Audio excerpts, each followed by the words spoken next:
The Naked Sun. Isaac Asimov. Stubbornly, Elijah Bailey fought panic. For 2 weeks it had been building up, longer than that, even. It had been building up ever since. They had called him to Washington, and there calmly told him he was being reassigned. The call to Washington had been disturbing enough in itself. It came without details, a mere summons, and that made it worse. It included travel slips directing round trip by plane, and that made it still worse.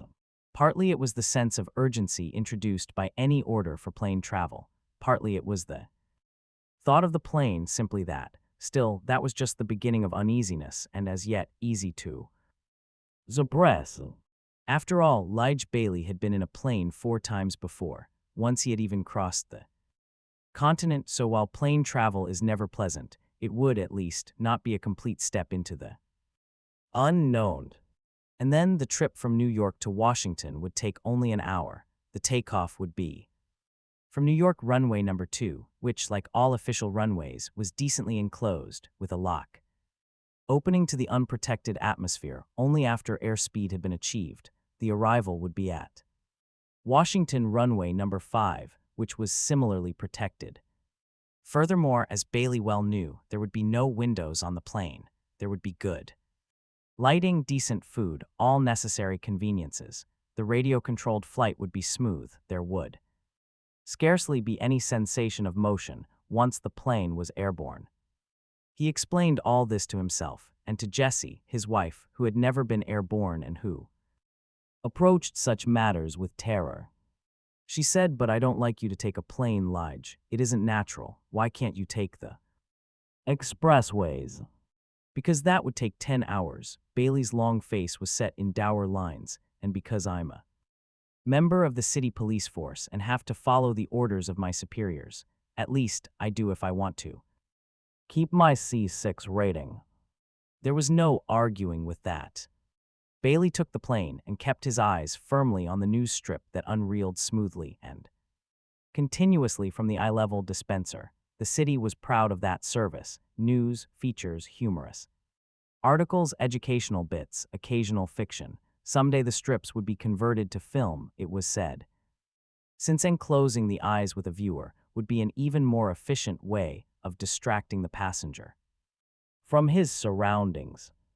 Bailey kept his eyes on the unreeling strip, not only for the sake of distraction, but also because etiquette required it. There were 5 other passengers on the plane. He could not help noticing that much. And each one of them had his private right to whatever degree of fear and anxiety his nature and upbringing made him feel. Bailey would certainly resent the intrusion of anyone else on his own uneasiness. He wanted no strange eyes on the whiteness of his knuckles, where his hands gripped the armrest, or the dampish stain. They would leave when he took them away. He told himself, "I'm enclosed. This plane is just a little city." But he didn't fool himself. There was an inch of steel at his left. He could feel it with his elbow. Past that, nothing. Well, air, but that was nothing, really. 1,000 miles of it in one direction, 1,000 in another, 1 mile of it, maybe 2, straight down. He almost wished he could see straight down, glimpse the top of the buried cities he was passing. Over New York, Philadelphia, Baltimore, Washington, he imagined the rolling, low-slung cluster. Complexes of domes he had never seen but knew to be there, and under them, for a mile underground and dozens of miles in every direction, would be the cities.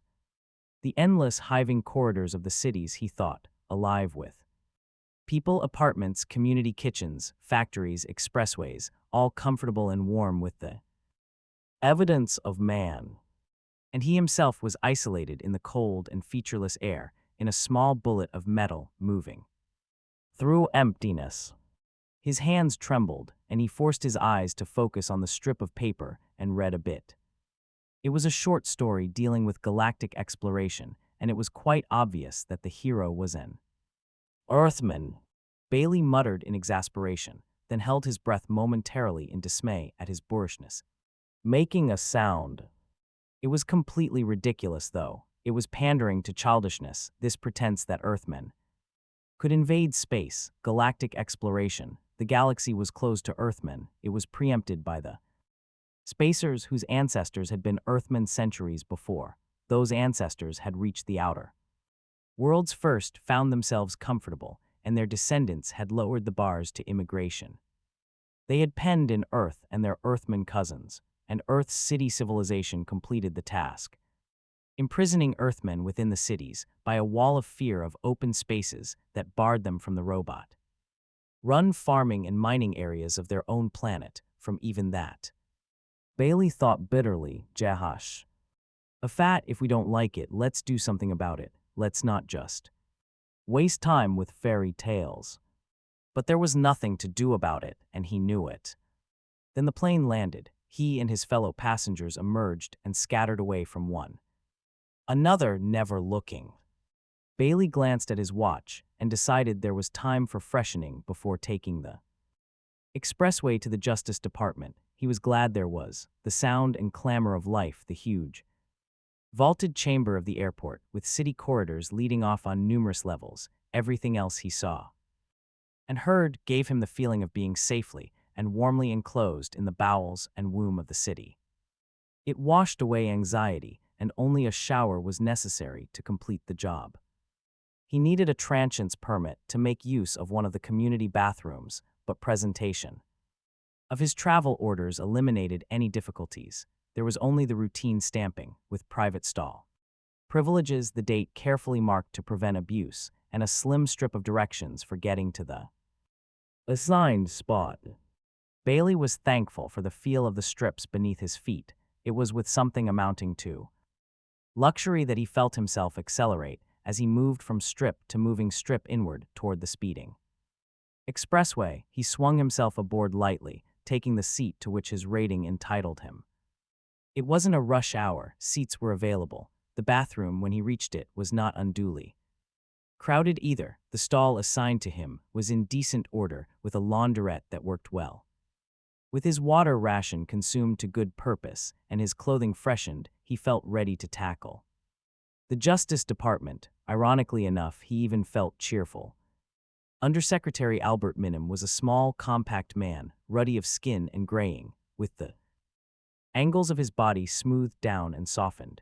He exuded an air of cleanliness and smelled faintly of tonic. It all spoke of the good things of life that came with the liberal rations obtained by those high in administration. Bailey felt sallow and raw-boned in comparison. He was conscious of his own large hands, deep-set eyes, a general sense of cragginess. Minim said cordially, "Sit down, Bailey. Do you smoke?" "Only a pipe, sir," said Bailey. He drew it out as he spoke, and Minim thrust back a cigar he had half drawn. Bailey was instantly regretful. A cigar was better than nothing, and he would have appreciated the gift, even with the increased tobacco ration that went along with his recent promotion from C5 to C6. He wasn't exactly swimming in pipe fixings. "Please light up if you care to," said Minim, and waited with a kind of paternal patience while Bailey measured out a careful quantity of tobacco and affixed the pipe baffle. Bailey said, his eyes on his pipe, "I have not been told the reason for my being called to Washington, sir." "I know that," said Minim. He smiled. "I can fix that right now. You are being reassigned temporarily outside New York City. Quite a distance." Bailey raised his eyebrows and looked thoughtful. "How temporarily, sir?" "I'm not sure." Bailey was aware of the advantages and disadvantages of reassignment. As a transient in a city of which he was not a resident, B would probably live on a scale better than his official rating entitled him to. On the other hand, it would be very unlikely that Jesse and their son, Bentley, would be allowed to travel. With him, they would be taken care of, to be sure, there in New York, but Bailey was a domesticated creature, and he did not enjoy the thought of separation. Then, too, a reassignment meant a specific job of work, which was good, and a responsibility greater than that ordinarily expected of the individual detective, which could be uncomfortable. Bailey had, not too many months earlier, survived the responsibility of the investigation of the murder of a spacer just outside New York. He was not overjoyed at the prospect of another such detail or anything approaching it. He said, "Would you tell me where I'm going, the nature of the reassignment, what it's all about. He was trying to weigh the undersecretaries, quite a distance, and make little bets with himself. As to his new base of operations, the quite a distance had sounded emphatic, and Bailey thought, Calcutta, Sydney. Then he noticed that Minim was taking out a cigar after all, and was lighting it carefully. Bailey thought, Jehoshaphat, he's having trouble telling me, he doesn't want to say. Minim withdrew his cigar from between his lips. He watched the smoke and said, The Department of Justice is assigning you to temporary duty on Solaria. For a moment Bailey's mind groped for an elusive identification. Solaria, Asia, Solaria, Australia. Then he rose from his seat and said tightly, You mean one of the outer worlds. Minim didn't meet Bailey's eyes. That is right. Bailey said, But that's impossible. They wouldn't allow an Earthman on an outer world. Circumstances do alter cases, plainclothes. Man Bailey, there has been a murder on Solaria. Bailey's lips quirked into a sort of reflex smile. That's a little out of our jurisdiction, isn't it? They've requested help. From us, from Earth. Bailey was torn between confusion and disbelief. For an outer world too. Take any attitude other than contempt toward the despised mother planet, or, at best, a patronizing social. Benevolence was unthinkable, to come for help. From Earth, he repeated. Unusual, admitted Minim, but there it is. They want a terrestrial detective assigned to the case. It's been handled through diplomatic channels on the highest levels. Bailey sat down again. Why me? I'm not a young man, I'm 43. I've got a wife and child. I couldn't leave Earth's. That's not our choice, plainclothesman. You were specifically asked for. Plainclothesman Elijah Bailey, C6 of the New York City Police Force. They knew what they wanted, surely you see why. Bailey said stubbornly, I'm not qualified. They think you are. The way you handled the Spacer murder has apparently reached them. They must have got it all mixed up. It must have seemed better than it was.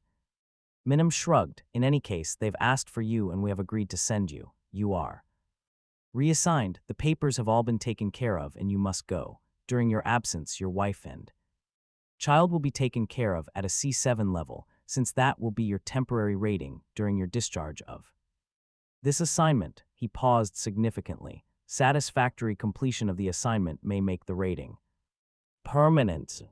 It was happening too quickly for Bailey. None of this could be so. He couldn't leave Earth. Did they see that? He heard himself ask in a level voice that sounded unnatural in his own ears. What kind of a murder? What are the circumstances? Why can't they handle it themselves? Minim rearranged small objects on his desk with carefully kept fingers. He shook his head. I don't know anything about the murder. I don't know the circumstances. Then who does, sir? You don't expect me to go there cold, do you? And again, a despairing inner voice, but I can't leave Earth. Nobody knows anything about it. Nobody on Earth. The Solarians didn't tell us. That will be your job to find out what is so important about the murder that they must have an Earthman to solve it. Or rather, that will be part of your job. Bailey was desperate enough to say, what if I refuse? He knew the answer, of course. He knew exactly what declassification would mean to himself, and more than that, to his family. Minim said nothing about declassification. He said softly, you can't refuse, plainclothesman. You have a job to do. For Solaria, the hell with them. For us, Bailey, for us. Minim paused. Then he went on, you know the position of Earth with respect to the Spacers. I don't have to go into that. Bailey knew the situation, and so did every man on Earth. The 50 outer worlds with a far smaller population, in combination, than that of Earth alone, nevertheless maintained a military potential. Perhaps 100 times greater, with their underpopulated worlds resting on a positronic robot economy. Their energy production per human was thousands of times that of Earth, and it was the amount of energy a single human could produce that dictated military potential, standard of living, happiness, and all besides. Minim said one of the factors that conspires to keep us in that position is ignorance, just that. Ignorance, the spacers know all about us. They send missions enough to Earth, heaven knows, we know. Nothing about them except what they tell us. No man on Earth has ever as much as set foot on an outer world. You will, though. Bailey began, I can't. But Minim repeated, you will. Your position will be unique. You will be on Solaria on their invitation, doing a job to which they will assign you. When you return, you will have information useful to Earth. Bailey watched the undersecretary through somber eyes. You mean I'm to spy for Earth? No question of spying. You need do nothing they don't ask you to do. Just keep your eyes and mind open, observe. There will be specialists on Earth when you return to analyze and interpret your observations. Bailey said, I take it there's a crisis, sir. Why do you say that? Sending an Earthman to an outer world is risky. The spacers hate us with the best will in the world, and even though I'm there on invitation, I could cause an interstellar incident. The terrestrial government could easily avoid sending me if they chose. They could say I was ill. The spacers are pathologically afraid of disease. They wouldn't want me for any reason if they thought I were ill. Do you suggest, said Minim, we try that trick? No, if the government had no other motive for sending me, they would think of that or something better without my help. So it follows that it is the question of spying that is the real essential, and if that is so, th. Air must be more to it than just to see what you can see to justify the risk. Bailey half expected an explosion and would have half welcomed one as a relief of pressure, but Minim only smiled frostily and said, you can see past the non-essentials, it seems, but then I expected no less. The undersecretary leaned across his desk toward Bailey. Here is certain information which you will discuss with no one, not even with other government officials. Our sociologists have been coming to certain conclusions concerning the present galactic situation. 50 outer worlds, underpopulated, roboticized, powerful, with people that are healthy and long-lived. We ourselves, crowded technologically, underdeveloped, short-lived under their domination. It is unstable. Everything is in the long run. This is unstable in the short run. 100 years is the most we're allowed. The situation will last our time, to be sure, but we have children. Eventually, we will become too great a danger to the outer worlds to be allowed to survive. There are 8 billions on Earth who hate the spacers. Bailey said, the spacers exclude us from the galaxy, handle our trade to their own profit, dictate to our government, and treat us with contempt. What do they expect? Gratitude. True, and yet the pattern is fixed. Revolt, suppression, and within a century, Earth will be virtually wiped out as a populated world, so the sociologists say. Bailey stirred uneasily. One didn't question sociologists and their computers, but what do you expect me to accomplish if all this is so? Bring us information. The big flaw in sociological forecast is our lack of data concerning the spacers. We've had to make assumptions on the basis of the few spacers they sent out here. We've had to rely on what they choose to tell us of themselves, so it follows we know their strengths and only their strengths. Damn it, they have their robots and their low numbers and their long lives, but do they have weaknesses? Is there some factor or factors which, if we but knew, would alter the sociologic inevitability of destruction, something that could guide our actions and better the chance of Earth's survival? Hadn't you better send a sociologist, sir? Minim shook his head. If we could send whom we pleased, we would have sent someone out 10 years ago when these conclusions were first being arrived at. This is our first excuse to send someone. And they ask for a detective, and that suits us. A detective is a sociologist, too, a rule of thumb practicing sociologist, or he wouldn't be a good detective. Your record proves you a good one. Thank you, sir, said Bailey mechanically. And if I get into trouble? Miriam shrugged. That's the risk of a policeman's job. He dismissed the point with a wave of his hand and added, in any case, you must go. Your rhyme of departure is set. The ship that will take you is waiting. Bailey stiffened. Waiting? When do I leave? In 2 days. I've got to get back to New York then. My wife We will see your wife. She can't know the nature of your job, you know. She will be told not to expect to hear from you. But this is inhuman. I must see her. I may never see her again. Minim said, what I say now may sound even more inhuman, but isn't it true that there is never a day you set about your duties on which you cannot tell yourself she may never see you again? Plainclothesman Bailey, we must all do our duty. Bailey's pipe had been out for 15 minutes. He had never noticed it.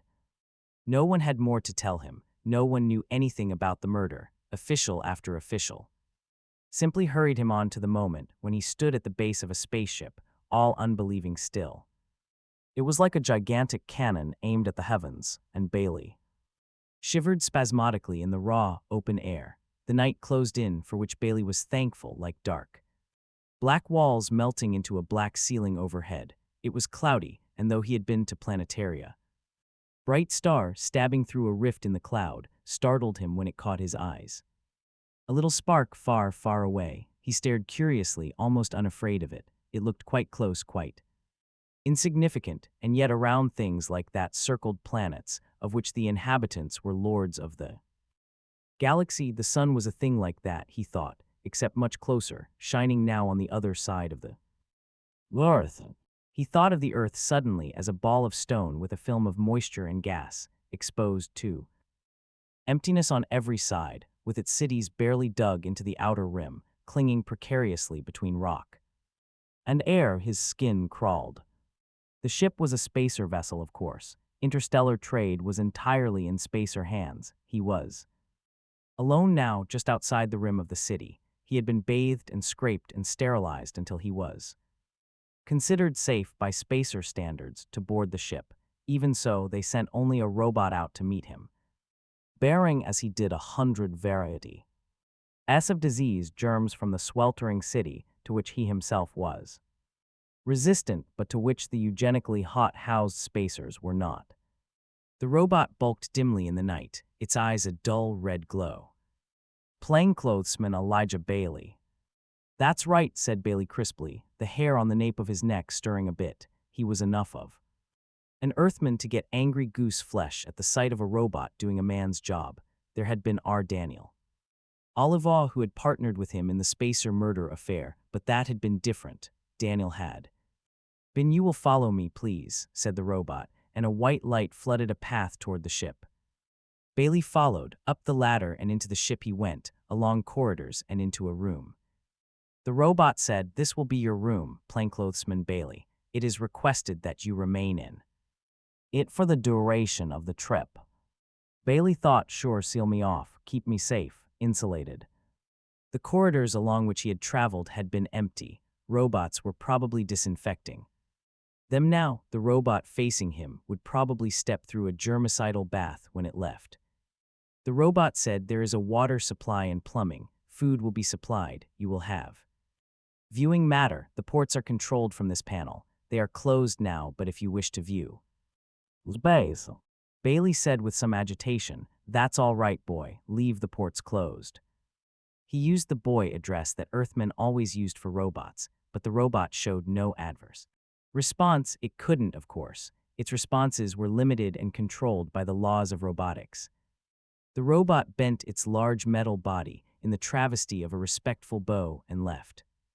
Bailey was alone in his room and could take stock. It was better than the plane, at least. He could see the plane from end to end. He could see its limits. The spaceship was large. It had corridors, levels, rooms. It was a small city in itself. Bailey could almost breathe freely.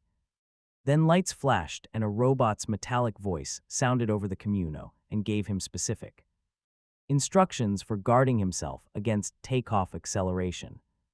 There was the push backward against webbing and a yielding hydraulic system, a distant rumble of force jets heated to fury by the proton micropile. There was the hiss of tearing atmosphere, growing thinner and high-pitched and fading into nothingness after an hour. They were in space.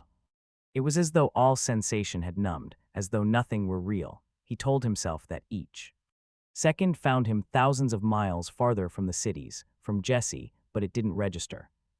On the second day, the third, there was no way of telling time except by the intervals of eating And sleeping, there was a queer momentary sensation of being turned inside out. It lasted an instant, and Bailey knew it was a jump, that oddly incomprehensible, almost mystical momentary transition through hyperspace that transferred a ship and all it contained from one point in space to another, light years away. Another lapse of time and another jump, still another lapse, still another jump. Bailey told himself now that he was light years away, tens of light years, hundreds, thousands. He didn't know how many, no one on Earth as much as knew. Solaria's location in space, he would bet on that. They were ignorant, every one of them. He felt terribly alone. There was the feel of deceleration, and the robot entered. Its somber, ruddy eyes took in the details of Bailey's harness. Efficiently it tightened a wing nut. Quickly it surveyed the details of the hydraulic system. It said, "We will be landing in 3 hours. You will remain, if you please, in this room. A man will come to escort you out and to take you to your place of residence." "Wait," said Bailey tensely. Strapped in as he was, he felt helpless. "When we land, what time of day will it be?" The robot said at once, "By Galactic Standard Time, it will be." "Local time, boy, local time, Jehoshaphat." The robot continued smoothly. "The day on Solaria is 28.35 standard hours in length. The Solarian hour is divided into 10 decades, each of which is divided into 100 centads. We are scheduled to arrive at an airport, at which the day will be at the 20th centad of the 5th decade." Bailey hated that robot. He hated it for its obtuseness in not understanding, for the way it was making him ask the question directly and exposing his own weakness. He had to, he said flatly, "Will it be daytime?" And after all that, the robot answered, "Yes, sir," and left. It would be day. He would have to step out onto the unprotected surface of a planet in daytime. He was not quite sure how it would be. He had seen glimpses of planetary surfaces from certain points within the city. He had even been out upon it for moments. Always, though, he had been surrounded by walls or within reach of one. There was always safety at hand. Where would there be safety now? Not even the false walls of darkness. And Biko. See, he would not display weakness before the spacers. He'd be damned if he would. He stiffened his body against the webbing that held him safe against the forces of deceleration, closed his eyes, and stubbornly fought panic. To a friend is encountered. Bailey was losing his fight. Reason alone was not enough.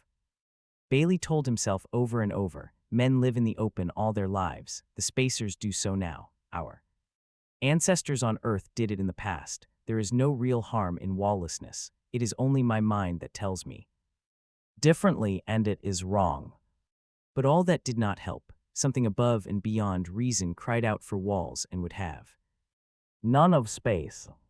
As time passed, he thought he would not succeed. He would be cowering at the end, trembling and pitiful. The spacer they would send for him, with filters in his nose to keep out germs and gloves on his hands to prevent contact, would not even honestly despise him. The spacer would feel only disgust. Bailey held on grimly. When the ship stopped and the deceleration harness automatically uncoupled, while the hydraulic system retracted into the wall, Bailey remained in his seat. He was afraid and determined not to show it. He looked away at the first quiet sound of the door of his room opening. There was the eye corner flash of a tall, bronze-haired figure entering, a spacer, one of those proud descendants of Earth who had disowned their heritage. The spacer spoke, "Partner Elijah." Bailey's head turned toward the speaker with a jerk. His eyes rounded, and he rose almost without volition.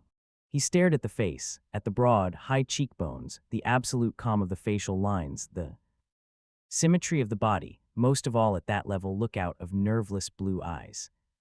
"D. Daniel," the spacer said, "it is pleasant that you remember me, Partner Elijah." Remember you? Bailey felt relief wash over him. This being was a bit of Earth, a friend, a comfort, a savior. He had an almost unbearable desire to rush to the spacer and embrace him, to hug him wildly and laugh and pound his back, and do all the foolish things old friends did when meeting once again after a separation. But he didn't, he couldn't. He could only step forward and hold out his hand and say, "I'm not likely to forget you, Daniel." "That is pleasant," said Daniel, nodding gravely. "As you are well aware, it is quite impossible for me, while in working order, to forget you. It is well that I see you again." Daniel took Bailey's hand and pressed it with firm coolness, his fingers closing to a comfortable but not painful pressure, and then releasing it. Bailey hoped earnestly that the creature's unreadable eyes could not penetrate Bailey's mind and see that wild moment, just past and not yet entirely subsided, when all of Bailey had concentrated into a feeling of an intense friendship that was almost love. After all, one could not love as a friend this Daniel Oliva, who was not a man at all, but only a robot. The robot that looked so like a man said, "I have asked that a robot-driven ground transport vessel be connected to this ship by air." Bailey frowned. "An air tube?" "Yes, it is a common technique, frequently used in space, in order that personnel and materiel be transferred from one vessel to another without the necessity of special equipment against vacuum. It would seem then that you are not acquainted with the technique." "No," said Bailey, "but I get the picture. It is, of course, rather complicated to arrange such a device between spaceship and ground vehicle, but I have requested that it be done. Fortunately, the mission on which you and I are engaged is one of high priority. Difficulties are smoothed out quickly." "Are you assigned to the murder case too?" "Have you not been informed of that? I regret not having told you at once." There was, of course, no sign of regret on the robot's perfect face. It was Dr. Han Fastolf, whom you met on Earth during our previous partnership, and whom I hope you remember, who first suggested you as an appropriate investigator in this case. He made it a condition that I be assigned to work with you once more. Bailey managed a smile. Dr. Fastolf was a native of Aurora, and Aurora was the strongest of the outer worlds, apparently the advice of an Auroran bore weight. Bailey said, "A team that works shouldn't be broken up, eh?" The first exhilaration of Daniel's appearance was fading, and the compression about Bailey's chest was returning. "I do not know if that precise thought was in his mind, partner Elijah. From the nature of his orders to me, I should think that he was interested in having assigned to work with you one who would have experience with your world and would know of your consequent peculiarities." Peculiarities, One I frowned and felt offended. It was not a term he liked in connection with himself. "So that I could arrange the air tube, for example. I am well aware of your aversion to open spaces, as a result of your upbringing in the cities of Earth." Perhaps it was the effect of being called peculiar, the feeling that he had to counterattack or lose cast to a machine, that drove Bailey to change the subject sharply. Perhaps it was just that lifelong training prevented him from leaving any logical contradiction undisturbed. He said, "There was a robot in charge of my welfare on board this ship. A robot." A touch of malice intruded itself here. "That looks like a robot. Do you know it?" "I spoke to it before coming on board." "What's its designation? How do I make contact with it?" "It is RX-2475. It is customary on Solaria to use only serial numbers for robots." Daniel's calm eyes swept the control panel near the door. "This contact will signal it." Bailey looked at the control panel himself, and since the contact to which Daniel pointed was labeled RX, its identification seemed quite unmysterious. Bailey put his finger over it, and in less than a minute, the robot, the one that looked like a robot, entered. Bailey said, "You are RX-2475. "Yes, sir." "You told me earlier that someone would arrive to escort me off the ship. Did you mean him?" Bailey pointed at Daniel. The eyes of the two robots met. RX-2475 said, "His papers identify him as the one who was to meet you." "Were you told in advance anything about him other than his papers? Was he described to you?" "No, sir. I was given his name, however." "Who gave you the information?" "The captain of the ship, sir." "Who is a Solarian?" "Yes, sir." Bailey licked his lips. The next question would be decisive. He said, what were you told would be the name of the one you were expecting? RX-2475 said, Daniel Oliver, sir. Good boys, you may leave now. There was the robotic bow and then the sharp about-face. RX-2475 left.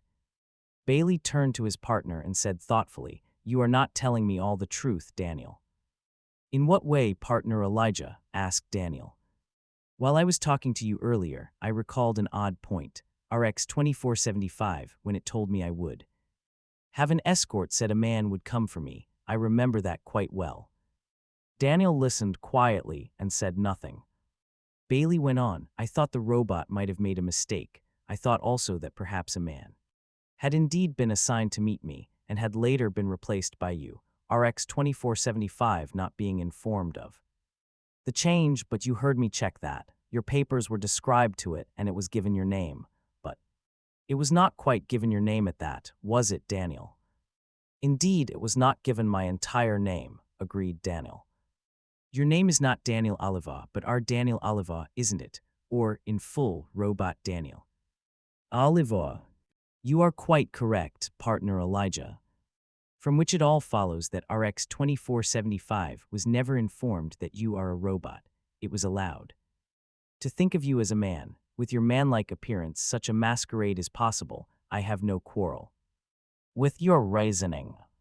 Then let's proceed. Bailey was feeling the germs of a kind of savage delight. He was on the trace of something. It couldn't be anything much, but this was the kind of tracking he could do well. It was something he could do well enough to be called half across space to do. He said, now why should anyone want to deceive a miserable robot? It doesn't matter to it whether you are man or robot. It follows orders in either case. A reasonable conclusion, then, is that the Solarian captain who informed the robot and the Solarian officials who informed the captain did not themselves know you were a robot. As I say, that is one reasonable conclusion, but perhaps not the only one. Is this one true? I believe it is. All right then, good guess. Now why, Dr. Handfastolf, in recommending you as my partner, allows the Solarians to think you are a human? Isn't that a dangerous thing? The Solarians, if they find out, may be quite angry. Why was it done? The humanoid robot said, it was explained to me thus, partner Elijah. Your association with a human of the outer worlds would raise your status in the eyes of the Solarians. Your association with a robot would lower it. Since I was familiar with your ways and could work with you easily, it was thought reasonable to allow the Solarians to accept me as a man without actually deceiving them by a positive statement to that effect. Bailey did not believe it. It seemed like the kind of careful consideration for an Earthman's feelings that did not come naturally to a spacer, not even to as enlightened a one as Fastolf. He considered an alternative and said, are the Solarians well known among the outer worlds for the production of robots? I am glad, said Daniel, that you have been briefed concerning the inner economy of Solaria. Not a word, said Bailey. I can guess the spelling of the word Solaria, and there my knowledge is Dobbs. Then I do not see, partner Elijah, what it was that impelled you to ask that question, but it is a most pertinent one. You have hit the mark. My mind store of information includes the fact that of the 50 out worlds, Solaria is by far the best known for the variety and excellence of robot models. It turns out it exports specialized models to all the other outer worlds. Bailey nodded in grim satisfaction. Naturally, Daniel did not follow an intuitive mental leap that used human weakness as a starting point, nor did Bailey feel impelled to explain the reasoning. If Solaria turned out to be a world expert in robotics, Dr. Handfastolf and his associates might have purely personal and very human motives for demonstrating their own prize robot. It would have nothing at all to do with an Earthman's safety or feelings. They would be asserting their own superiority by allowing the expert Solarians to be fooled into accepting a robot of Auroran handiwork as a fellow man. Bailey felt much better. Strange that all the thought, all the intellectual powers he could muster, could not succeed in lifting him out of panic, and yet a sop to his own vainglory succeeded at once. The recognition of the vainglory of the spacers helped too. He thought Jehoshaphat were all human, even the spacers. Aloud he said, almost flippantly, "How long do we have to wait for the ground car? I'm ready." The air tube gave signs of not being well adapted to its present use. Man and humanoid stepped out of the spaceship erect, moving along flexible mesh that bent and swayed under their weight. In space, Bailey imagined hazily, men transferring weightlessly from ship to ship might easily skim along the length of the tube, impelled by an initial jump.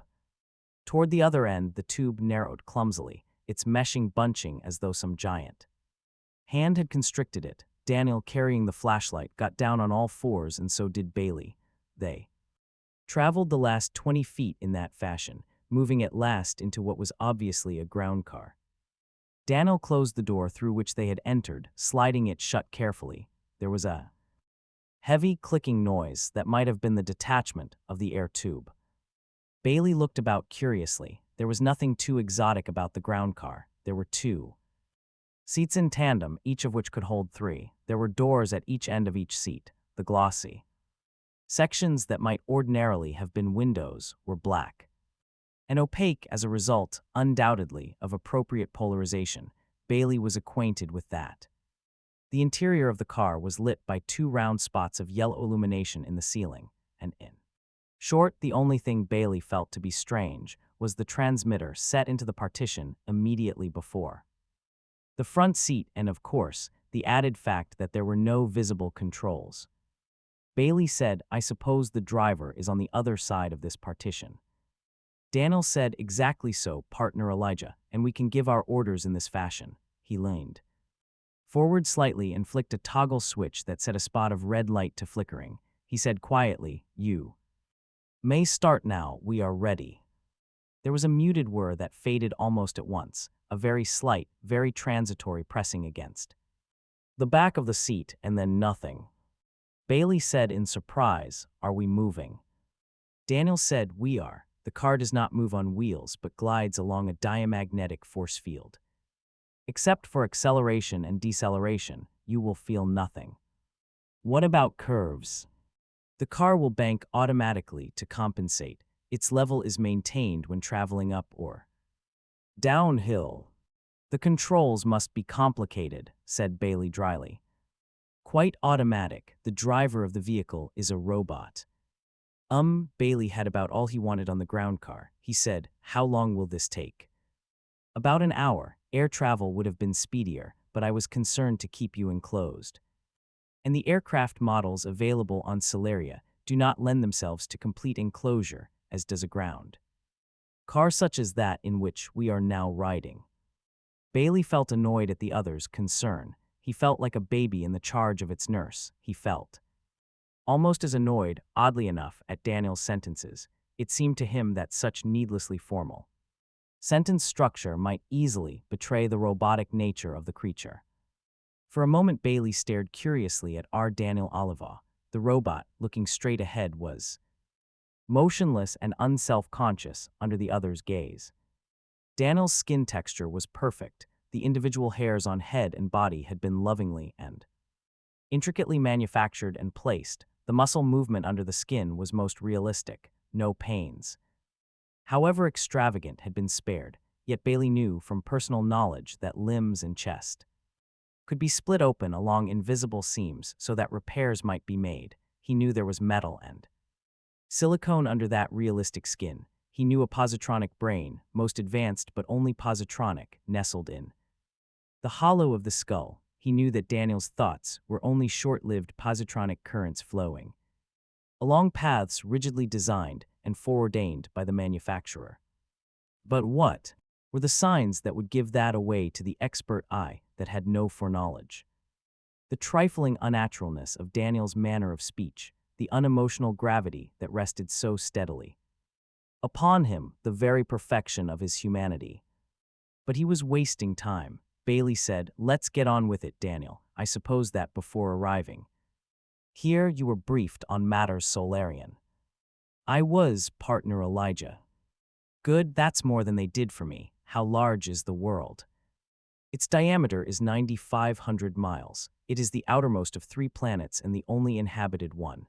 In climate and atmosphere, it resembles Earth. Its percentage of fertile land is higher, its useful mineral content lower, but of course less exploited. The world is self-supporting and can, with the aid of its robot exports, maintain a high standard of living. Bailey said, "What's the population?" 20,000 people, partner Elijah. Bailey accepted that for a moment, then he said mildly, "You mean 20 million, don't you?" His scant knowledge of the outer worlds was enough to tell him that, although the worlds were underpopulated by earthly standards, the individual populations were in the millions. 20,000 people, partner Elijah, said the robot again. "You mean the planet has just been settled?" "Not at all. It has been independent for nearly 2 centuries, and it was settled for a century or more before that. The population is deliberately maintained at 20,000, that being considered optimum by the Solarians themselves." "How much of the planet do they occupy?" "All the fertile portions." "Which is in square miles?" 30 million square miles, including marginal areas. For 20,000 people. There are also some 200 million working positronic robots, partner Elijah. Jehoshaphat, that's 10,000 robots per human. It is by far the highest such ratio among the outer worlds, partner Elijah. The next highest on Aurora is only 50 to 1. What can they use so many robots for? What do they want with all that food? Food is a relatively minor item. The mines are more important, and power production more important still. Bailey thought of all those robots and felt a trifle dizzy. 200 million robots, so many. Among so few humans, the robots must litter the landscape. An observer from without might think Solaria, a world of robots altogether, and fail to notice the thin human leaven. He felt a sudden need to see. He remembered the conversation with Minim and the sociologic prediction of Earth's danger. It seemed far off, a bit unreal, but he remembered his personal dangers and difficulties since leaving Earth dimmed the memory of Minim's voice, stating enormities with cool and precise enunciation, but never blotted it out altogether. Bailey had lived too long with duty to allow even the overwhelming fact of open space to stop him. In its performance, data collected from a spacer's words, or from those of a spacer robot for that matter, was the sort of thing that was already available to Earth's sociologists. What was needed was direct observation, and it was his job, however unpleasant, to collect it. He inspected the upper portion of the ground car. "Is this thing a convertible, Daniel?" "I beg your pardon, partner Elijah, but I do not follow your meaning." "Can the car's top be pushed back? Can it be made open to the sky?" he had almost said. "Dome out of habits." "Yes, it can." "Then have that done, Daniel. I would like to take a look." The robot responded gravely, "I am sorry, but I cannot allow that." Bailey felt astonished. He said, "Look, Daniel," he stressed the R. "Let's rephrase that. I order you to lower the top." The creature was a robot, manlike or not. It had to follow orders, but Daniel did not move. He said, "I must explain that it is my first concern to spare you harm. It has been clear to me on the basis both of my instructions and of my own personal experience that you would suffer harm at finding yourself in large, empty spaces. I cannot, therefore, allow you to expose yourself to that." Bailey could feel his face darkening with an influx of blood, and at the same time could feel the complete uselessness of anger. The creature was a robot, and Bailey knew the first law of robotics well. It went, a robot may not injure a human being, or, through inaction, allow a human being to come to harm. Everything else in a robot's positronic brain that, of any robot on any world in the galaxy, had to bow to that prime consideration. Of course, a robot had to follow orders, but with one major, all-important qualification. Following orders was only the second law of robotics. It went, a robot must obey the orders given it by human beings, except where such orders would conflict with the first law. Bailey forced himself to speak quietly and reasonably. "I think I can endure it for a short time." "Daniel." That is not my feeling, partner Elijah. Let me be the judge, Daniel. Niv Tayage. That is an order, partner Elijah. I cannot follow it. Bailey let himself lounge back against the softly upholstered seat. The robot would, of course, be quite beyond the reach of force. Daniel's strength, if exerted fully, would be 100 times that. Of flesh and blood, he would be perfectly capable of restraining Bailey without ever hurting him. Bailey was armed. He could point a blaster at Daniel, but except for perhaps a momentary sensation of mastery, that action would only succeed in greater frustration. A threat of destruction was useless against a robot. Self-preservation was only the third law. It went, a robot must protect its own existence, as long as such protection does not conflict with the first or second laws. It would not trouble Daniel to be destroyed if the alternative were breaking the first law. And Bailey did not wish to destroy Daniel, definitely not. Yet he did want to see out the car. It was becoming an obsession with him. He couldn't allow this nurse-infant relationship to build up. For a moment he thought of pointing the blaster at his own temple. Open the car top or I'll kill myself. Oppose one application of the first law by a greater and more immediate one. Bailey knew he couldn't do it, too undignified. He disliked the picture conjured up by the thought. He said wearily, would you ask the driver how close in miles we are to destination? Certainly, partner Elijah. Daniel bent forward and pushed the toggle switch, but as he did so, Bailey leaned forward too, crying out, driver, lower the top of the car. And it was the human hand that moved quickly to the toggle switch and closed it again. The human hand held its place firmly thereafter. Panting a bit, Bailey stared at Daniel. For a second Daniel was motionless, as though his positronic paths were momentarily out of stability in their effort to adjust to the new situation. But that passed quickly, and then the robot's hand was moving.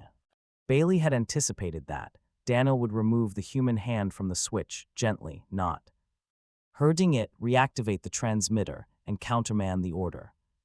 Bailey said, you won't get my hand away without hurting me. I warned you, you will probably have to break my finger. That was not so, Bailey knew that, but Daniel's movement stopped, harm against harm. The positronic brain had to weigh probabilities and translate them into opposing potentials. It meant just a bit more hesitation. Bailey said, it's too late.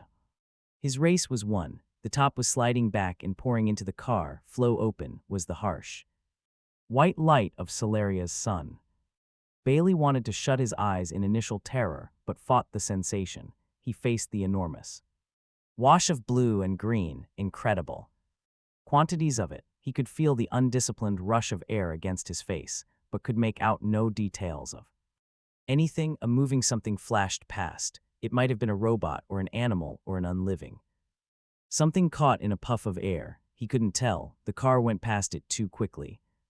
Blue-green air noise, motion, and over it all, beating down furiously, relentlessly, frighteningly, was the white light that came from a ball in the sky.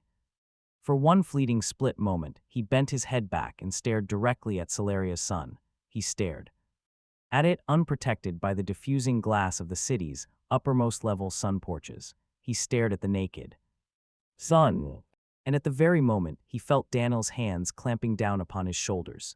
His mind crowded with thought during that unreal, whirling moment. He had to see all he could, and Daniel must be there with him to keep him from seeing. But surely a robot would not dare use violence on a man. That thought was dominant. Daniel could not prevent him forcibly, and yet Bailey felt the robot's hands forcing him down. Bailey lifted his arms to force those fleshless hands away and lost all sensation. 3. A victim is named. Bailey was back in the safety of enclosure. Daniel's face wavered before his eyes, and it was splotched with dark spots that turned to red when he blinked. Bailey said, what happened? I regret, said Daniel, that you have suffered harm despite my presence. The direct rays of the sun are damaging to the human eye, but I believe that the damage from the short exposure you suffered will not be permanent. When you looked up, I was forced to pull you down and you lost consciousness. Bailey grimaced. That left the question open as to whether he had fainted out of overexcitement, or fright, or had been knocked unconscious. He felt his jaw and head and found no pain. He forbore asking the question direct, in a way he didn't want to know. He said it wasn't so bad.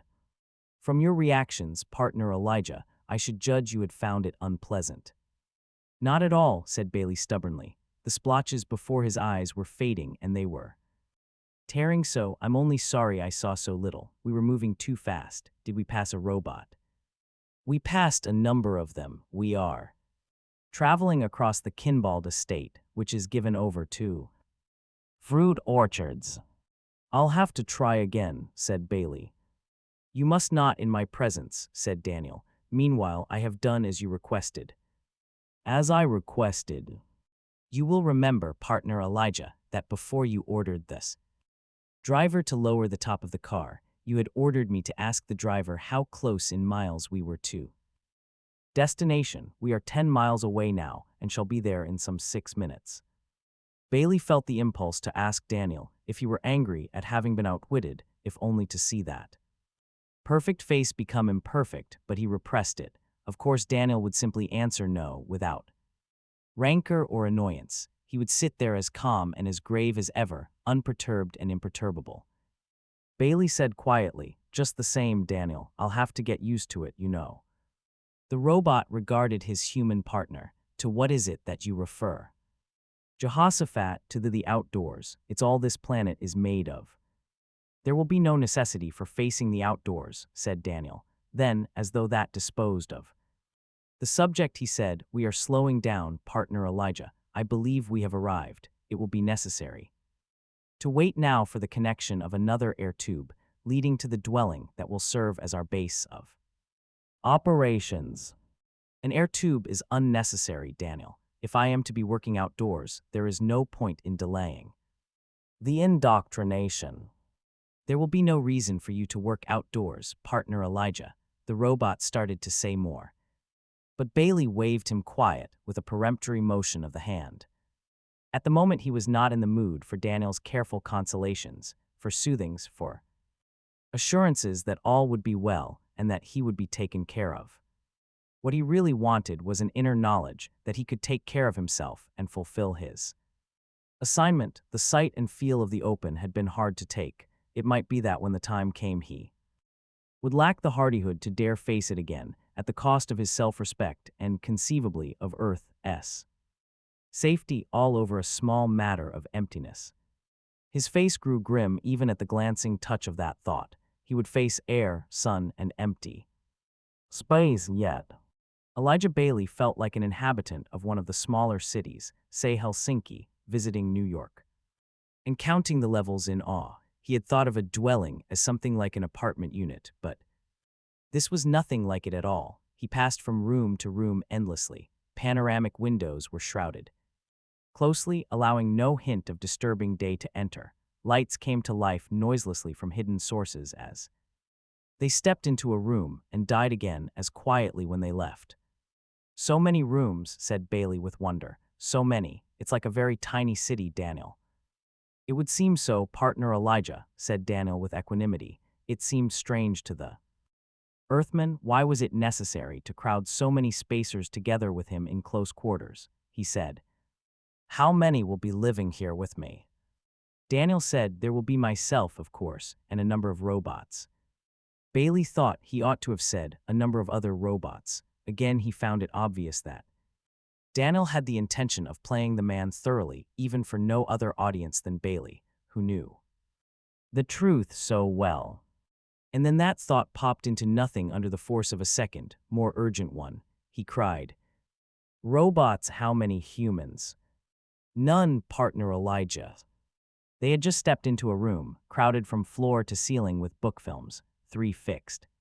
Viewers with large 24-inch viewing panels set vertically were in 3 corners of the room. The 4th contained an animation screen.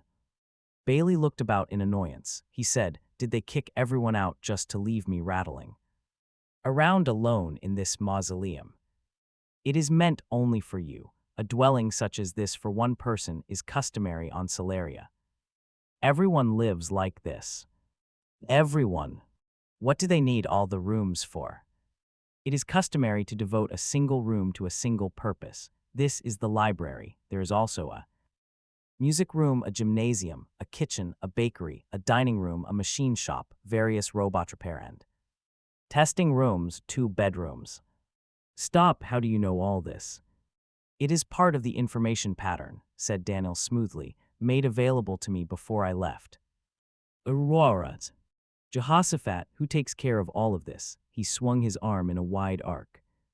There are a number of household robots. They have been assigned to you and will see to it that you are comfortable. But I don't need all this, said Bailey. He had the urge to sit down and refuse to budge. He wanted to see no more rooms. We can remain in one room if you so desire, partner Elijah. That was visualized as a possibility. From the start, nevertheless, Solarian customs being what they are, it was considered wiser to allow this house to be built. Built? Bailey stared. You mean this was built for me? All this, specially. A thoroughly roboticized economy. Yes, I see what you're going to say. What will they do with the house when all this is over? I believe they will tear it down. Bailey's lips clamped together. Of course, tear it down, build a tremendous structure for the special use of one Earthman, and then tear down everything he touched, sterilize the soil the house stood on, fumigate the air he breathed. The spacers might seem strong, but they too had their foolish fears.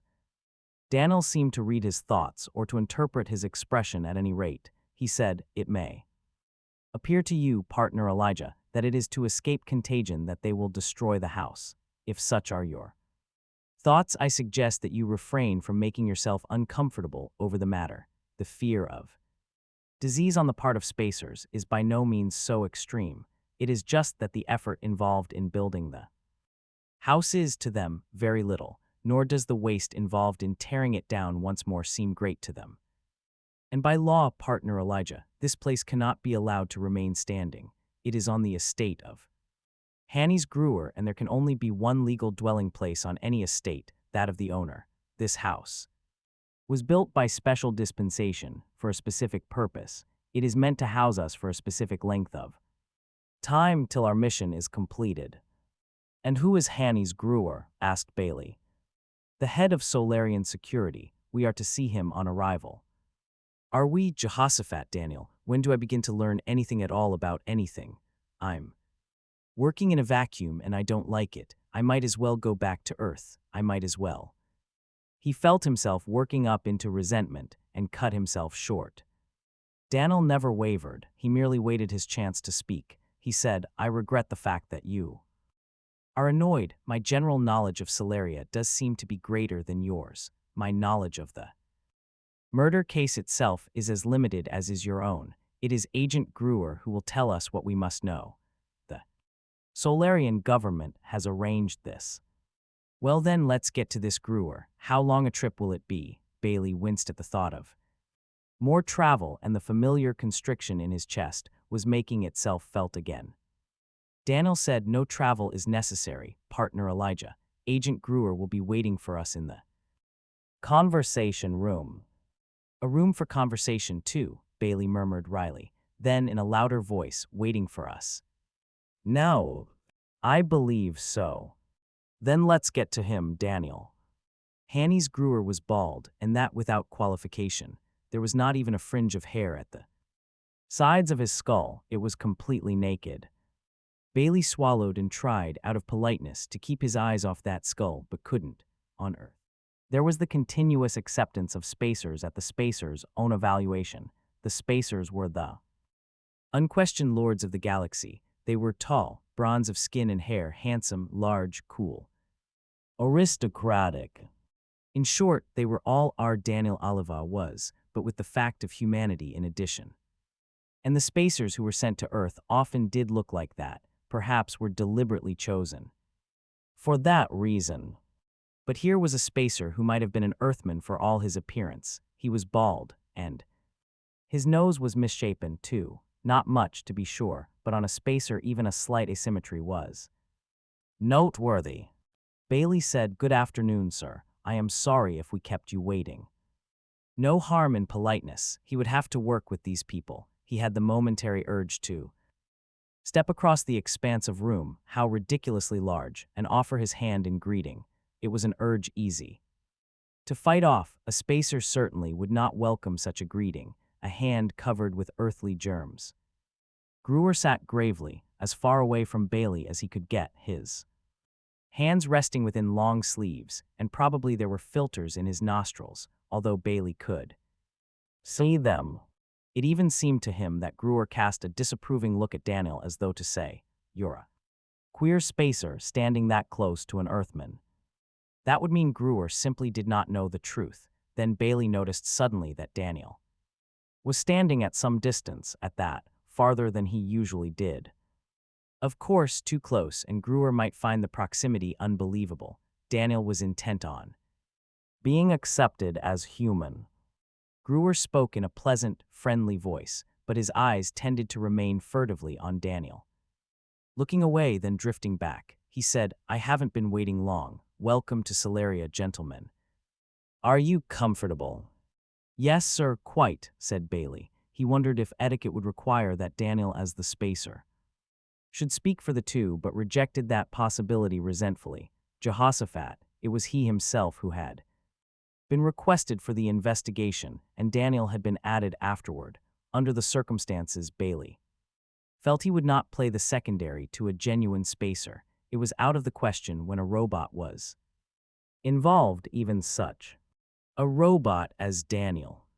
But Daniel made no attempt to take precedence over Bailey, nor did Brewer seem surprised or displeased at that. Instead, he turned his attention at once to Bailey, to the exclusion of Daniel. Brewer said, "You have been told nothing, plainclothesman Bailey, about the crime for which your services have been solicited. I imagine you are quite curious about that." He shook his arm so that the sleeves fell backward and clasped his hands loosely in his lap. "Won't you gentlemen sit down?"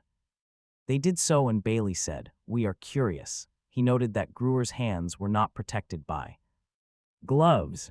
Brewer went on, "That was on purpose, plainclothesman. We wanted you to arrive here prepared to tackle the problem with a fresh mind. We wanted no preconceived notions. You will have available to you shortly a full report of the details of the crime and of the investigations we have been able to conduct.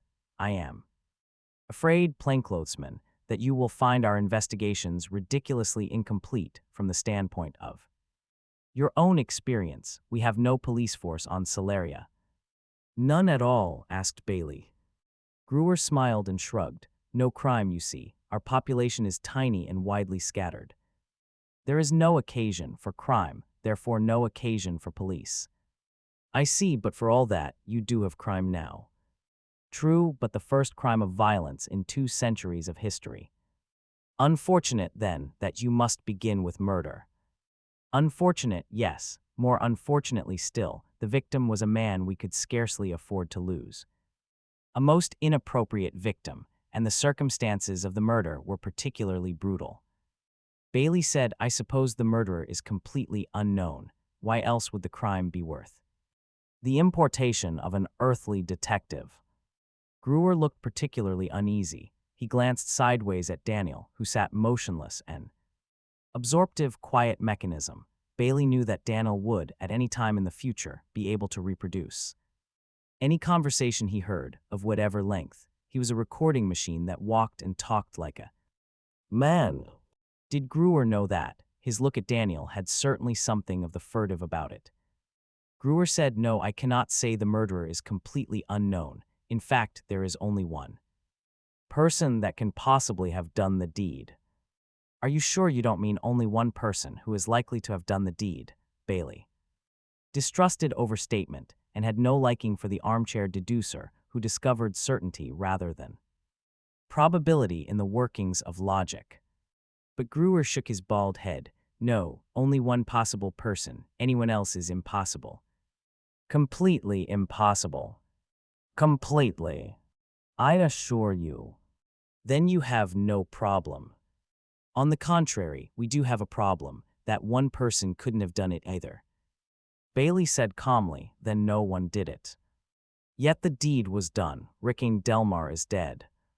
That's something, thought Bailey. Jehoshaphat, I've got something. I've got the victim's name.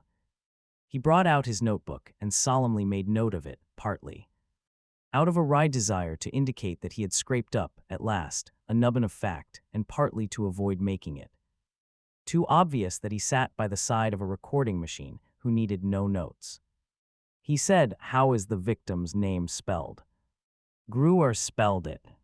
His profession, sir. Fatologist. Bailey spelled that as it sounded and let it go. He said, now who would be able to give me personal account of the circumstances surrounding the murder, as first-hand as possible. Gruer's smile was grim and his eyes shifted to Daniel again, and then away. His wife. Plainclothesman. His wife. Yes, her name is Gladia. Gruer pronounced it in 3 syllables, accenting the second. Any children? Bailey's eyes were fixed on his notebook. When no answer came, he looked up. Any children? But Gruer's mouth had pursed up as though he had tasted something sour. He looked sick, finally. He said, I would scarcely know. Bailey said, what? Gruer added hastily, in any case, I think you had better postpone actual operations till tomorrow. I know you've had a hard trip, Mr. Bailey, and that you are tired and probably hungry. Bailey, about to deny it, realized suddenly that the thought of food had an uncommon attraction for him at the moment. He said, will you join us at our meal? He didn't think Gruer would, being a spacer. Yet he had been brought to the point of saying Mr. Bailey rather than Plainclothesman Bailey, which was something. As expected, Gruer said, a business engagement makes that impossible. I will have to leave. I'm sorry. Bailey rose. The polite thing would be to accompany Gruer to the door. In the first place, however, he wasn't at all anxious to approach the door and the unprotected open, and in the second, he wasn't sure where the door was. He remained standing in uncertainty. Pruitt smiled and nodded. He said, I will see you again. Your robots will know the combination if you wish to talk to me. And he was gone. Bailey exclaimed sharply. Pruitt and the chair he was sitting on were simply not there. The wall behind Pruitt, the floor under. His feet changed with explosive suddenness. Daniel said calmly, he was not there in the flesh at any time. It was a trimensional image. It seemed to me you would know. You have such things on Earth. Not like this, muttered Bailey. A trimensional image on Earth was encased in a cubic force field that glittered against the background. The image itself had a tiny flicker. On Earth there was no mistaking image for reality. Here. No wonder Gruer had worn no gloves. He needed no nose filters, for that matter. Daniel said, would you care to eat now, partner Elijah? Dinner was an unexpected ordeal. Robots appeared. One set the table. One brought in the food. How many are there in the house, Daniel? Bailey asked. About 50, partner Elijah. Will they stay here while we eat? One had backed into a corner, his glossy, glowing-eyed face turned toward Bailey. It is the usual practice, said Daniel, for one to do so in case its service is called upon. If you do not wish that, you have only to order it to leave. Bailey shrugged, let it stay. Under normal conditions, Bailey might have found the food delicious. Now he ate mechanically. He noted abstractedly that Daniel ate also, with a kind of unimpassioned efficiency. Later on, of course, he would empty the fluorocarbon sac within him, into which the eaten food was now being stored. Meanwhile, Daniel maintained his masquerade. Is it night outside? Asked Bailey. It is, replied Daniel. Bailey stared somberly at the bed. It was too large. The whole bedroom was too large. There were no blankets to burrow under, only sheets. They would make a poor enclosure. Everything was difficult. He had already gone through the unnerving experience of showering in a stall that actually adjoined the bedroom. It was the height of luxury in a way, yet on the other hand, it seemed an unsanitary arrangement. He said abruptly, how is the light put out? The headboard of the bed gleamed with a soft light. Perhaps that was to facilitate book viewing before sleeping, but Bailey was in no mood for that. It will be taken care of once you're in bed, if you compose yourself for sleep. The robots watch, do they? It is their job. Jehoshaphat, what do these Solarians do for themselves? Bailey muttered. I wonder now why. Robot didn't scrub my back in the shower. With no trace of humor, Daniel said, one would have had you required it. As for the Solarians, they do what they choose. No robot performs his duty if ordered not to, except, of course, where the performance is necessary to the well-being of the human. Well, good night, Daniels. I will be in another bedroom, partner Elijah, if at any time during the night you need anything. Oh, I know the robots will come. There is a contact patch on the side table. You have only to touch it. I will come too. Sleep eluded Bailey. He kept picturing the house he was in, balanced precariously at the outer skin of the world, with emptiness waiting just outside like a monster.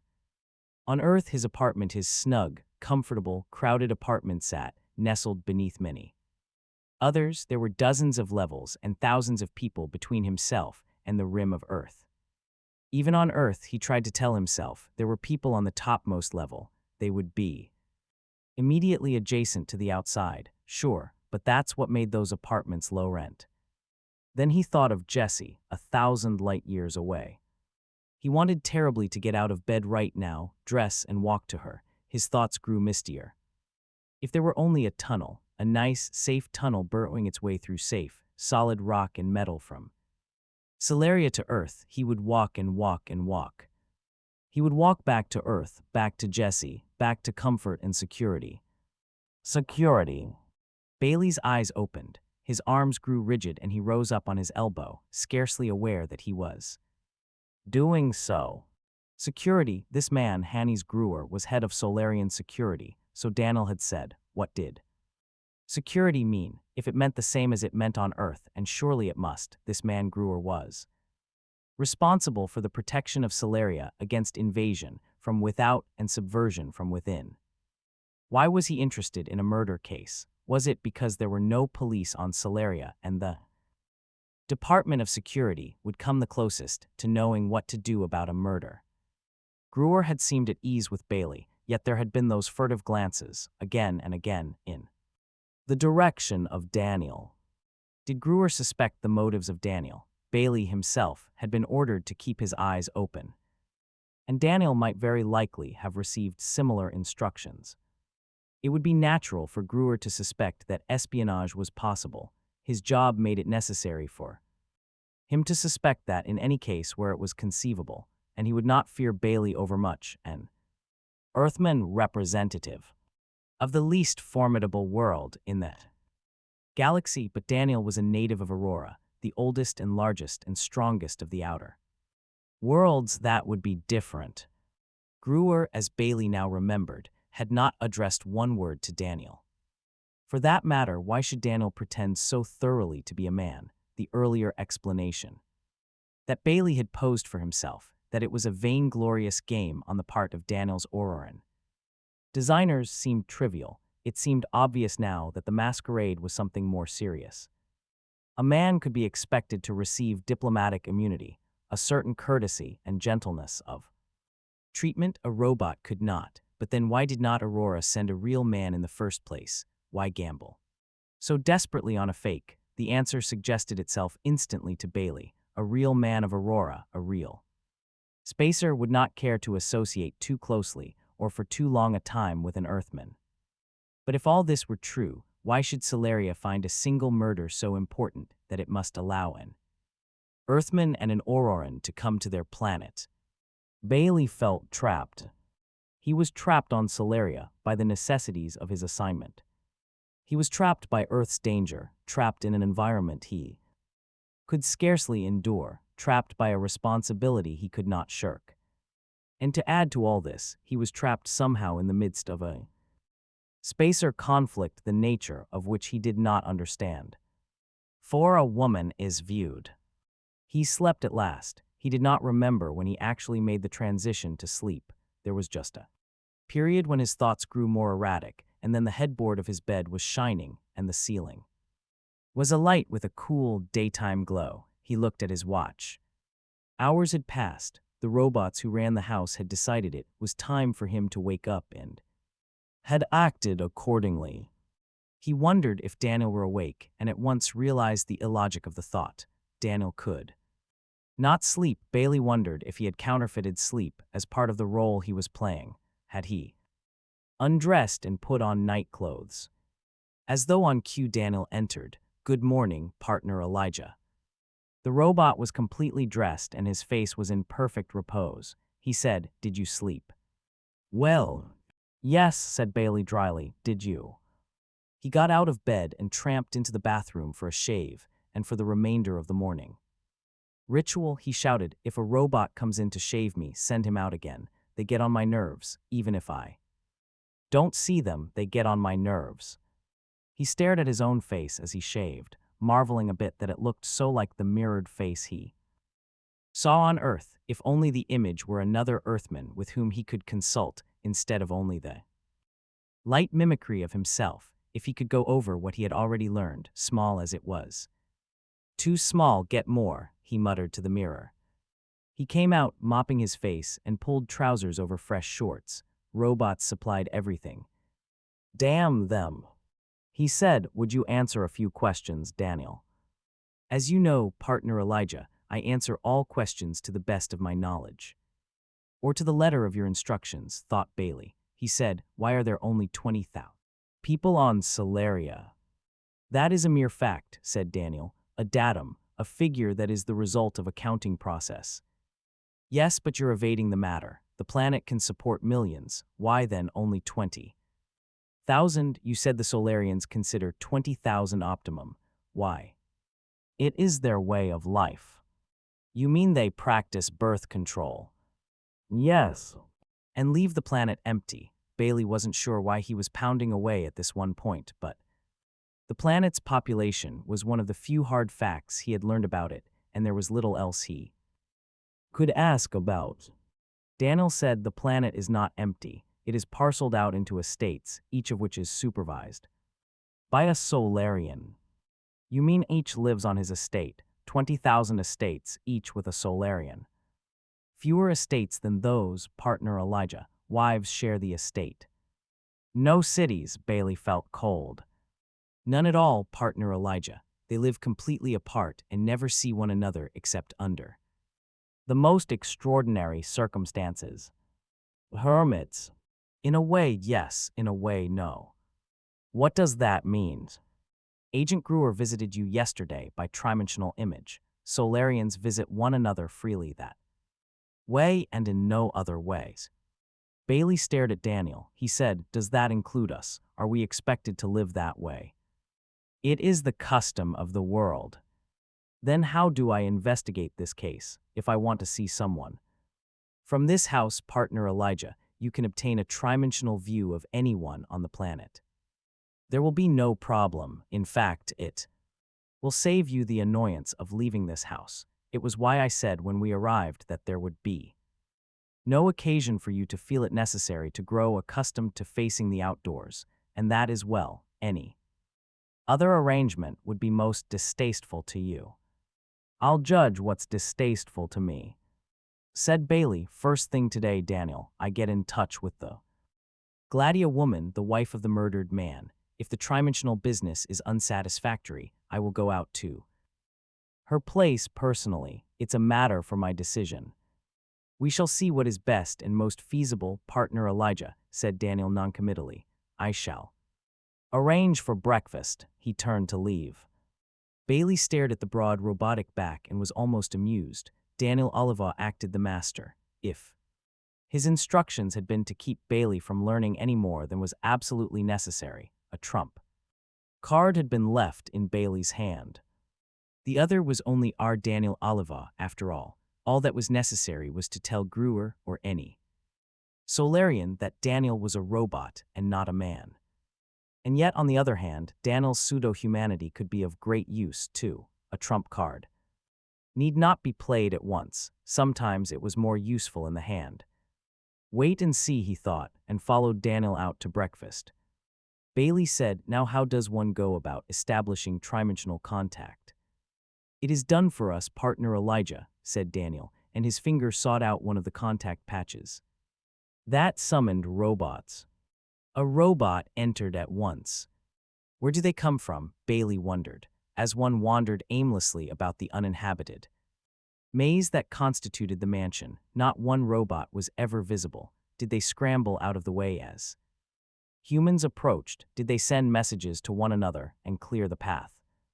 Yet whenever a call went out, one appeared without delay. Bailey stared at the robotic newcomer. It was sleek but not glossy. Its surface had a muted gray finish with a checkerboard pattern on the right shoulder as the only bit of color, squares in white and yellow, silver, and gold, really, from the metallic luster, were placed in what seemed an aimless pattern. Daniel said, "Take us to the conversation room." The robot bowed and turned but said nothing. Bailey said, "Wait, boy, what's your name?" The robot faced Bailey. It spoke in clear tones and without hesitation.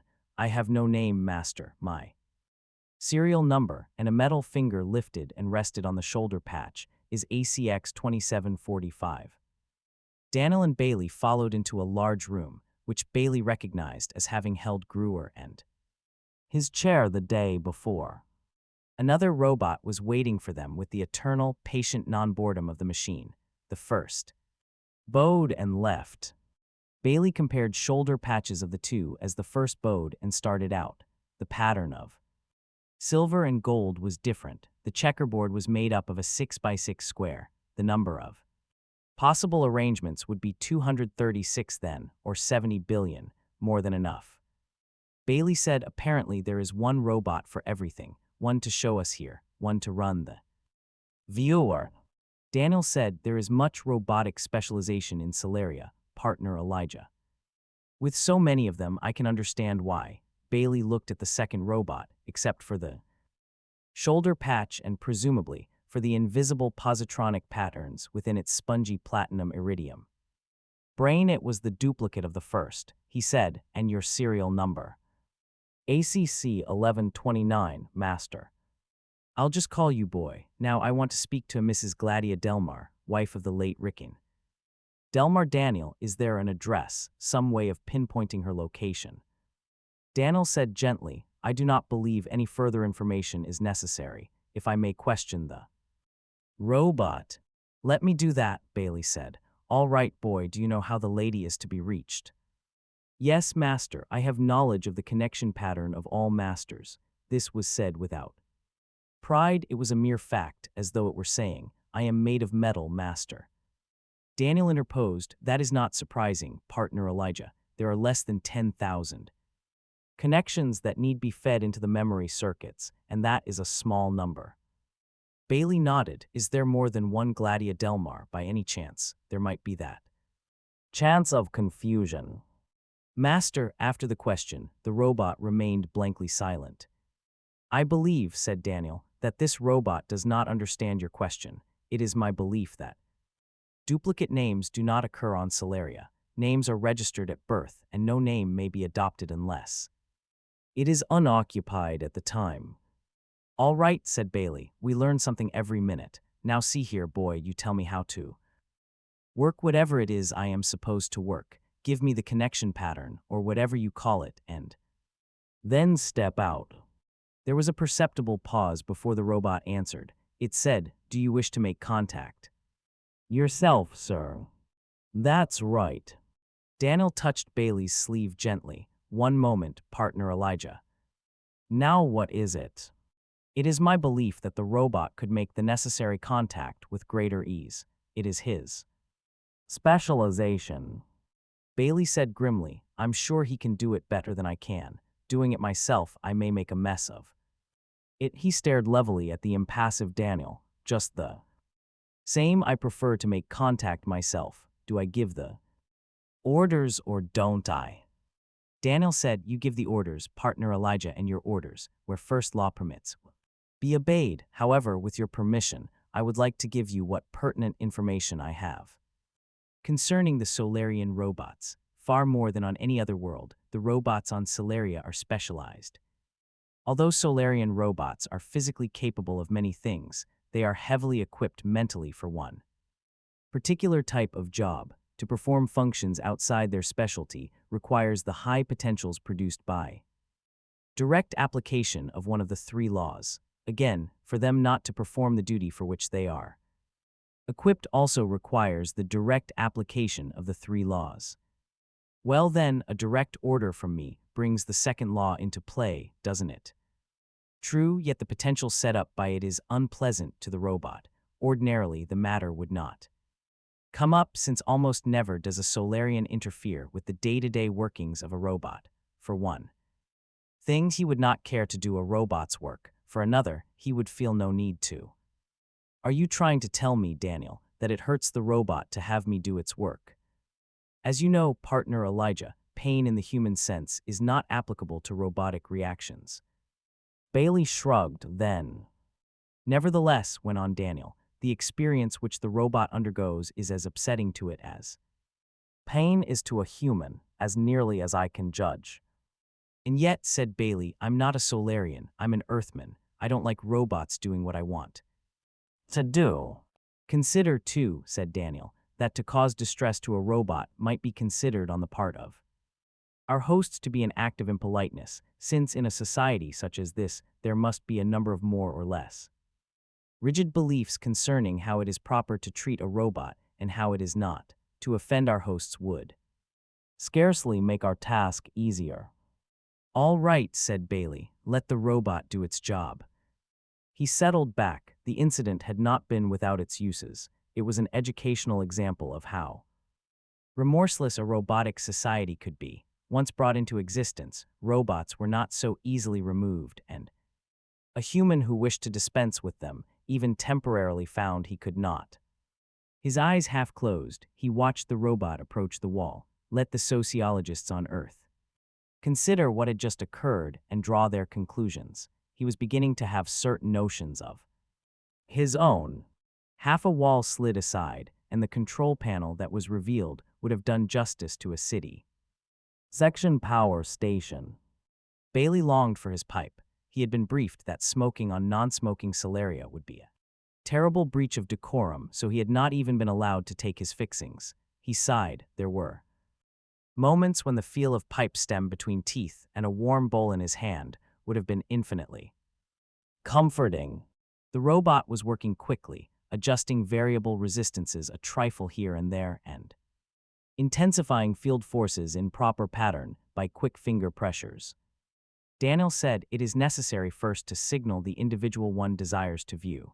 A robot will, of course, receive the message, if the individual being signaled is available and wishes to receive the view. Full contact is established. Are all those controls necessary? Asked Bailey, the robot hardly touching most of the panel. My information on the matter is not complete, partner Elijah. There is, however, the necessity of arranging upon occasion for multiple viewings and for mobile viewings. The latter particularly call for complicated and continuing adjustment.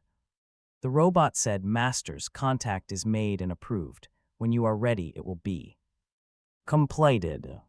Ready, growled Bailey, and as though the word were a signal, the far half of the room was alive with light. Daniel said at once, I neglected to have the robot specify that all visible openings to the outside be draped. I regret that, and we must arrange. Never mind, said Bailey, wincing. I'll manage, don't interfere. It was a bathroom he was staring at, or he judged it to be so from its fixtures. One end of it was, he guessed, a kind of beautician's establishment, and his imagination pictured a robot or robots working with unerring swiftness on the details of a woman's coiffure and on the externals that made up the picture she presented to the world. Some gadgets and fittings he simply gave up on. There was no way of judging their purpose in the absence of experience. The walls were inlaid with an intricate pattern that all but fooled the eye into believing some natural object was being represented before fading away into an abstraction. The result was soothing and almost hypnotic in the way it monopolized attention. What might have been the shower stall, a large one, was shielded off by nothing that seemed material, but rather by a trick of lighting that set up a wall of flickering opacity. No human was in sight. But Lay's glance fell to the floor. Where did his room end and the other begin? It was easy to tell. There was a line where the quality of the light changed, and that must be it. He stepped toward the line, and after a moment's hesitation, pushed his hand beyond it. He felt nothing, any more than he would have had. He shoved the hand into one of Earth's crude trimensionals. There at least he would have seen his own hand still, faintly perhaps and overlaid by the image, but he would have seen it. Here it was lost completely. To his vision, his arm ended sharply at the wrist. What if he stepped across the line altogether? Probably his own vision would become inoperative. He would be in a world of complete blackness. The thought of such efficient enclosure was almost pleasant. A voice interrupted him. He looked up and stepped backward with an almost clumsy haste. Gladia Delmar was speaking. At least Bailey assumed it was she. The upper portion of the flickering light across the shower stall had faded, and a head was clearly visible.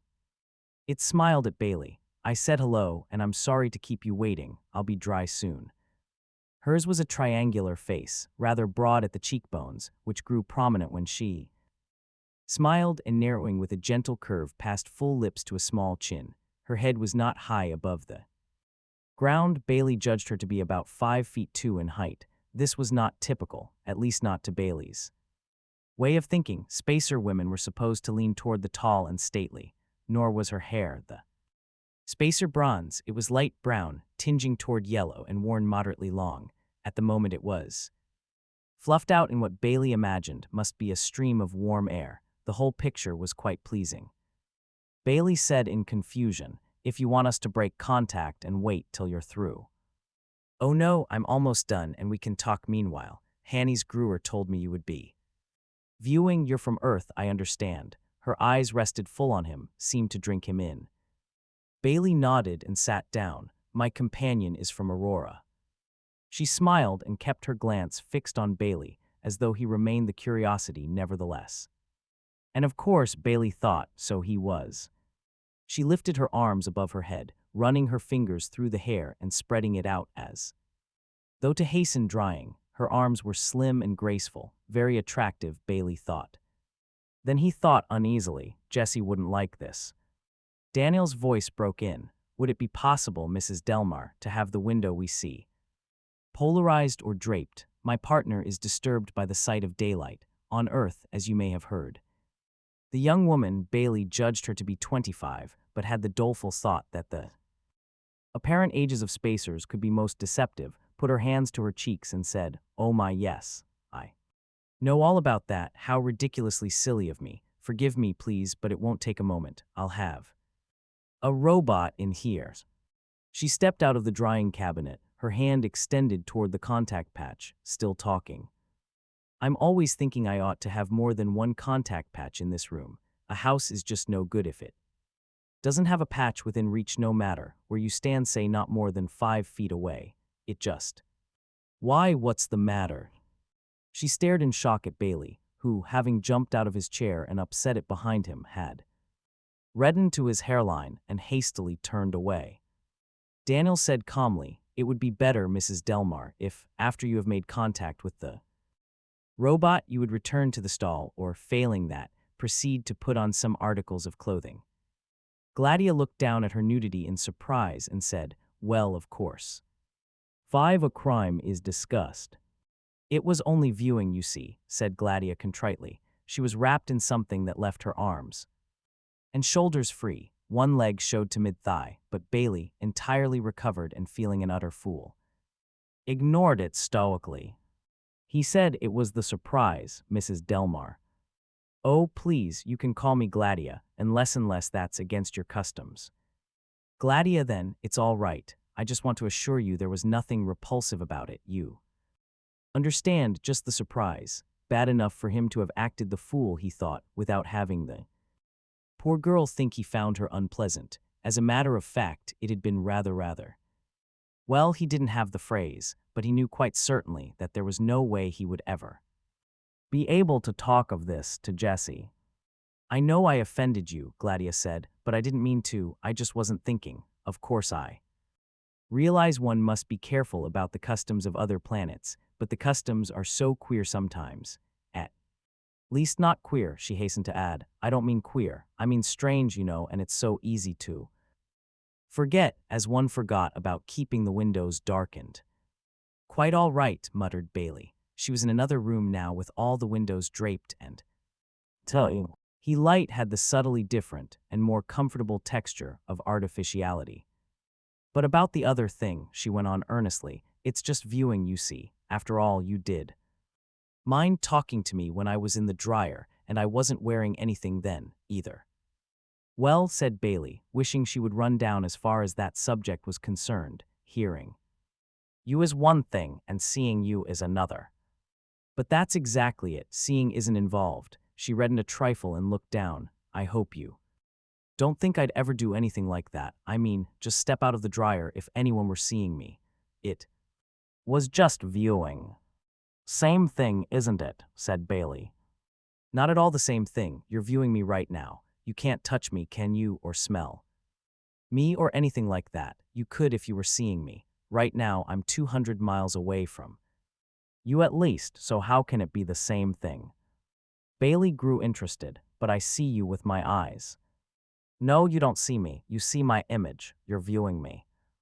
And that makes a difference. All the difference there is. I see, in a way he did. The distinction was not one he could make easily, but it had a kind of logic to it. She said, bending her head a little to one side, do you really see? Yes. Does that mean you wouldn't mind if I took off my wrapper? She was smiling. He thought she's teasing and I ought to take her up on it, but aloud he said, no, it would take my mind off my job. We'll discuss it another time. Do you mind my being in the wrapper, rather than something more formal, seriously? I don't mind. May I call you by your first name? If you have the occasion. What is your first name? Elijah. All right, she snuggled into a chair that looked hard and almost ceramic in texture, but it slowly gave as she sat until it embraced her gently. Bailey said, to business now. She said, to business. Bailey found it all extraordinarily difficult. There was no way even to make a beginning, on Earth. He would ask name, rating, city and sector of dwelling, a million different routine questions. He might even know the answers to begin with, yet it would be a device to ease into the serious phase. It would serve to introduce him to the person, make his judgment of the tactics to pursue something other than a mere guess. But here, how could he be certain of anything? The very verb to see meant different things to himself and to the woman. How many other words would be different? How often would they be at cross purposes without his being aware of it? He said, how long were you married, Gladia? 10 years, Elijah. How old are you? 33. Bailey felt obscurely pleased. She might easily have been 133. He said, were you happily married? Gladia looked uneasy. How do you mean that? Well, for a moment Bailey was at a loss. How do you define a happy marriage, for that matter? What would a Solarian consider a happy marriage? He said, well, you saw one another often. What? I should hope not. We're not animals, you know. Bailey winced. You did live in the same mansion, I thought. Of course we did. We were married, but I had my quarters and he had his. He had a very important career which took much of his time, and I have my own work. We viewed each other whenever necessary. He saw you, didn't he? It's not a thing one talks about, but he did see me. Do you have any children? Gladia jumped to her feet in obvious agitation. That's too much, of all the indecent. Now wait, Bailey brought his fist down on the arm of his chair. Don't be difficult, this is a murder investigation. Do you understand? Murder. And it was your husband who was murdered, do you want to see the murderer found and punished, or don't you? Then ask about the murder, not about. I have to ask all sorts of things. For one thing, I want to know whether you're sorry your husband is dead. He added with calculated brutality, you don't seem to be. She stared at him haughtily. I'm sorry when anyone dies, especially when he's young and useful. Doesn't the fact that he was your husband make it just a little more than that? He was assigned to me, and well, we did see each other when scheduled and she hurried. The next words, and if you must know, we don't have children because none have been assigned us yet. I don't see what all that has to do with being sorry over someone being dead. Maybe it had nothing to do with it, Bailey thought. It depended on the social facts of life and with those he was not acquainted. He changed the subject. I'm told you have personal knowledge of the circumstances of the murder. For a moment she seemed to grow taut. I discovered the body. Is that the way I should say it? Then you didn't witness the actual murder. Oh no, she said faintly. Well, suppose you tell me what happened. Take your time and use your own words. He sat back and composed himself to listen. As he began, it was on 3/2 of the 5th. When was that in standard time? Asked Bailey quickly. I'm not sure, I really don't know. You can check, I suppose. Her voice seemed shaky, and her eyes had grown large. They were a little too gray to be called blue, he noted. She said he came to my quarters. It was our assigned day for seeing, and I knew he'd come. He always came on the assigned day. Oh yes, he was a very conscientious man, a good Solarian. He never skipped an assigned day. And always came at the same time. Of course, he didn't stay long. We have not been assigned CH. She couldn't finish the word, but Bailey nodded. Anyway, she said, he always came at the same time, you know, so that everything would be comfortable. We spoke a few minutes. Seeing is an ordeal, but he always spoke quite normally to me. It was his way. Then he left to attend to some project he was involved with. I'm not sure what. He had a special laboratory in my quarters, to which he could retire on seeing days. He had a much bigger one in his quarters, of course. Bailey wondered what he did in those laboratories. Phytology, perhaps, whatever that was. He said, did he seem unnatural in any way? Worried? No, he was never worried. She came to the edge of a small laugh and buried it at the last moment. He always had perfect control, like your friend there. For a brief moment, her small hand reached out and indicated Daniel, who did not stir. I see, well, go on. Gladia didn't. Instead, she whispered, do you mind if I have myself a drink? Please do. Gladia's hand slipped along the arm of her chair momentarily. In less than a minute, a robot moved in silently, and a warm drink. Bailey could see the steam was in her hand. She sipped slowly then. Set the drink down. She said, that's better. May I ask a personal question? Bailey said, you may always ask. Well, I've read a lot about Earth. I've always been interested, you know, it's such a queer world, she gasped and added immediately, I didn't mean that. Bailey frowned a little. Any world is queer to people who don't live on it. I mean, it's different, you know. Anyway, I want to ask a rude question. At least I hope it doesn't seem rude to an Earthman. I wouldn't ask it of a Solarian, of course, not for anything. Ask what, Gladia? About you and your friend Mr. Oliva, is it? Yes. You two aren't viewing, are you? How do you mean? I mean each other, you're seeing, you're there, both of you, Bailey said. We're physically together, yes. You could touch him if you wanted to. That's right.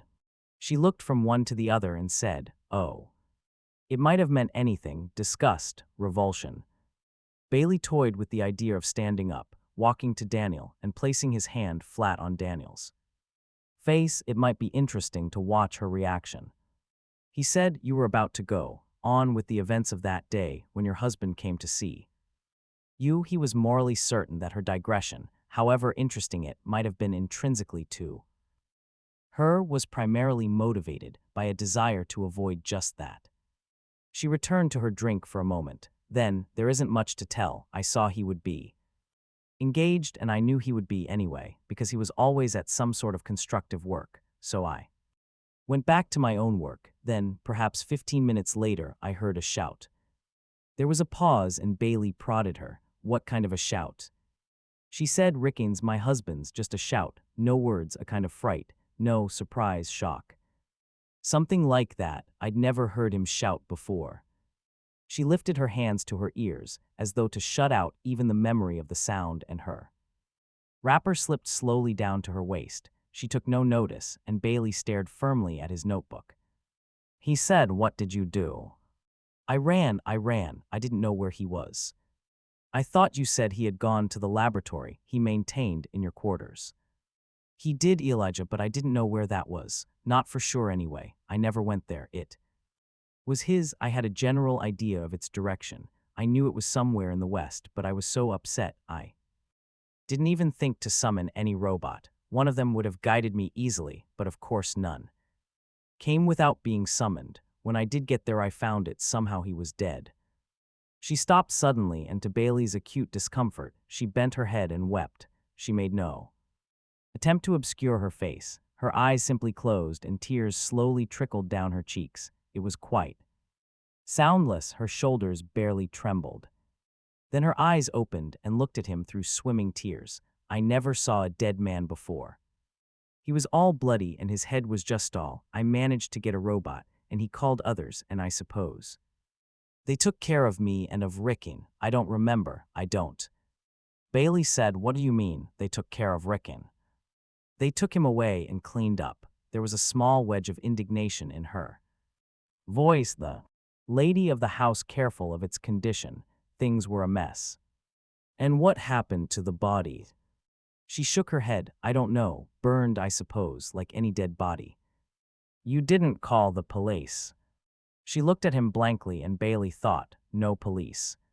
He said, you told somebody, I suppose. People found out about the matter. She said the robots called a doctor, and I had to call Ricken's place of work. The robots there had to know he wouldn't be back. The doctor was for you, I suppose. She nodded. For the first time, she seemed to notice her wrapper draped about her hips. She pulled it up into position, murmuring forlornly, I'm sorry, I'm sorry. Bailey felt uncomfortable, watching her as she sat there helpless, shivering, her face contorted with the absolute terror that had come over her with the memory. She had never seen a dead body before. She had never seen blood and a crushed skull, and if the husband-wife relationship on Solaria was something thin and shallow, it was still a dead human being with whom she had been confronted. Bailey scarcely knew what to say or do next. He had the impulse to apologize, and yet, as a policeman, he was doing only his duty. But there were no police on this world. Would she understand that this was his duty? Slowly and as gently as he could, he said, Gladia, did you hear anything at all? Anything besides your husband's shout? She looked up, her face as pretty as ever, despite its obvious distress perhaps because of it. She said nothing.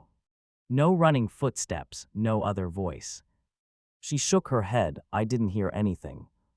When you found your husband, he was completely alone. You two were the only ones present. Yes. No signs of anyone else having been there. None that I could see. I don't see how anyone could have been there anyway. Why do you say that? For a moment she looked shocked. Then she said dispiritedly, You're from Earth, I keep forgetting. Well, it's just that nobody could have been there. My husband never saw anybody except me. Not since he was a boy. He certainly wasn't the sort to see anybody, not Ricken. He was very strict, very custom-abiding. It might not have been his choice. What if someone had just come to see him without an invitation, without your husband knowing anything about it? He couldn't have helped seeing the intruder, regardless of how custom-abiding he was. She said maybe, but he would have called robots at once and had the man taken away. He would have. Besides, no one would try to see my husband without being invited to. I couldn't conceive of such a thing, and Ricken certainly would never invite anyone to see him. It's ridiculous to think so. Bailey said softly, Your husband was killed by being struck on the head, wasn't he? You'll admit that. I suppose so. He was all. I'm not asking for the details at the moment. Was there any sign of some mechanical contrivance in the room that would have enabled someone to crush his skull by remote control? Of course not. At least, I didn't see any. If anything like that had been there, I imagine you would have seen it. It follows then that a hand held something capable of crushing a man's skull, and that hand swung it. Some person had to be within 4 feet of your husband to do that, so someone did see him. No one would, she said earnestly. A Solarian just wouldn't see anyone. A Solarian who would commit murder wouldn't stick at a bit of seeing, would he? To himself, that statement sounded dubious. On Earth, he had known the case of a perfectly conscienceless murderer who had been caught only because he could not bring himself to violate the custom of absolute silence in the community bathroom. Gladia shook her head. You don't understand about seeing. Earthmen just see anybody they want to all the time, so you don't understand it. Curiosity seemed to be struggling within her. Her eyes lightened a bit. Seeing does seem perfectly normal to you, doesn't it? I've always taken it for granted, said Bailey. It doesn't trouble you. Why should it? Well, the films don't say, and I've always wanted to know, is it all right if I ask a question? Go ahead, said Bailey stolidly. Do you have a wife assigned to you? I'm married, I don't know about the assignment part. And I know you see your wife anytime you want to, and she sees you and neither of you thinks anything of it. Bailey nodded. Well, when you see her, suppose you just want to. She lifted her hands elbow high, pausing as though searching for the proper phrase. She tried again, can you just any time? She let it dangle. Bailey didn't try to help.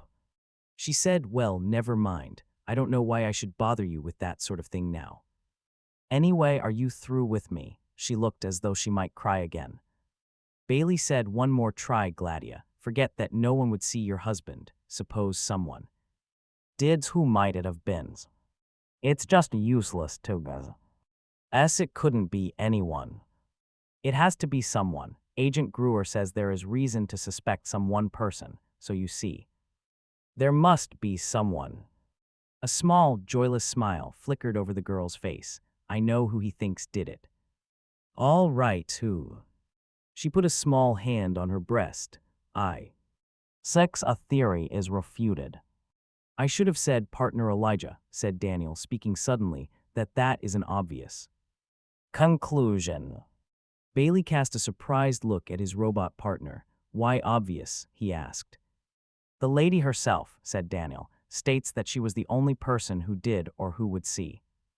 Her husband, the social situation on Solaria, is such that even she cannot plausibly present anything else as the truth. Certainly Agent Gruer would find it reasonable, even obligatory, to believe that a Solarian husband would be seen only by his wife, since only one person could be in seeing range, only one person could strike the blow, and only one person could be the murderer, or murderess rather. Agent Gruer, you will remember, said that only one person could have done it. Anyone else he considered impossible. Well, he also said Bailey, that one person couldn't have done it either. By which he probably meant that there was no weapon found at the scene of the crime. Presumably, Mrs. Delmar could explain that anomaly. He gestured with cool robotic politeness toward where Gladia sat, still in viewing focus, her eyes cast down, her small mouth compressed. Jehoshaphat, thought Bailey, were forgetting the lady. Perhaps it was annoyance that had caused him to forget. It was Daniel who annoyed him, he thought, with his unemotional approach to problems. Or perhaps it was himself with his emotional approach. He did not stop to analyze the matter. He said, that will be all for now, Gladia. However one goes about it, break contact. Goodbye. She said softly, sometimes one says, done viewing, but I like goodbye better. You seem disturbed, Elijah. I'm sorry, because I'm used to having people think I did it, so you don't need to feel disturbed. Daniel said, did you do it, Gladia? No, she said angrily. Goodbye, then. With the anger not yet washed out of her face, she was gone. For a moment, though, Bailey could still feel the impact of those quite extraordinary gray eyes. She might say she was used to having people think her a murderess, but that was very obviously a lie. Her anger spoke more truly than her words. Bailey wondered of how many other lies she was capable. And now Bailey found himself alone with Daniel. He said, all right, Daniel, I'm not altogether fool. I have never thought you were, partner Elijah. Then tell me what made you say there was no murder weapon found at the site of the crime. There was nothing in the evidence so far, nothing in anything I've heard that would lead us to that conclusion. You are correct. I have additional information not yet available to you. I was sure of that. What kind? Agent Gruer said he would send a copy of the report of their own investigation. I have that copy. It arrived this morning. Why haven't you shown it to me? I felt that it would perhaps be more fruitful for you to conduct your investigation, at least in the initial stages, according to your own ideas, without being prejudiced by the conclusions of other people, who, self-admittedly, have reached no satisfactory conclusion. It was because I myself felt my logical processes might be influenced by those conclusions that I contributed nothing to the discussion. Logical processes, unbidden, there leaped into Bailey's mind the fragment of a conversation he had once had with a roboticist. A robot, the man had said, is logical but not reasonable. He said, you entered the discussion at the end. So I did, partner Elijah, but only because by that time I had independent evidence bearing out Agent Gruer's suspicions. What kind of independent evidence? That which could be deduced from Mrs. Delmar's own behavior. Let us be specific, Daniel. Consider that if the lady were guilty and were attempting to prove herself innocent, it would be useful to her to have the detective in the case believe her innocent. Well, if she could warp his judgment by playing upon a weakness of his, she might do so, might she? Not strictly hypothetical. Not at all, was the calm reply. You will have noticed, I think, that she concentrated her attention entirely on you. I was doing the talking, said Bailey. Her attention was on you from the start, even before she could guess that you would be doing the talking. In fact, one might have thought she would, logically, have expected that I, as an Auroran, would take the lead in the investigation, yet she concentrated on you. And what do you deduce from this? That it was upon you, partner Elijah, that she pinned her hopes. You were the Earthman. What of that? She had studied Earth. She implied that more than once. She knew what I was talking about, we. And I asked her to blank out the outer daylight at the very start of the interview. She did not act surprised or uncomprehending, as she would most certainly have done had she not had actual knowledge of conditions on Earth. Well, since she has studied Earth, it is quite reasonable to suppose that she discovered one weakness Earthmen possess. She must know of the nudity taboo and of how such a display must impress an Earthman. She explained about viewing. So she did, yet did it seem entirely convincing to you? Twice she allowed herself to be seen in what you would consider a state of improper clothing. Your conclusion, said Bailey, is that she was trying to seduce me. Is that it? Seduce you away from your professional impersonality, so it would seem to me, and though cannot share human reactions to stimuli, I would judge, from what has been imprinted on my instruction circuits, that the lady meets any reasonable standard of physical attractiveness from your behavior.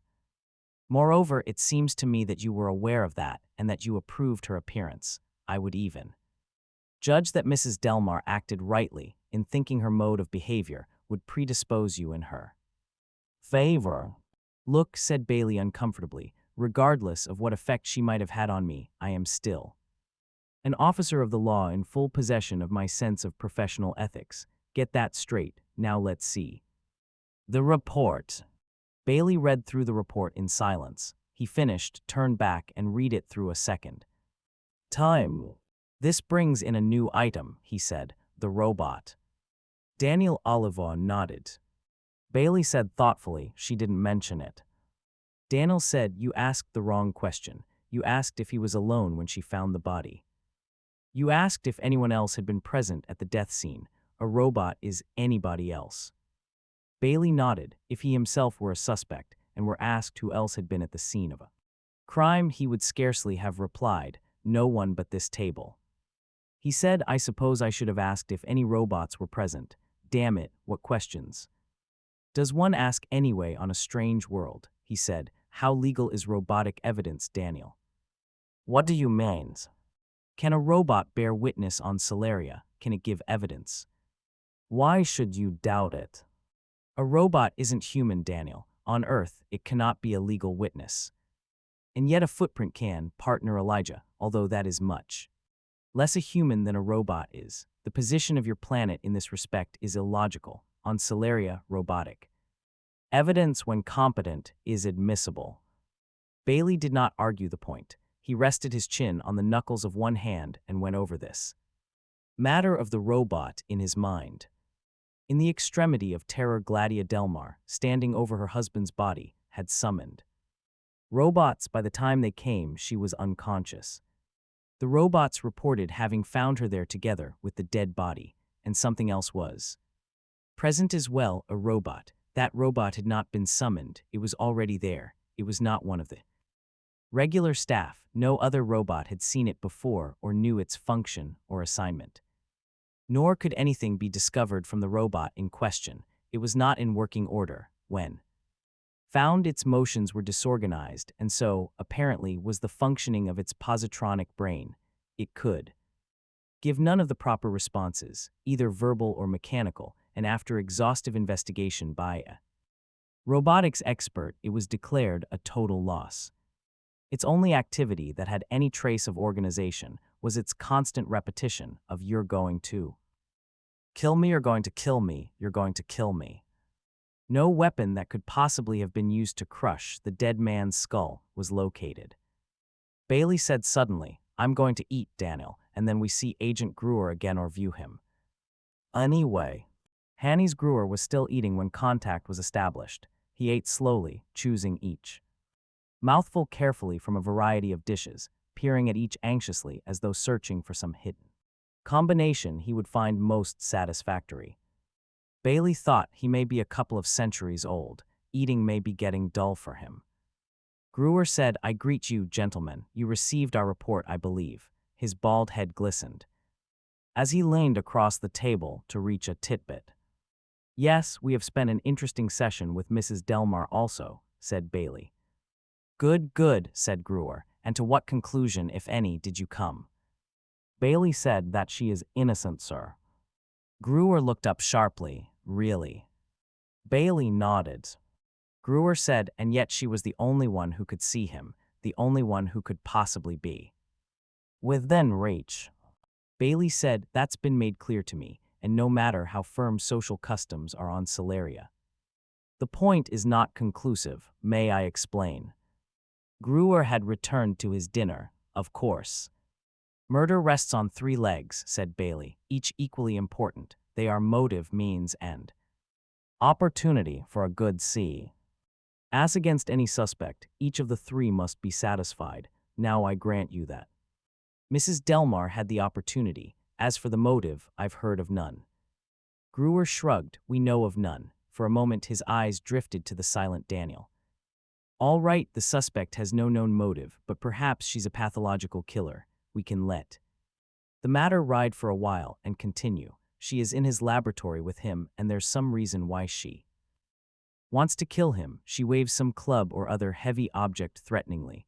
It takes him a while to realize that his wife really intends to hurt him. He shouts in dismay, "You're going to kill me," and so she does. He turns to run as the blow descends, and it crushes the back of his head. Did a doctor examine the body, by the way? Yes and no. The robots called a doctor to attend Mrs. Delmar, and as a matter of course, he looked at the dead body, too. That wasn't mentioned in the report. It was scarcely pertinent. The man was dead. In fact, by the time the doctor could view the body, it had been stripped, washed, and prepared for cremation in the usual manner. "In other words, the robots had destroyed evidence," said Bailey, annoyed. "Then, did you say he viewed the body? He didn't see it." "Great space," said Gruer. "What a morbid notion. He viewed it, of course, from all necessary angles and at close focus, I'm sure. Doctors can't avoid seeing patients under some conditions, but I can't conceive of any reason why they should have to see corpses. Medicine is a dirty job, but even doctors draw the line somewhere."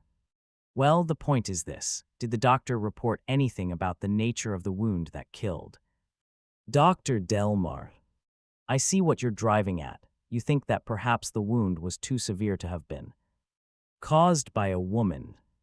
A woman is weaker than a man, sir, and Mrs. Delmar is a small woman, but quite athletic plainclothesman, given a weapon of the proper type, gravity and leverage.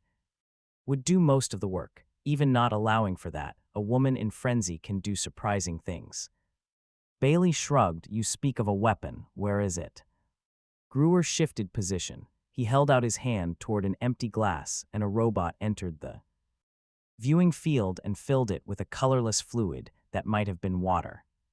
Gruer held the filled glass momentarily, then put it down as though he had changed his mind about drinking. He said, as is stated in the report, we have not been able to locate it. I know the report says that. I want to make absolutely certain of a few things. The weapon was searched for thoroughly by yourself. By robots, but under my own viewing supervision at all times. We could locate nothing that might have been the weapons. That weakens the case against Mrs. Delmar, doesn't it? It does, said Gruer calmly. It is one of several things about the case we don't understand. It is one reason why we have not acted against Mrs. Delmar. It is one reason why I told you that the guilty party could not have committed the crime, either. Perhaps I should say that she apparently could not have committed the crime. Apparently. She must have disposed of the weapon some way. So far, we have lacked the ingenuity to find it. Bailey said dourly, have you considered all possibilities? I think so. I wonder, let's see. A weapon has been used to crush a man's skull, and it is not found at the scene of the crime. The only alternative is that it has been carried away. It could not have been carried away by Ricking Delmar. He was dead. Could it have been carried away by Gladia Delmar? It must have been, said Gruer. How, when the robots arrived, she was on the floor unconscious, or she may have been feigning unconsciousness, but anyway she was there. How long a time between the murder and the arrival of the first robot? That depends upon the exact time of the murder, which we don't know, said Gruer uneasily. I read the report, sir. One robot reported hearing a disturbance and a cry it identified as Dr. Delmar S. It was apparently the closest to the scene. The summoning signal flashed 5 minutes. Afterward, it would take the robot less than a minute to appear on the scene. Bailey remembered his own experiences with the rapid-fire appearance of robots when summoned. In 5 minutes, even 10, how far could Mrs. Delmar have carried a weapon and returned in time to assume unconsciousness? She might have destroyed it in a disposer unit. The disposer unit was investigated, according to the report, and the residual gamma-ray activity was quite low. Nothing sizable had been destroyed in it for 24 hours. I know that, said Gruer. I simply present it as an example of what might have been done. True, said Bailey, but there may be a very simple explanation. I suppose the robots belonging to the Delmar household have been checked, and all were accounted for. Oh, yes. And all in reasonable working order. Yes. What? Could any of those have carried away the weapon, perhaps without being aware of what it was? Not one of them had removed anything from the scene of the crime, or touched anything for that matter. That's not so. They certainly removed the body and prepared it for cremation. Well, yes, of course, but that scarcely counts. You would expect them to do that. Jehoshaphat, muttered Bailey. He had to struggle to keep calm. He said, now suppose someone else had been on the scene. Impossible, said Gruer. How could someone invade Dr. Delmar's personal presence? Suppose, cried Bailey. Now there was never any thought in the robots' minds that an intruder might have been present. I don't suppose any of them made an immediate search of the grounds about the house. It wasn't mentioned in the report. There was no search till we looked for the weapon, but that was a considerable time afterward. Nor any search for signs of a ground car or an air vehicle on the grounds. No. Then if someone had nerved himself to invade Dr. Delmar's personal presence, as you put it, he could have killed him and then walked away leisurely. No one would have stopped him or even seen him. Afterward, he could rely on everyone being sure no one could have been there. And no one could, said Gruer positively. Bailey said one more thing, just one more. There was a robot involved. A robot was at the sign. Daniel interposed for the first time. The robot was not at the scene. Had it been there, the crime would not have been committed. Bailey turned his head sharply, and Gruer, who had lifted his glass a second time as though about to drink, put it down again to stare at Daniel.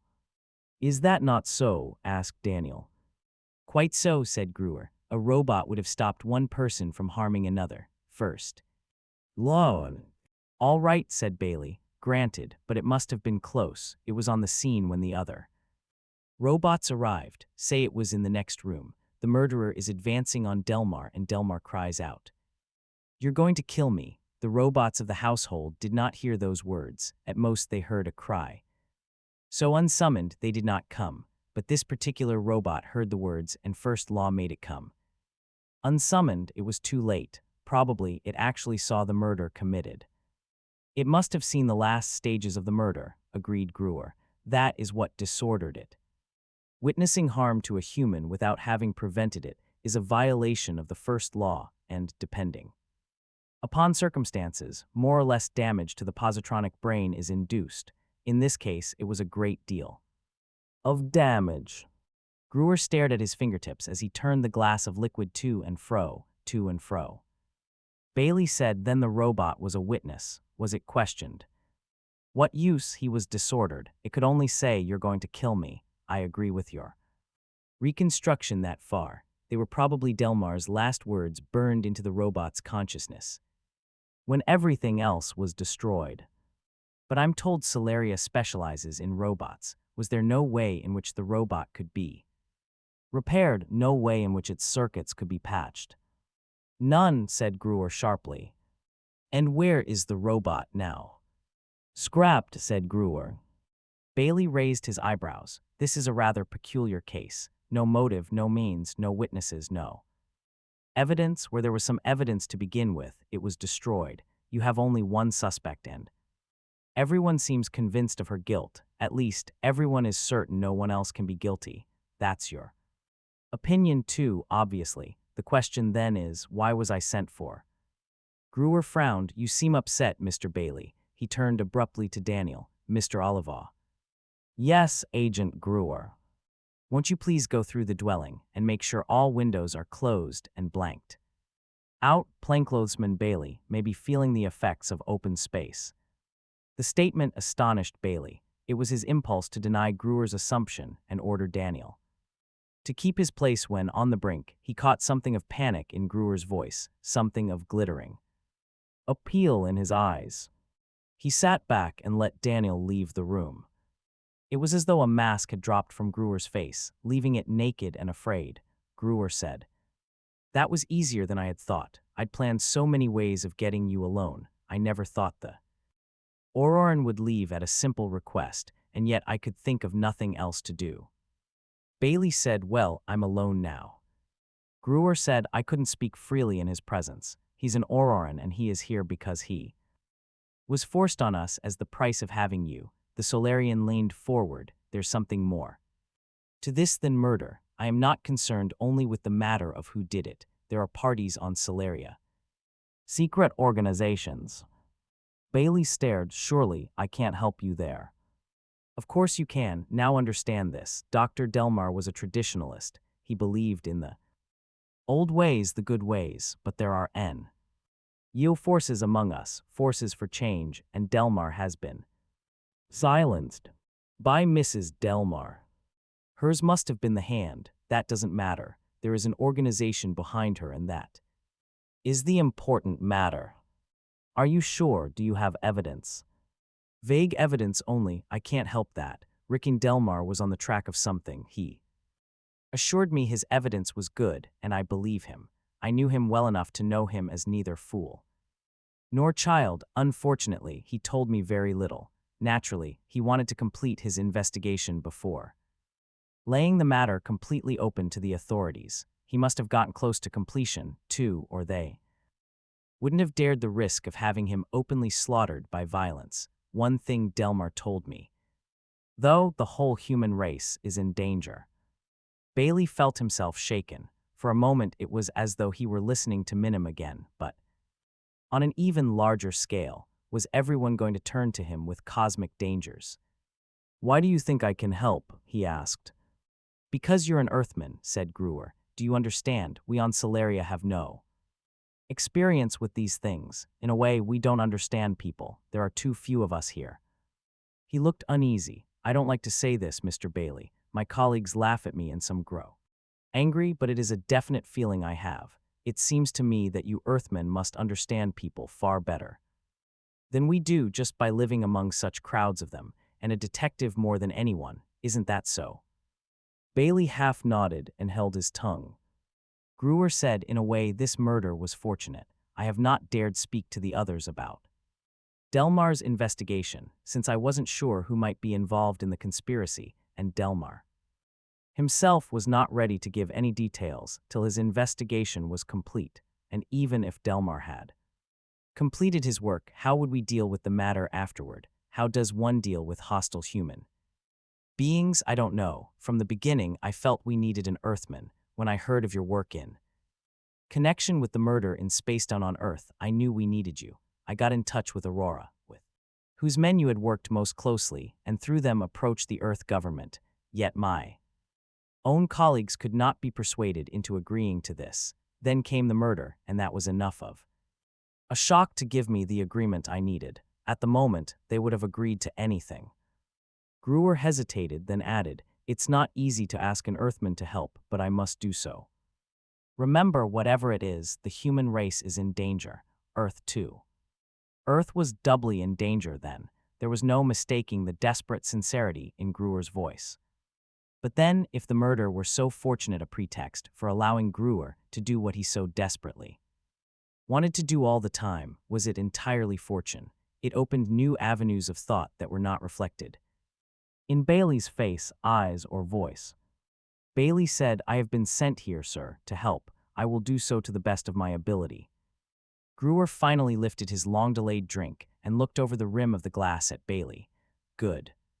He said, not a word to the Auroran, please. Whatever this is about, Aurora may be involved, certainly. They took an unusually intense interest in the case. For instance, they insisted on including Mr. Oliva as your partner. Aurora is powerful, we had to agree. They say they include Mr. Oliva only because he worked with you before, but it may well be that they wish a reliable man of their own on the scene, eh? He sipped slowly, his eyes on Bailey. Bailey passed the knuckles of one hand against his long cheek, rubbing it thoughtfully. Now if that... He didn't finish, but leaped from his chair and almost hurled himself toward the other, before remembering it was only an image he was facing. For Brewer, staring wildly at his drink, clutched his throat, whispering hoarsely, burning. Burning! The glass fell from his hand, its contents spilling, and Brewer dropped with it, his face distorted. With pain. 7. A doctor is prodded. Daniel stood in the doorway. What happened, partner Eli? But no explanation was needed. Daniel's voice changed to a loud ringing shout. Robots of Hanny's Brewer, your master is hurt, robots. At once a metal figure strode into the dining room, and after it, in a minute or two, a dozen more entered. 3 carried Brewer gently away, the others busily engaged in straightening the disarray and picking up the tableware strewn on the floor. Daniel called out suddenly, you there, robots, never mind the crockery, organize a search. Search the house for any human being, alert any robots on the grounds outside, have them go over every acre of the estate. If you find a master, hold him, do not hurt him, unnecessary advice, but do not let him leave either. If you find no master present, let me know. I will remain at this viewer combination. Then as robots scattered, Elijah muttered to Daniel, Thaw. Tease a beginning, it was poison of course. Yes, that much is obvious, partner Elijah. Daniel sat down queerly, as though there were weakness in his knees. Bailey had never seen him give way so, not for an instant, to any action that resembled anything so human as a weakness in the knees. Daniel said, it is not well with my mechanism to see a human being come to harm. There was nothing you could do. That I understand, and yet it is as though there were certain cloggings in my thought paths. In human terms, what I feel might be the equivalent to shock. If that's so, get over it. Bailey felt neither patience nor sympathy for a queasy robot. We've got to consider the little matter of responsibility. There is no poison without a poisoner. It might have been food poisoning. Accidental food poisoning, on a world this neatly run, never. Besides, the poison was in liquid and the symptoms were sudden and complete. It was a poison dose and a large one. Look, Daniel. I'll go into the next room to think this out a bit. You get Mrs. Delmar, make sure she's at home and check the distance between her estate and Brewer's. Is it that you think she? Bailey held up a hand. Just find out, will you? He strode out of the room, seeking solitude. Surely there could not be two independent attempts at murder so close together in time on a world like Solaria, and if a connection existed, the easiest assumption to make was that Brewer's story of a conspiracy was true. Bailey felt a familiar excitement growing within him. He had come to this world with Earth's predicament in his mind and his own. The murder itself had been a faraway thing, but now the chase was really on. The muscles in his jaw knotted. After all, the murderer or murderers or murderess had struck in his presence and he was stung by that was he held in so little account. It was professional pride that was hurt, and Bailey knew it and welcomed the fact. At least it gave him a firm reason to see this thing through as a murder case, simply. Even without reference to Earth's dangers. Daniel had located him now and was striding toward him. I have done as you asked me to. Partner Elijah, I have viewed Mrs. Delmar. She is at her home, which is somewhat over 1,000 miles from the estate of Agent Brewer. Bailey said, I'll see her myself later. View her, I mean. He stared thoughtfully at Daniel. Do you think she has any connection with this crime? Apparently not a direct connection, partner Elijah. Does that imply there might be an indirect connection? She might have persuaded someone else to do it. Someone else, Bailey asked quickly. Who? That partner Elijah, I cannot say. If someone were acting for her, that someone would have to be at the scene of the crime. Yes, said Daniel, someone must have been there to place the poison in the liquid. Isn't it possible that the poisoned liquid might have been prepared earlier in the day, perhaps? Much earlier. Daniel said quietly, I had thought of that, partner Elijah, which is why I used the word. Apparently, when I stated that Mrs. Delmar had no direct connection with the crime, it is within the realm of possibility for her to have been on the scene earlier in the day. It would be well to check her movements.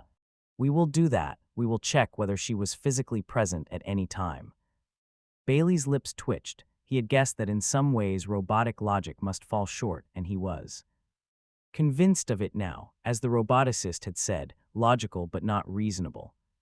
He said, let's get back into the viewing room and get Brewer's estate back in view. The room sparkled with freshness and order. There was no sign at all that less than an hour before a man had collapsed in agony. 3 robots stood, backs against the wall, in the usual robotic attitude of respectful submission. Bailey said, what news concerning your master? The middle robot said, the doctor is attending him, master. Viewing or sighing? Viewing, master. What does the doctor say? Will your master live? It is not yet certain, master. Bailey said, has the house been searched? Thoroughly, master. Was there any sign of another master beside your own? No, master. Were there any signs of such presence in the near past?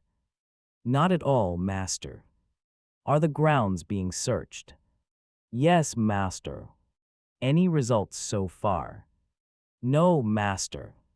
Bailey nodded and said, I wish to speak to the robot that served at the table this night. It is being held for inspection, master. Its reactions are erratic. Can it speak? Yes, master. Then get it here without delay. There was delay and Bailey began again. I said. Daniel interrupted smoothly. There is inter-radio communication among these Solarian types. The robot you desire is being summoned. If it is slow in coming, it is part of the disturbance that has overtaken it as the result of what has occurred. Bailey nodded. He might have guessed it inter-radio, in a world so thoroughly given over to robots. Some sort of intimate communication among them would be necessary if the system were not to break down. It explained how a dozen robots could follow when one robot had been summoned. but only when needed and not otherwise. A robot entered. It limped, one leg dragging. Bailey wondered why and then shrugged. Even among the primitive robots on Earth, reactions to injury of the positronic paths were never obvious to the layman. A disrupted circuit might strike a leg's functioning as here, and the fact would be most significant to a roboticist and completely meaningless to anyone else. Bailey said cautiously, "Do you remember a colorless liquid on your master's table, some of which you poured into a goblet for him?" The robot said, "Yeth, master," a defect in oral articulation too. Bailey said, "What was the nature of the liquid?" "It wat water, master. Just water, nothing else." "Just water, master." "Where did you get it?" "From the reservoir tap, master." "Had it been standing in the kitchen before you brought it in?" "The master preferred it not too cold, master. It wat a standing order that it be poured an hour before meals." How convenient, thought Bailey, for anyone who knew that fact. He said, "Have one of the robots connect me with the doctor viewing your master as soon as he is available, and while that is being done, I want another one to explain how the reservoir tap works. I want to know about the water supply here." The doctor was available with little delay. He was the oldest spacer Bailey had ever seen, which meant Bailey thought that he might be over 300 years old. The veins stood out on his hands, and his close-cropped hair was pure white. He had a habit of tapping his ridged front teeth with a fingernail, making a little clicking noise that Bailey found annoying. His name was Altum Thule. The doctor said, "Fortunately, he threw up a good deal of the dose. Still, he may not survive. It is a tragic event." He sighed heavily. "What was the poison, doctor?" asked Bailey. "I'm afraid I don't know." Click, click, click. Bailey said, "What, then how are you treating him?" "Direct stimulation of the neuromuscular system to prevent paralysis, but except for that I am letting nature take its course." His face, with its faintly yellow skin, like well-worn leather of superior quality, wore a pleading expression. "We have very little experience with this sort of thing. I don't recall another case in over 2 centuries of practice." Bailey stared at the other with contempt. "You know there are such things as poisons, don't you?" "Oh yes, click click, common knowledge. You have book film references where you can gain some knowledge." "It would take days. There are numerous mineral poisons. We make use of insecticides in our society, and it is not impossible to obtain bacterial toxins. Even with descriptions in the films, it would take a long time to gather the equipment and develop the techniques to test for them." "If no one on Solaria knows," said Bailey grimly, "I'd suggest you get in touch with one of the other worlds and find out. Meanwhile, you had better test the reservoir tap in Gruer's mansion for poison. Get there in person if you have to, and do it." Bailey was prodding a venerable spacer roughly, ordering him about like a robot, and was quite unconscious of the incongruity of it, nor did the spacer make any protest. Dr. Thule said doubtfully, "How could the reservoir tap be poisoned? I'm sure it couldn't be." "Probably not," agreed Bailey, "but test it anyway to make sure." The reservoir tap was a dim possibility indeed. The robot's explanation had shown it to be a typical piece of Solarian self-care. Water might enter it from whatever source and be tailored to suit. Microorganisms were removed and non-living organic matter eliminated. The proper amount of aeration was introduced, as were various ions in just those trace amounts best suited to the body's needs. It was very unlikely that any poison could survive one or another of the control devices. Still, if the safety of the reservoir were directly established, then the time element would be clear. There would be the matter of the hour before the meal, when the pitcher of water, exposed to air, thawed. Bailey sourly was allowed to warm slowly, thanks to Gruer's idiosyncrasy. But Dr. Thule, frowning, was saying, "But how would I test the reservoir tap?" "Jehoshaphat, take an animal with you. Inject some of the water you take out of the tap into its veins or have it drink some. Use your head, man, and do the same for what's left in the pitcher, and if that's poisoned as it must be, run some of the tests the reference films describe. Find some simple ones. Do something." Wait, what pitcher? The pitcher in which the water was standing, the pitcher from which the robot poured the poisoned drink. Well, dear me, I presume it has been cleaned up. The household retinue would surely not leave it. Standing up. Out. Bailey groaned, of course not. It was impossible to retain evidence with eager robots forever. Destroying it in the name of household duty, he should have ordered it preserved, but of course this society was not his own, and he never reacted properly to it. Jehoshaphat. Word eventually came through that the Gruer estate was clear, no sign of any unauthorized human present anywhere. Daniel said that rather intensifies the puzzle, partner Elijah, since it seems to leave no one in the role of poisoner. Bailey, absorbed in thought, scarcely heard. He said, "What? Not at all, not at all. It clarifies the matter," he did not explain, knowing quite well that Daniel would be incapable of understanding or believing what Bailey was certain was the truth. Nor did Daniel ask for an explanation. Such an invasion of a human's thoughts would have been most unrobotic. Bailey prowled back and forth restlessly, dreading the approach of the sleep period when his fears of the open would rise and his longing for Earth increase. He felt an almost feverish desire to keep things happening. He said to Daniel, "I might as well see Mrs. Delmar again, have the robot make contact." They walked to the viewing room, and Bailey watched a robot work with deft metal fingers. He watched through a haze of obscuring thought that vanished in startled astonishment when a table, elaborately spread for dinner, suddenly filled half the room.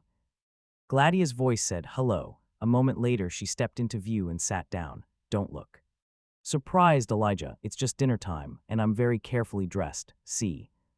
The dominant color of her dress was a light blue, and it shimmered down the length of her limbs to wrists and ankles. A yellow ruff clung about her neck and shoulders, a little lighter than her hair, which was now held in disciplined waves.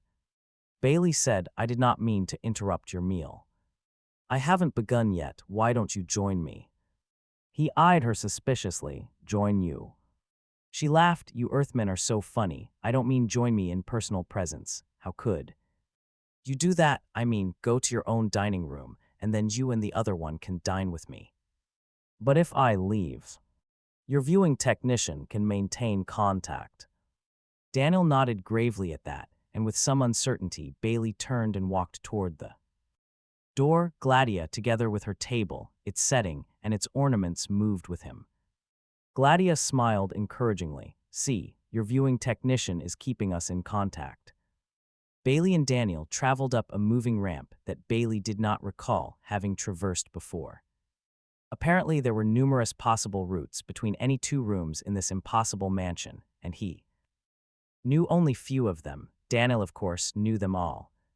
In moving through walls, sometimes a bit below floor level, sometimes a bit above, there was always Gladia and her dinner table.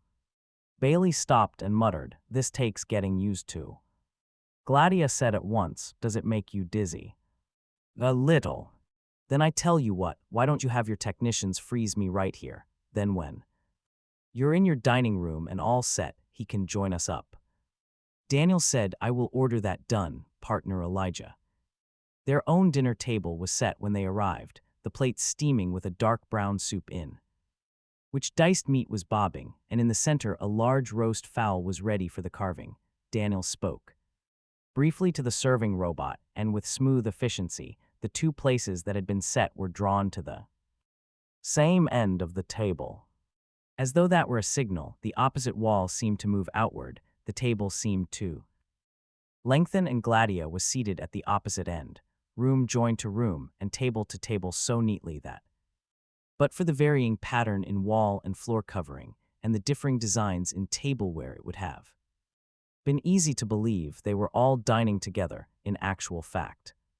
"There," said Gladia with satisfaction, "isn't this comfortable?" "Quite," said Bailey. He tasted his soup gingerly, found it delicious, and helped himself more generously. "You know about Agent Gruer." Trouble shadowed her face at once, and she put her spoon down. "Isn't it terrible, poor Hannies?" "You use his first name. Do you know him?" I know almost all the important people on Solaria. Most Solarians do know one another. Naturally. Naturally indeed, thought Bailey. How many of them were there after all? Bailey said, then perhaps you know Dr. Altum Thule. He's taking care of Brewer. Gladia laughed gently. Her serving robot sliced meat for her and added small brown potatoes. And slivers of carrots. Of course I know him. He treated me. Treated you when? Right after the trouble. About my husband, I mean. Bailey said in astonishment, is he the only doctor on the planet? Oh no, for a moment her lips moved as though she were counting to herself. There are at least 10, and there's one youngster I know of who's studying medicine, but Dr. T. Hoole is one of the best. He has the most experience, poor Dr. Thule. Why poor? Well, you know what I mean. It's such a nasty job being a doctor. Sometimes you just have to see people when you're a doctor and even touch them. But Dr. Thule seems so resigned to it, and he'll always do some seeing when he feels he must. He's always treated me since I was a child and was always so friendly and kind, and I honestly feel I almost wouldn't mind if he did have to see me. For instance, he saw me this last time. After your husband's death, you mean?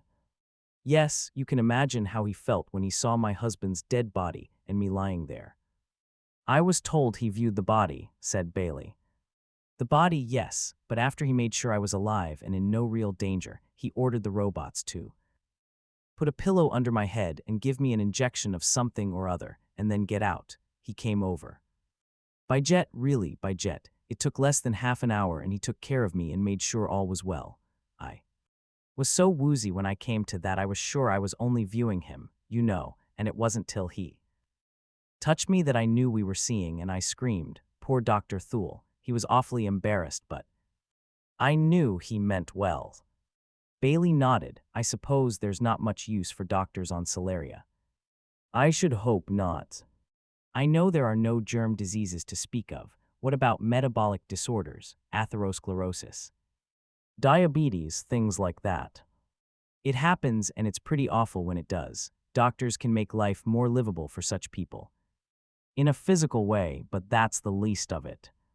Though, of course, it means the gene analysis was imperfect. You don't suppose we allow defects like diabetes to develop on purpose. Anyone who develops such things has to undergo very detailed ray analysis. The mate assignment has to be retracted, which is terribly embarrassing for the mate, and it means no, her voice sank to a whisper, children.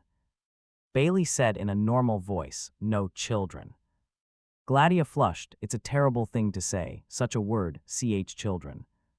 It comes easy after a while, said Bailey dryly. Yes, but if I get into the habit, I'll say it in front of another Solarian someday, and I'll just sink into the ground. Anyway, if the two of them have had children, see, I've said it again already, the children have to be found and examined. That was one of Ricking's jobs, by the way, and well, it's just a mess. So much for Thule, thought Bailey. The doctor's incompetence was a natural consequence of the society and held nothing sinister, nothing necessarily sinister. Cross him off, he thought, but lightly. He watched Gladia as she ate. She was neat and precisely delicate in her movements, and her appetite seemed normal. His own fowl was delightful. In one respect, any way food he could easily be spoiled by these outer worlds. He said, what is your opinion of the poisoning, Gladia? She looked up. I'm trying not to think of it. There are so many horrors lately. Maybe it was poisoning. It was. But there wasn't anyone around. How do you know? There couldn't have been. He has no wife these days, since he's all through with his quota of CH.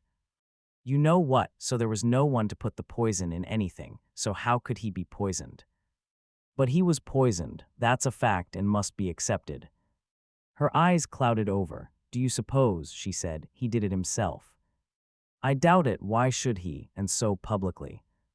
Then it couldn't be done, Elijah. It just couldn't. Bailey said, on the contrary, Gladia, it could be done very easily, and I'm sure I know exactly. How? Ain't a spacer is defied. Gladia seemed to be holding her breath for a moment. It came out through puckered lips in what was almost a whistle. She said, "I'm sure I don't see how. Do you know who did it?" Bailey nodded, "The same one who killed your husband." "Are you sure?" "Aren't you? Your husband's murder was the first in the history of Solaria. A month later there is another murder. Could that be a coincidence? Two separate murderers striking within a month of each other. On a crime-free world, consider, too, that the second victim was investigating the first crime and therefore represented a violent danger to the original murderer." "Well," Gladia applied herself to her dessert and said between mouthfuls, "if you put it that way." "I'm innocent." "How so, Gladia?" "Why, Elijah, I've never been near the Gruer estate, never in my whole life, so I certainly could have poisoned Agent Gruer, and if I haven't, why, neither did I kill my husband." Then, as Bailey maintained a stern silence, her spirit seemed to fade and the corners of her small mouth drooped. "Don't you think so, Elijah?" "I can't be sure," said Bailey. "I've told you I know the method used to poison Gruer. It's an ingenious one and anyone on Solaria could have used it, whether they were on the Gruer estate or not. Whether they were ever on the Gruer estate or not." Gladia clenched her hands into F. "Are you saying I did it?" "I'm not saying that." "You're implying it." Her lips were thin with fury and her high cheekbones were splotchy. "Is that all your interest in viewing me, to ask me sly questions, to trap me?"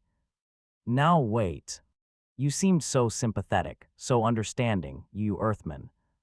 Her contralto had become a tortured rasp with the last word.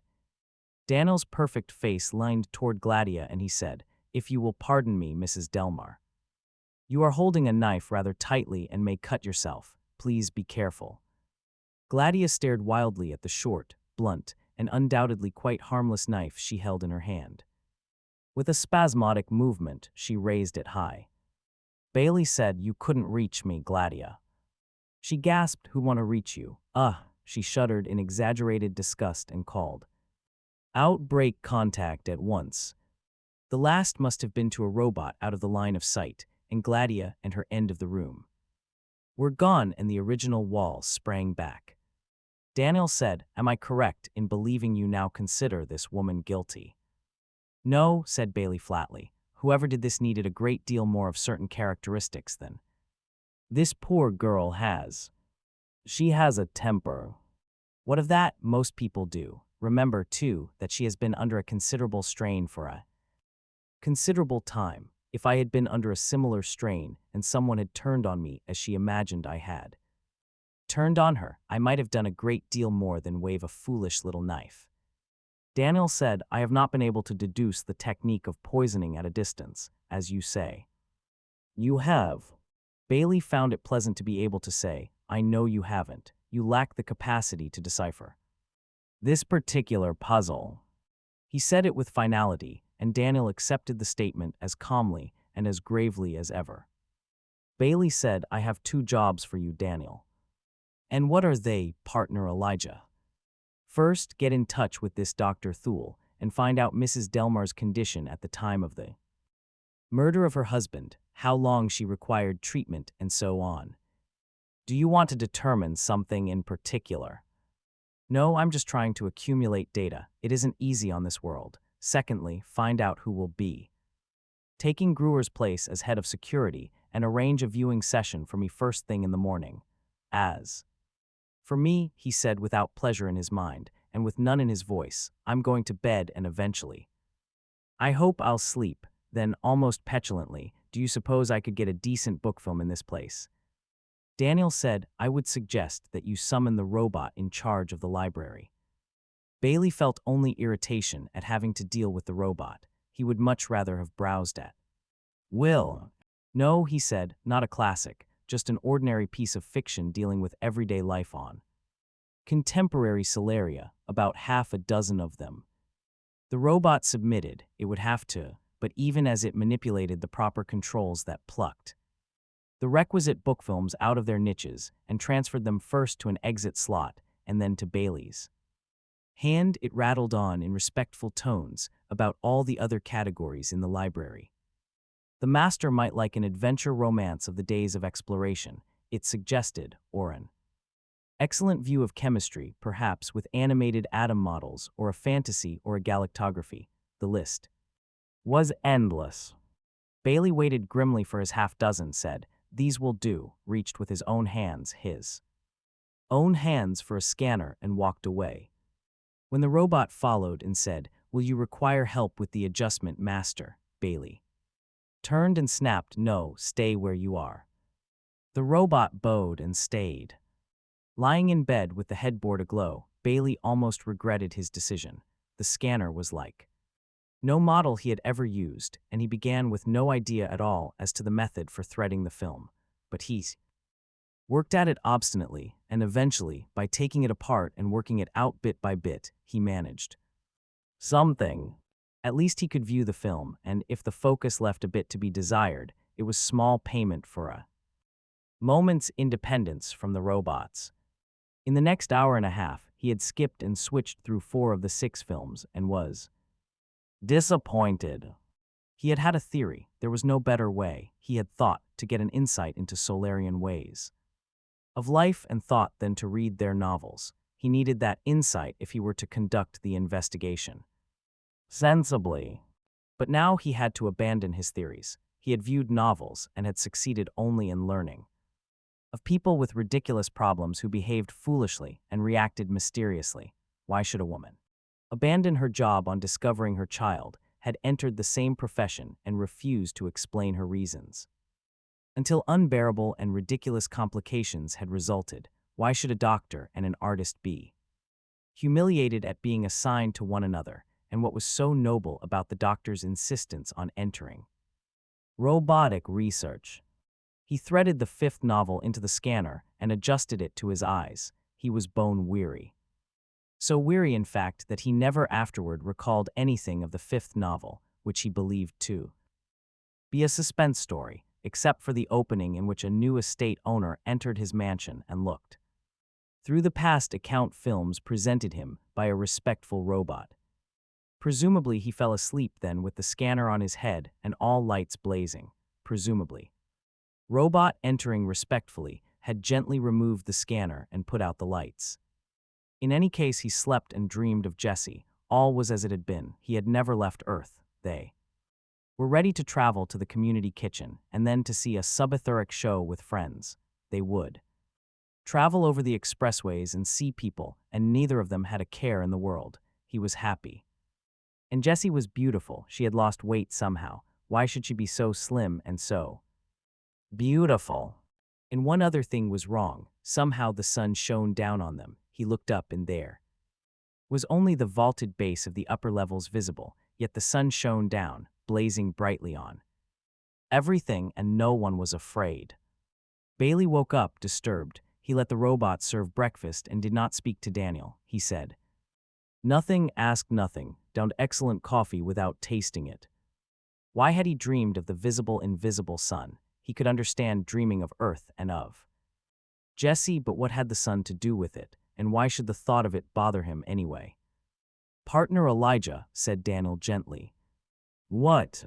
"Corwin Atulbish will be in viewing contact with you in half an hour. I have arranged that." "Who the hell is Corwin whatchamacallum?" asked Bailey sharply and refilled his coffee cup. "He was Agent Gruer's chief aide, Partner Elijah, and is now acting head of security." "Then get him now." "The appointment, as I explained, is for half an hour from now." "I don't care when it's for. Get him now. That's an order." "I will make the attempt, Partner Elijah." He may not, however, agree to receive the call. "Let's take the chance and get on with it, Daniel." The acting head of security accepted the call, and for the first time on Solaria, Bailey saw Spacer, who looked like the usual earthly conception of one. Atulbish was tall, lean, and bronze. His eyes were a light brown, his chin large and hard. He looked faintly like Daniel, but whereas Daniel was idealized, almost godlike Corwin, Atulbish had lines of humanity in his face. Atulbish was shaving. The small abrasive pencil gave out its spray of fine particles that swept over cheek and chin, biting off the hair neatly, and then disintegrating into impalpable dust. Bailey recognized the instrument through hearsay, but had never seen one used before. You the Earthman? Asked Atulbish slurringly through barely cracked lips as the abrasive dust passed under his nose. Bailey said, I'm Elijah Bailey, plainclothesman C7, I'm from Earth. You're early. Atulbish snapped his shaver shut and tossed it somewhere outside Bailey's range. A vision, what's on your mind, Earthman? Bailey would not have enjoyed the other's tone of voice at the best of times. He burned now, he said, how is Agent Gruer? Atulbish said, he's still alive, he may stay alive. Bailey nodded, your poisoners here on Solaria don't know dosages, lack of experience, they gave Gruer too much and he threw it up, half the dose would have killed him. Poisoners, there is no evidence for poison. Bailey stared, Jehoshaphat, what else do you think it is? A number of things, much can go wrong with a person. He rubbed his face looking for roughness with his fingertips. You would scarcely know the metabolic problems that arise past the age of 250. If that's the case, have you obtained competent medical advice? Dr. Thule's report. That did it. The anger that had been boiling inside Bailey since waking burst through. He cried at the top of his voice, I don't care about Dr. Thule. I said competent medical advice. Your doctors do know anything any more than your detectives would, if you had any. You had to get a detective from Earth, get a doctor as. The Solarian looked at him coolly. Are you telling me what to do? Yes, and without charge, be my guest. Gruer was poisoned. I witnessed the process. He drank, retched and yelled that his throat was burning. What do you call it when you consider that he was investigating? Bailey came to a sudden halt. Investigating what? Atulbish was unmoved. Bailey was uncomfortably aware of Daniel at his usual position some 10 feet away. Gruer had not wanted Daniel as an Auroran to know of the investigation. He said lamely, there were political implications. Atulbish crossed his arms and looked distant, bored, and faintly hostile. We have no politics on Solaria in the sense we hear of it on other worlds. Hannes Gruer has been a good citizen, but he is imaginative. It was he W. Ho, having heard some story about you, urged that we import you. He even agreed to accept an Auroran companion for you as a condition. I did not think it necessary. There is no mystery. Rickon Delmar was killed by his wife, and we shall find out how and why. Even if we do not, she will be genetically analyzed and the proper measures taken. As for Gruer, your fantasy concerning poisoning is of no importance. Bailey said incredulously, you seem to imply that I'm not needed here. I believe not. If you wish to return to Earth, you may do so. I may even say we urge you to. Bailey was amazed at his own reaction. He cried, no, sir, I don't budge. We hired you, plainclothesman. We can discharge you. You will return to your home planet. No, you listen to me. I'd advise you to. You're a big-time spacer and I'm an Earthman, but with all respect, with deepest and most humble apologies, you're scared. Withdraw that statement. Atulbish drew himself to his 6-foot+ and stared down at the Earthman haughtily. You're scared as hell. You think you'll be next if you pursue this thing. You're giving in so. They'll let you alone, so they'll leave you your miserable life. Bailey had no notion who that they might be or if there were any they at all. He was striking out blindly at an arrogant spacer and enjoying the thud his phrases made as they hit against the other's self-control. You will leave, said Atulbish, pointing his finger in cold anger, within the hour. There'll be no diplomatic considerations about this, I assure you. Save your threats, spacer. Earth is nothing to you, I admit, but I'm not the only one here. May I introduce my partner, Daniel Olivaw. He's from Aurora. He doesn't talk much. He's not here to talk. I handle that department, but he listens awfully well. He doesn't miss a word. Let me put it straight. Atulbish. Bailey used the unadorned name with relish. Whatever monkey shines are going on here on Solaria, Aurora and 40-odd other outer worlds are interested. If you kick us off, the next deputation to visit Solaria will consist of warships. I'm from Earth and I know how the system works. Hurt feelings mean warships by return trip. Atulbish transferred his regard to Daniel and seemed to be considering. His voice was gentler. There is nothing going on here that need concern anyone outside the planet. Brewer thought otherwise, and my partner heard him. This was no time to cavil at a lie. Daniel turned to look at Bailey, at the Earthman's last statement, but Bailey paid no attention. He drove on. I intend to pursue this investigation. Ordinarily, there's nothing I wouldn't do to get back to Earth. Even just dreaming about it gets me so restless I can't sit. If I owned this robot-infested palace I'm living in now, I'd give it with the robots thrown in, and you and all your lousy world to boot for a ticket home. But I won't be ordered off by you, not while there's a case to which I've been assigned that's still open. Try getting rid of me against my will, and you'll be looking down the throats of space-based artillery. What's more, from now on, this murder investigation is going to be run my way. I'm in charge. I see the people I want to see. I see them. I don't view them. I'm used to seeing, and that's the way it's going to be. I'll want the official approval of your office for all of that. This is impossible, unbearable. Daniel, you tell him. The humanoid's voice said dispassionately, as my partner has informed you, Agent Atulbish. We have been sent here to conduct a murder investigation. It is essential that we do so. We, of course, do not wish to disturb any of your customs, and perhaps actual seeing will be unnecessary, although it would be helpful if you were to give approval for such seeing as becomes necessary, as plainclothesman Bailey has requested. As to leaving the planet against our will, we feel that would be inadvisable, although we regret any feeling on your part, or on the part of any Solarian, that our remaining would be unpleasant.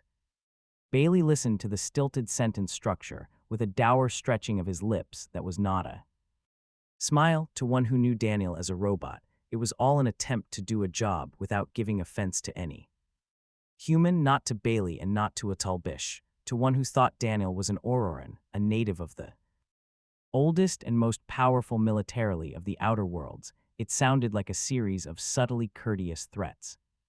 Atulbish put the tips 0 of his fingers to his forehead. I'll think about it. Not too long, said Bailey, because I have some visiting to do within the hour and not by. Viewer done viewings.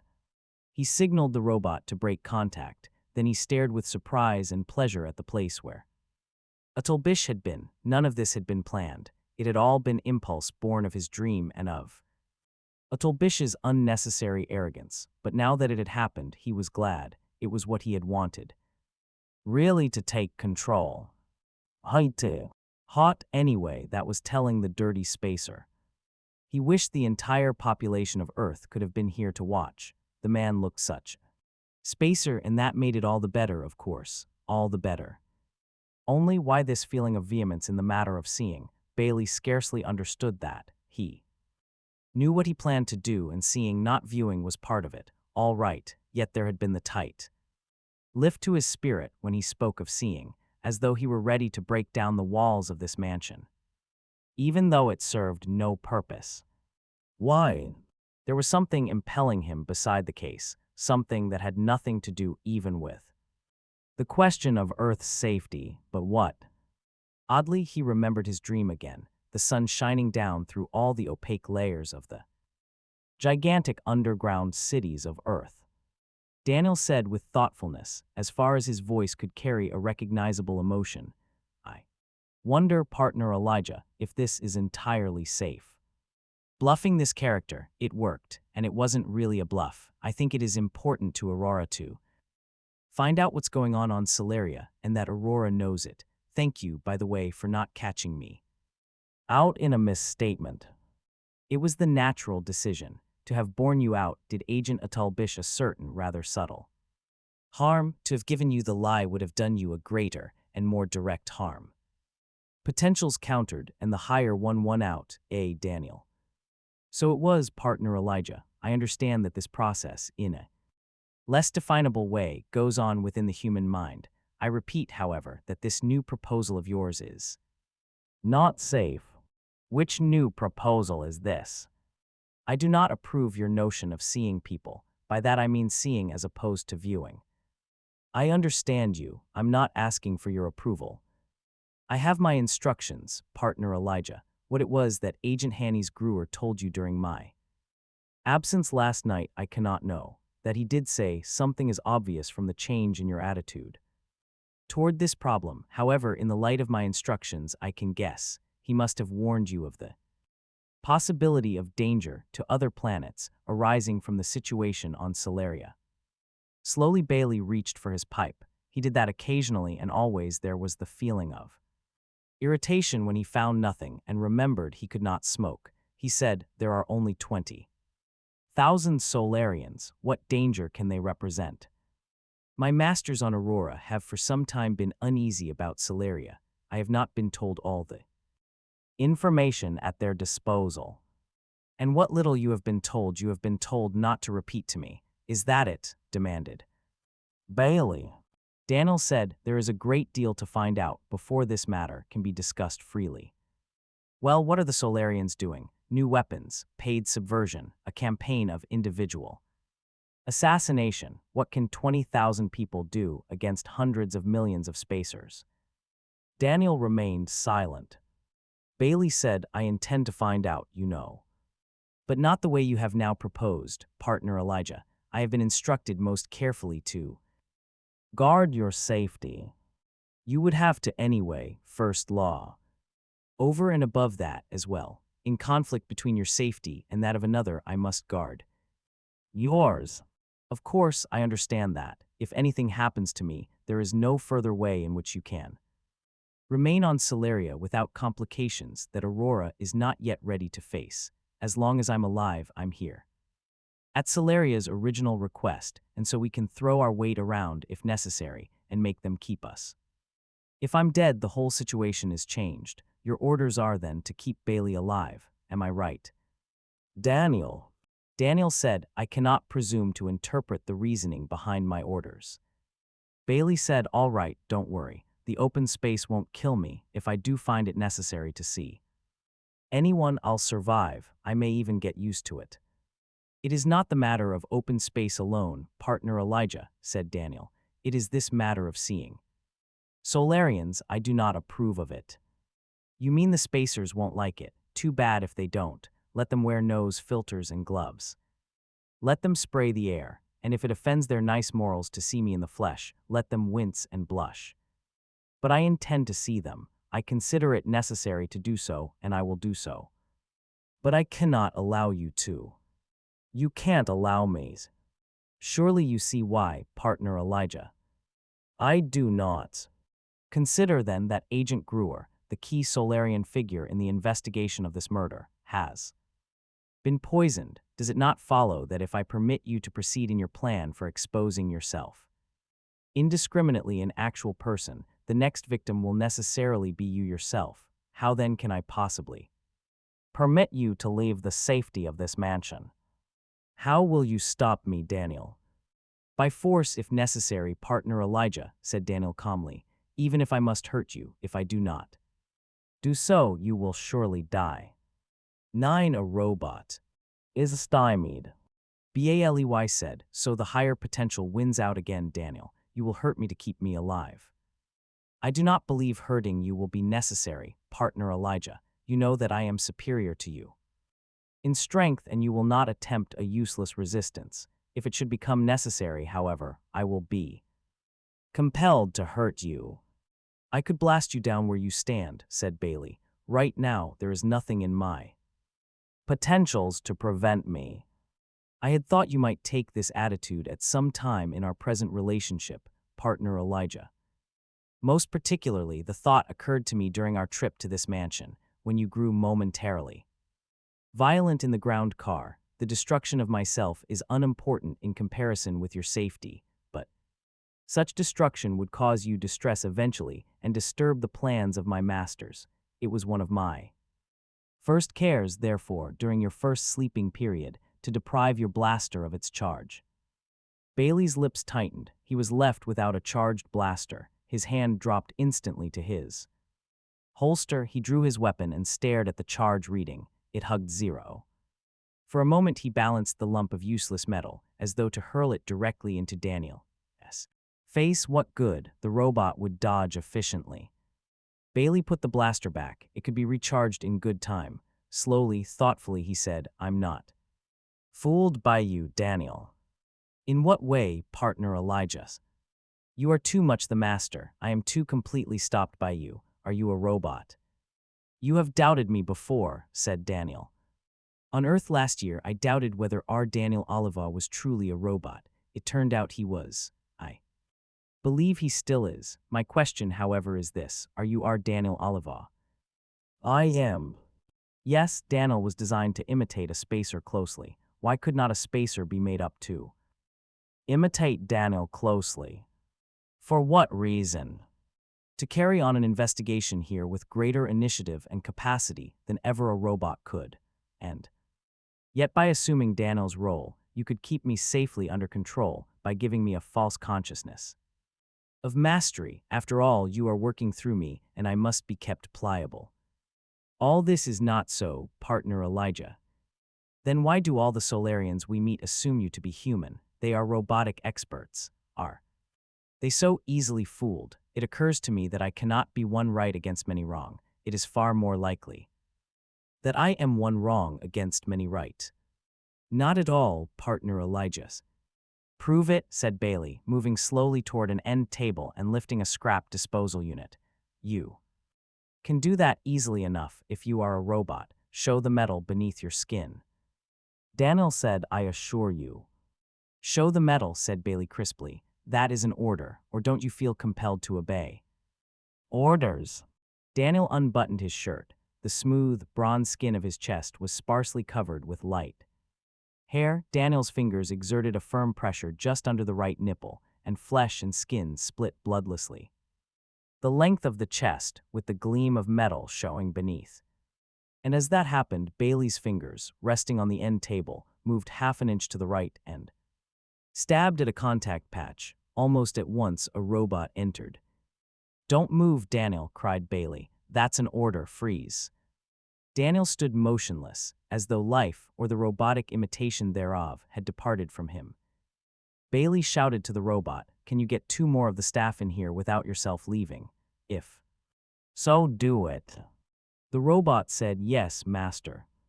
2 more robots entered, answering a radioed call. The 3 lined up abreast. Boys, said Bailey, do you see this creature whom you thought a master? 6 ruddy eyes had turned solemnly on Daniel. They said in unison, We see him, master. Bailey said, Do you also see that this so-called master is actually a robot like yourself, since it is metal within? It is only designed to look like a man. Yes, master. You are not required to obey any order it gives you. Do you understand that? Yes, master. I, on the other hand, said Bailey, am a true man. For a moment the robots hesitated. Bailey wondered if, having had it shown to them that a thing might seem a man yet be a robot, they would accept anything in human appearance as a man, anything at all. But then one robot said, You are a man, master, and Bailey drew breath again. He said, Very well, Daniel, you may relax. Daniel moved into a more natural position and said calmly, Your expressed doubt as to my identity, then, was merely a feint designed to exhibit my nature to these others. I take it. So it was, said Bailey and looked away. He thought, The thing is a machine, not a man. You can't double-cross a machine. And yet he couldn't entirely repress a feeling of shame, even as Daniel stood there, chest open.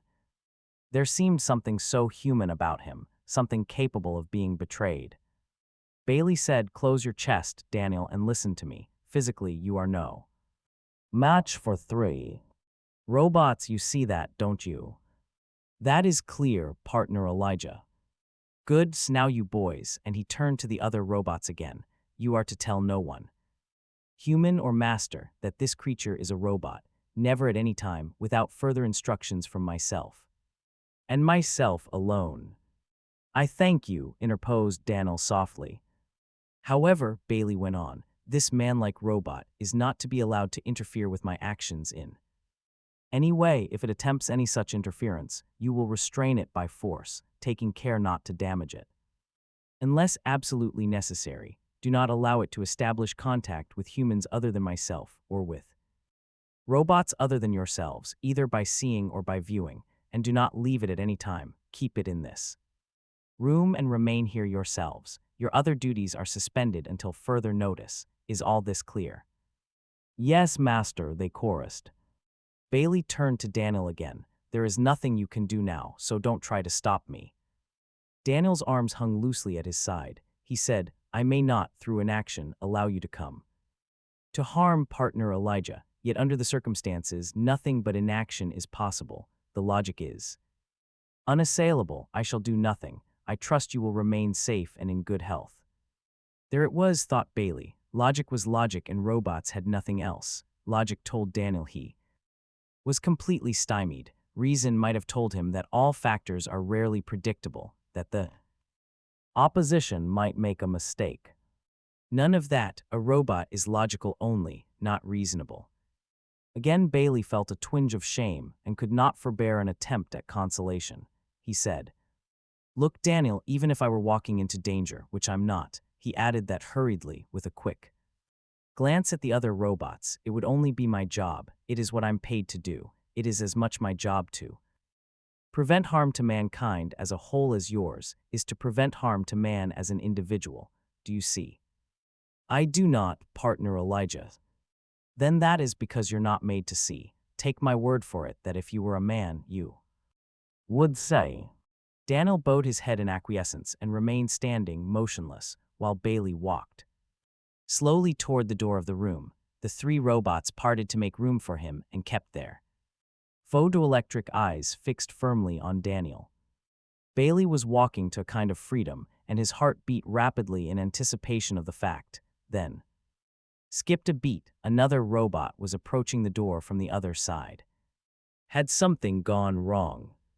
"What is it, boy?" he snapped. "A message has been forwarded to you, master, from the office of acting head of security." "A dull bish." Bailey took the personal capsule handed to him, and it opened at once. A finely inscribed strip of paper unrolled. He wasn't startled. Celeria would have his fingerprints on file, and the capsule would be adjusted to open at the touch of his particular convolutions. He read the message, and his long face mirrored satisfaction.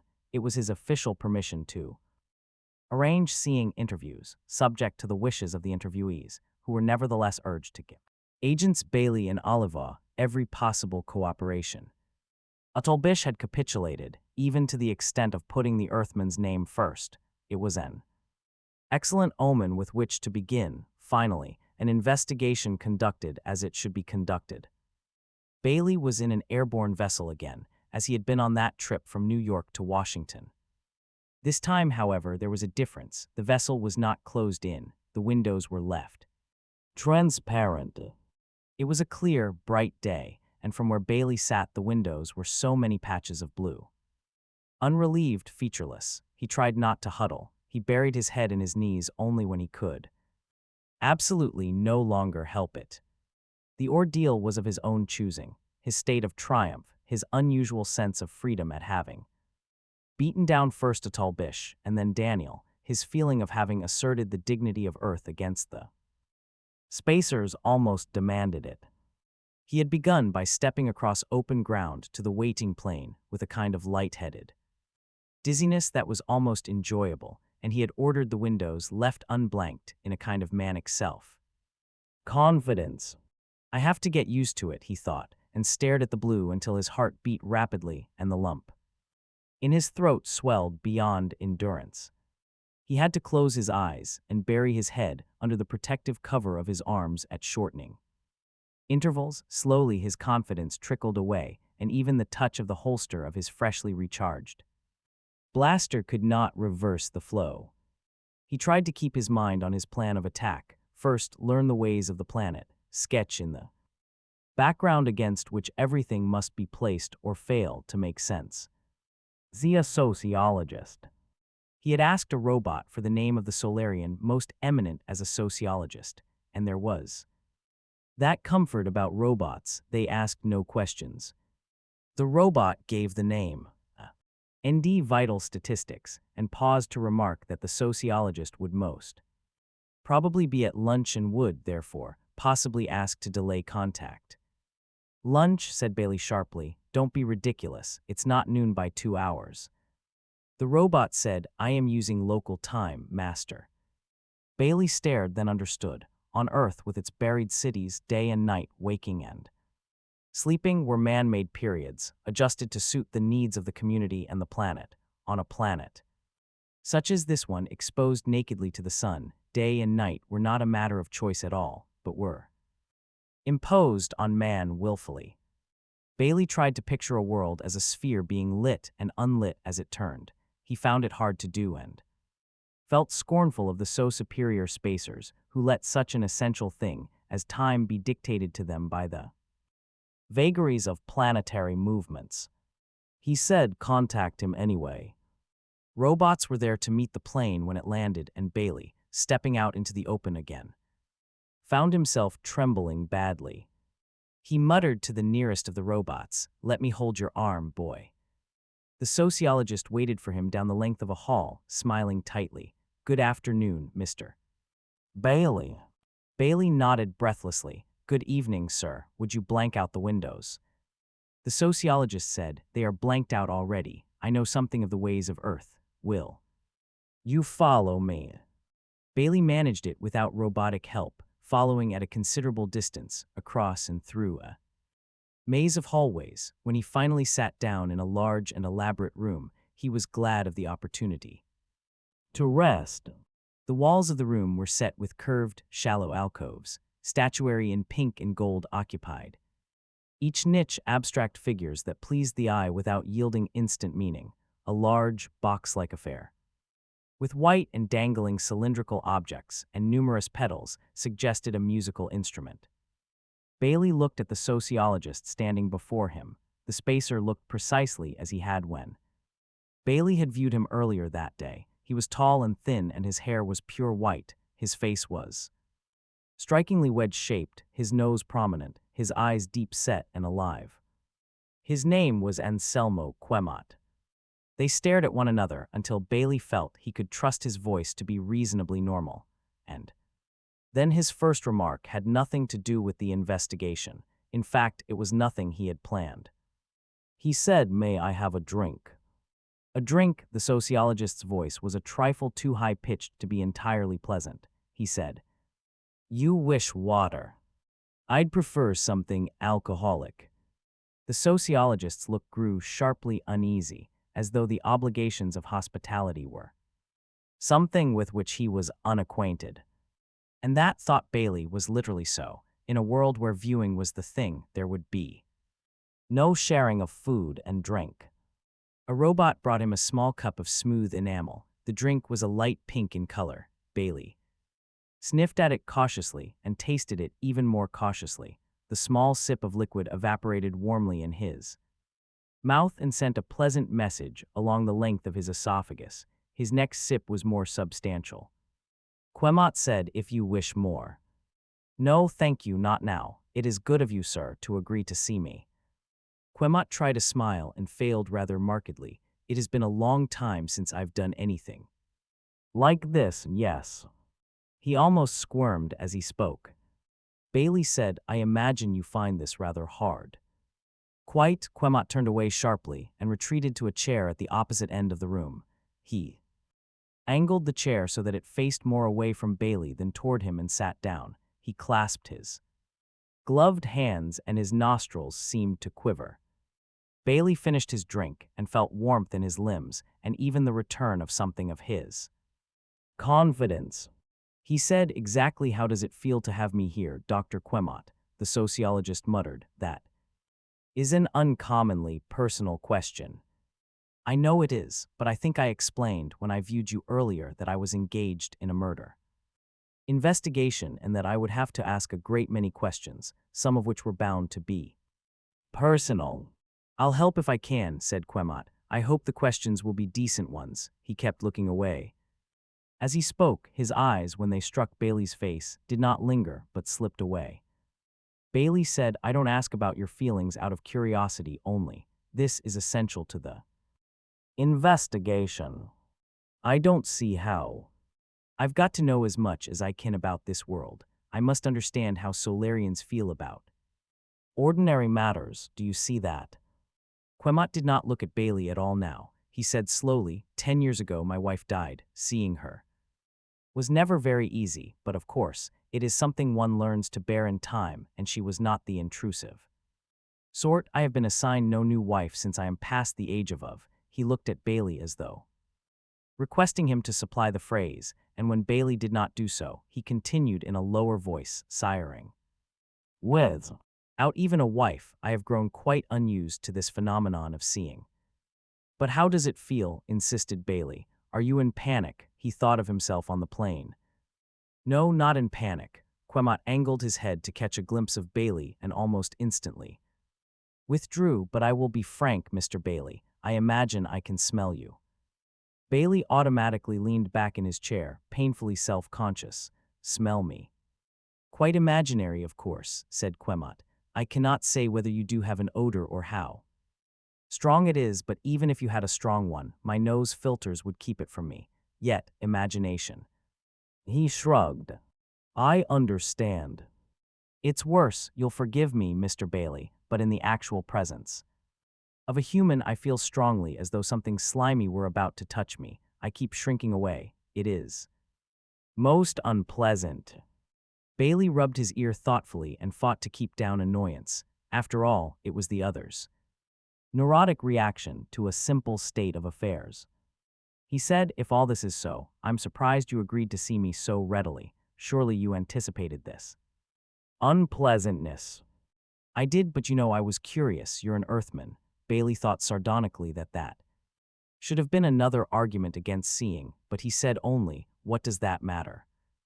A kind of jerky enthusiasm entered Quemot's voice. It's not something I can explain easily, not even to myself, really, but I've worked on sociology for 10 years now. Really worked. I've developed propositions that are quite new and startling, and yet basically true. It is one of these propositions that makes me most extraordinarily interested in Earth and Earthmen. You see, if you were to consider Solaria's society and way of life carefully, it will become obvious to you that the said society and way of life is modeled directly and closely on that of Earth itself. 10. A culture is traced. Bailey could not prevent himself from crying out, what? Quemot looked over his shoulder as the moments of silence passed and said finally, not Earth's present culture, no. Bailey said, oh. But in the past, yes, Earth's ancient history. As an Earthman, you know it, of course. I've viewed books, said Bailey cautiously. Ah, then you understand. Bailey, who did not, said, let me explain exactly what I want, Dr. Quemot. I want you to tell me what you can about why Solaria is so different from the other outer worlds, why there are so many robots, why you behave as you do. I'm sorry if I seem to be changing the subject. Bailey most definitely wanted to change the subject, any discussion of a likeness or unlikeness between Solaria's culture and Earth's would prove too absorbing by half. He might spend the day there and come away none the wiser as far as useful information was concerned. Quemot smiled. You want to compare Solaria and the other outer worlds and not Solaria and Earth. I know Earth, sir. As you wish, the Solarian coughed slightly. Do you mind if I turn my chair completely away from you? It would be more comfortable. As you wish, Dr. Quemot, said Bailey stiffly. Good. A robot turned the chair at Quemot's low-voiced order. And as the sociologist sat there, hidden from Bailey's eyes by the substantial chair back, his voice took on added life and even deepened and strengthened in tone. Quemot said Solaria was first settled about 300 years ago. The original settlers were Nexonians. Are you acquainted with Nexon? I'm afraid not. It is close to Solaria, only about 2 parsecs away. In fact, Solaria and Nexon represent the closest pair of inhabited worlds in the galaxy. Solaria, even when uninhabited by man, was life-bearing and eminently suited for human occupation. It represented an obvious attraction to the well-to-do of Nexon, who found it difficult to maintain a proper standard of living as their own planet filled up. Bailey interrupted. Filled up? I thought spacers practiced population control. Solaria does, but the outer worlds in general control it rather laxly. Nexon was completing its Second million of population at the time I speak of. There was sufficient crowding to make it necessary to regulate the number of robots that might be owned by a particular family, so those Nexonians who could established summer homes on Solaria, which was fertile, temperate, and without dangerous fauna. The settlers on Solaria could still reach Nexon without too much trouble, and while on Solaria, they could live as they pleased. They could use as many robots as they could afford or felt a need for. Estates could be as large as desired since, with an empty planet, room was no problem, and with unlimited robots, exploitation was no problem. Robots grew to be so many that they were outfitted with radio contact, and that was the beginning of our famous robot industries. We began to develop new varieties, new attachments, new capabilities. Culture dictates invention, a phrase I believe I have invented, Quemot chuckled. A robot responding to some stimulus Bailey could not see beyond the barrier of the chair, brought Quemot a drink similar to that Bailey had had earlier. None was brought to Bailey, and he decided not to ask. For one, Quemot went on, the advantages of life on Solaria were obvious to all who watched. Solaria became fashionable, more Nexonians established homes, and Solaria became what I like to call a villa planet, and of the settlers, more and more took to remaining on the planet all year round and carrying on their business on Nexon through proxies. Robot factories were established on Solaria, farms and mines began to be exploited to the point where exports were possible. In short, Mr. Bailey, it became obvious that Solaria, in the space of a century or less, would be as crowded as Nexon had been. It seemed ridiculous and wasteful to find such a new world and then lose it through lack of foresight. To spare you a great deal of complicated politics, I need say only that Solaria managed to establish its independence and make it stick without war, our usefulness to other outer worlds as a source of specialty robots gained us friends and helped us, of course. Once independent, our first care was to make sure that population did not grow beyond reasonable limits. We regulate immigration and births and take care of all needs by increasing and diversifying the robots we use. Bailey said, why is it the Solarians object to seeing one another? He felt annoyed at the manner in which Quemot chose to expound sociology. Quemot peeped around the corner of his chair and retreated almost at once. It follows inevitably. We have huge estates. An estate 10,000 square miles in area is not uncommon, although the largest ones contain considerable unproductive areas. My own estate is 950 square miles in area, but every bit of it is good land. In any case, it is the size of an estate, more than anything else, that determines a man's position in society, and one property of a large estate is this: you can wander about in it almost aimlessly with little or no danger of entering a neighbor's territory and thus encountering your neighbor. You see. Bailey shrugged. I suppose I do. In short, a Solarian takes pride in not meeting his neighbor. At the same time, his estate is so well run by robots and so self-sufficient that there is no reason for him to have to meet his neighbor. The desire not to do so led to the development of ever more perfect viewing equipment, and as the viewing equipment grew better, there was less and less need ever to see one's neighbor. It was a reinforcing cycle, a kind of feedback. Do you see? Bailey said, look here, Dr. Quemot, you don't have to make all this so simple for me. I'm not a sociologist, but I've had the usual elementary courses in college. It's only an Earth college, of course. Bailey added with a reluctant modesty, designed to ward off the same comment, in more insulting terms from the other, but I can follow mathematics. Mathematics, said Quemot, his voice squeaking the last syllable. Well, not the stuff they use in robotics, which I wouldn't follow, but sociological relationships I can handle. For instance, I'm familiar with the Taraman relationship. The what, sir?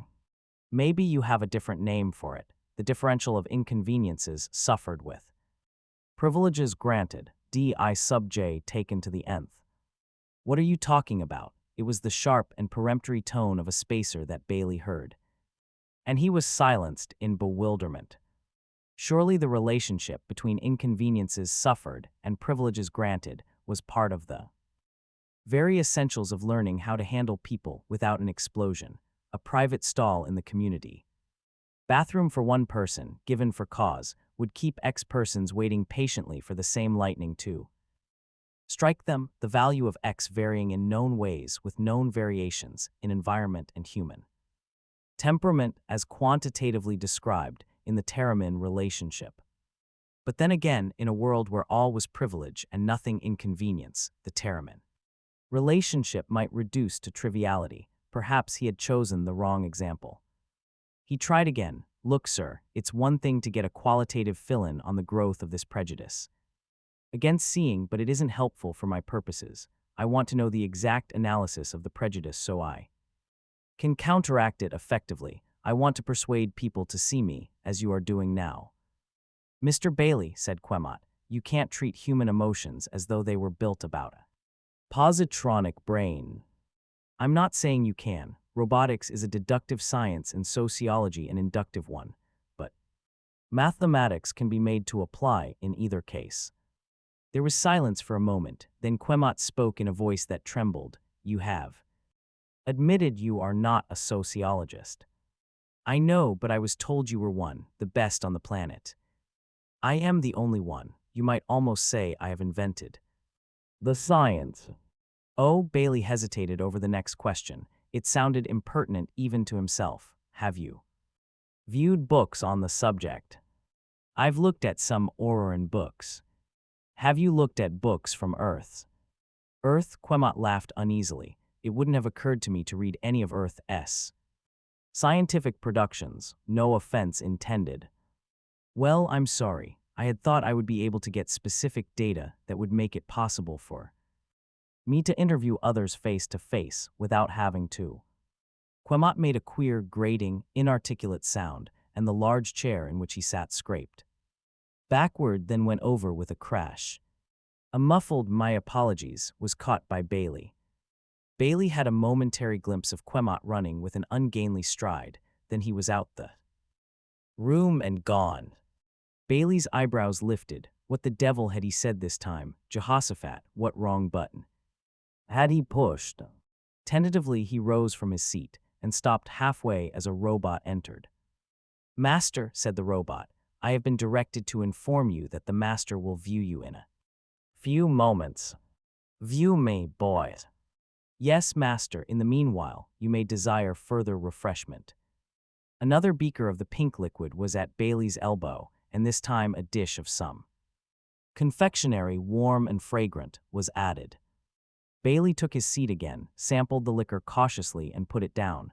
The confectionery was hard to the touch and warm, but the crust broke easily in the mouth, and the inner portion was at once considerably warmer and softer. He could not identify the components of the taste and wondered if it might not be a product of the native spices or condiments of Celeria.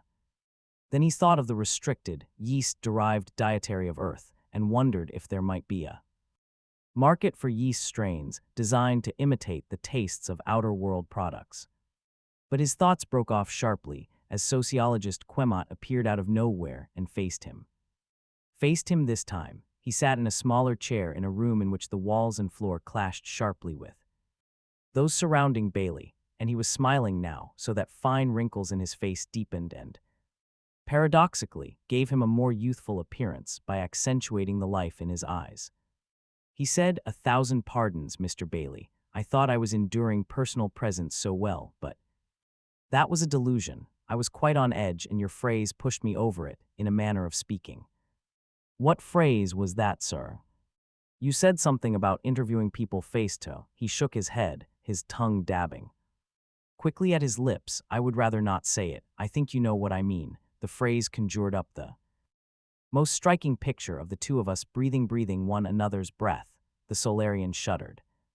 Don't you find that repulsive? I don't know that I've ever thought of it so. It seems so filthy a habit, and as you said it and the picture arose in my mind, I realized that after all we were in the same room, and even though I was not facing you, puffs of air that had been in your lungs must be reaching me and entering mine. with my sensitive frame of mind. Bailey said molecules all over Solaria's atmosphere have been in thousands of lungs. Jehoshaphat, they've been in the lungs of animals and the gills of fish. That is true, said Quemot with a rueful rub of his cheek, and I'd just as soon not think of that. Either, however, there was a sense of immediacy to the situation with yourself actually there, and with both of us inhaling and exhaling. It's amazing the relief I feel in viewing. I'm still in the same house, Dr. Quemot. That's precisely what is so amazing about the relief. You are in the same house, and yet just the use of the trimensionals makes all the difference. At least I know what seeing a stranger feels like now. I won't try it again. That sounds as though you were experimenting with seeing. In a way, said the spacer, I suppose I was. It was a minor motivation, and the results were interesting, even if they were disturbing as well. It was a good test, and I may record it. Record what? Asked Bailey, puzzled. My feelings, Quemot returned, puzzled stare for puzzled stare. Bailey sighed, cross purposes. Always cross purposes. I only asked because somehow I assumed you would have instruments of some sort to measure emotional responses. An electroencephalograph, perhaps. He looked about fruitlessly. Though I suppose you could have a pocket version of the same that works without direct electric connection. We don't have anything like that on Earth's. I trust, said the Solarian stiffly, that I am able to estimate the nature of my own feelings. Without an instrument, they were pronounced enough. Yes, of course, but for quantitative analysis, began Bailey. Quemot said querulously, I don't know what you're driving at. Besides, I'm trying to tell you something else, my own theory, in fact, something I have viewed in no books, something I am quite proud. Bailey said, exactly what is that, sir? Why, the manner in which Solaria's culture is based on one existing in Earth's past. Bailey sighed. If he didn't allow the other to get it off his chest, there might be very little cooperation thereafter, he said, and that is Sparta, said Quemot, lifting his head so that for a moment his white hair glistened in the light and seemed almost a halo. I'm sure you've heard of Sparta. Bailey felt relieved. He had been mightily interested in Earth's ancient past in his younger days. It was an attractive study to many Earthmen, Earth supreme because it was an Earth alone, Earthmen the masters because there were no spacers, but Earth's past was a large one. Quemot might well have referred to some phase with which Bailey was unacquainted, and that would have been embarrassing. As it was, he could say cautiously, yes, I viewed films on the subject.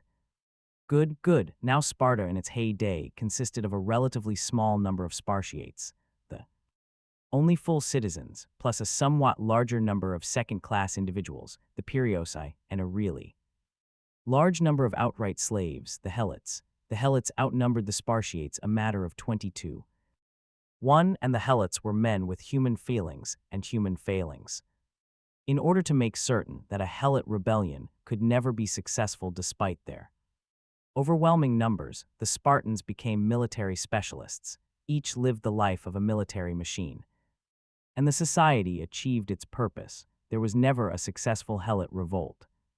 Now we human beings on Solaria are equivalent, in a way, to the Spartiates. We have our helots. But our helots aren't men but machines. They cannot revolt and need not be feared even though they outnumber us 1,000 times as badly as the Spartans. Human helots outnumbered them, so we have the advantage of Spartiate exclusiveness without any need to sacrifice ourselves to rigid mastery. We can instead model ourselves on the artistic and cultural way of life of the Athenians, who were contemporaries of the Spartans and who, Bailey said, I've viewed films on the Athenians, too.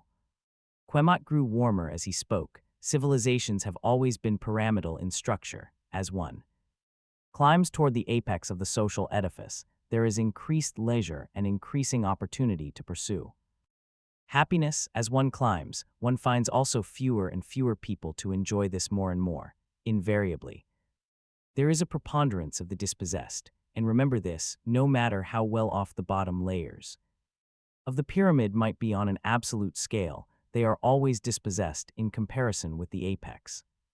For instance, even the most poorly off humans on Aurora are better off than Earth's aristocrats, but they are dispossessed with respect to Aurora's aristocrats, and it is with the masters of their own world that they compare themselves. So there is always social friction in ordinary human societies, the action of social revolution and the reaction of guarding against such revolution or combating it once it has begun are the causes of a great deal of the human misery with which history is permeated. Now here on Solaria, for the first time, the apex of the pyramid stands alone. In the place of the dispossessed are the robots. We have the first new society, the first really new one, the first great social invention since the farmers of Sumeria and Egypt invented cities. He sat back now, smiling. Bailey nodded. Have you published this? I may, said Quemot with an affectation of carelessness. Someday. I haven't yet. This is my third contribution. Were the other two as broad as this? They weren't in sociology. I have been a sculptor in my time. The work you see about you, he indicated the statuary, is my own, and I have been a composer too, but I am getting older and ricken. Delmar always argued strongly in favor of the applied arts rather than the fine arts, and I decided to go into sociology. Bailey said, that sounds as though Delmar was a good friend of yours. We knew one another. At my time in life, one knows all adult Solarians, but there is no reason not to agree that Ricking Delmar and I were well acquainted. What sort of a man was Delmar? Strangely enough, the name of the man brought up the picture of Gladia in Bailey's mind, and he was plagued with a sudden, sharp recall of her as he had last seen her, furious, her face distorted with anger at him. Quemot looked a bit thoughtful. He was a worthy man, devoted to Solaria and to its way of life. An idealist, in other words. Yes, definitely. You could see that in the fact that he volunteered for his job as a fetal engineer. It was an applied art, you see, and I told you his feelings about that. Was volunteering unusual? Wouldn't you say, but I forget you're an Earthman. Yes, it is unusual. It's one of those jobs that must be done yet finds no voluntary takers. Ordinarily, someone must be assigned to it for a period of so many years, and it isn't pleasant to be the one chosen. Delmar volunteered, and for life, he felt the position was too important to be left to reluctant draftees, and he persuaded me into that opinion too. Yet I certainly would never have volunteered. I couldn't possibly make the personal sacrifice, and it was more of a sacrifice for him, since he was almost a fanatic in personal hygiene. I'm still not certain I understand the nature of his job. Quemot's old cheeks flushed gently. Hadn't you better discuss that with his assistant? Bailey said, I would certainly have done so by now, sir, if anyone had seen fit to tell me before this moment that he had an assistant. I'm sorry about that, said Quemot, but the existence of the assistant is another measure of his social responsibility. No previous occupant of the post provided for one. Delmar, however, felt it necessary to find a suitable youngster and conduct the necessary training himself so as to leave a professional heir behind when the time came for him to retire or, well, to die. The old Solarian sighed heavily, yet I outlived him and he was so much younger. I used to play chess with him many times. How did you manage that? Quemot's eyebrows lifted, the usual way. You saw one another.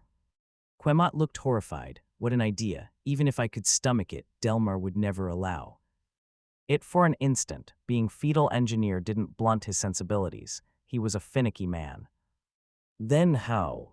With two boards, as any two people would play chess. The Solarian shrugged in a sudden gesture of tolerance. Well, you're an Earthman. My moves registered on his board and his on mine. It's a simple matter. Bailey said, do you know Mrs. Delmar? We've viewed one another. She's a field colorist, you know, and I've viewed some of her showings. Fine work in a way, but more interesting as curiosities than as creations. Still, they're amusing and show a perceptive mind. Is she capable of killing her husband, would you say? I haven't given it thought. Women are surprising creatures, but then there's scarcely room for Argument is there. Only Mrs. Delmar could have been close enough to Ricking to kill him. Ricking would never, under any circumstances, have allowed anyone else seeing privileges for any reason. Extremely finicky. Perhaps finicky is the wrong word. It was just that he lacked any trace of abnormality. Anything of the perverse. He was a good Solarian. Would you call your granting me seeing privileges perverse? Asked Bailey. Quemot said, yes, I think I would. I should say there was a bit of scatophilia involved. Could Delmar have been killed for political reasons? What? I've heard him called a traditionalist. Oh, we all are. You mean there is no group of Solarians who are not traditionalists? I dare say there are some, said Quemot slowly, who think it is dangerous to be too. Traditionalist, they are overconscious of our small population, of the way the other worlds outnumber us. They think we are defenseless against possible aggression from the other outer worlds. They're quite foolish to think so, and there aren't many of them. I don't think they're a force. Why do you say they are foolish? Is there anything about Solaria that would affect the balance of power in spite of the great disadvantage of numbers, some new type of weapon? A weapon, certainly, but not a new one. The people I speak of are more blind than foolish not to realize that such a weapon is in operation continuously and cannot be resisted. Bailey's eyes narrowed. Are you serious? Certainly. Do you know the nature of the weapon? All of us must. You do, if you stop to think of it. I see it a trifle easier than most, perhaps, since I'm a sociologist. To be sure, it isn't used as a weapon ordinarily is used. It doesn't kill or hurt, but it is irresistible even so. All the more irresistible because no one notices it. Bailey said with annoyance, and just what is this non-lethal weapon? Quemot said the positronic robot. 11 A farm is inspected. For a moment Bailey went cold. The positronic robot was the symbol of spacer superiority over Earthmen. That was weapon enough. He kept his voice steady. It's an economic weapon. Solaria is important to the other outer worlds as a source of advanced models, and so it will not be harmed by them. That's an obvious point, said Quemot indifferently. That helped us establish our independence. What I have in mind is something else, something more subtle and more cosmic. Quemot's eyes were fixed on his fingers' ends, and his mind was obviously fixed on abstractions.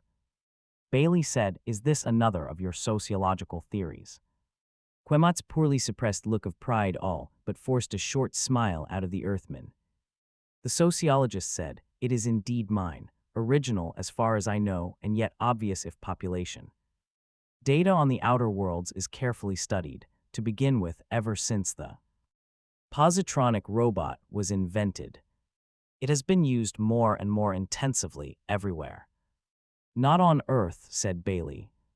Now, plainclothesman, I don't know much of your Earth, but I know enough to know that robots are entering your economy. You people live in large cities and leave most of your planetary surface unoccupied. Who runs your farms and mines then? Robots, admitted Bailey. But if it comes to that, Doctor, Earthmen invented the positronic robot. In the first place. They did, are you sure? You can check, it's true.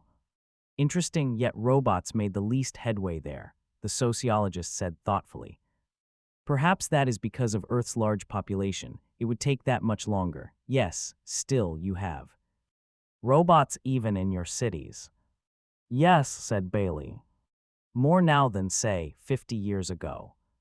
Bailey nodded impatiently. Yes. Then it fits. The difference is only one of time. Robots tend to displace human labor. The robot economy moves in only one direction, more robots and fewer humans. I've studied population data very carefully and I've plotted it and made a few extrapolations. He paused in sudden surprise. Why that S? Rather an application of mathematics to sociology, isn't it? It is, said Bailey.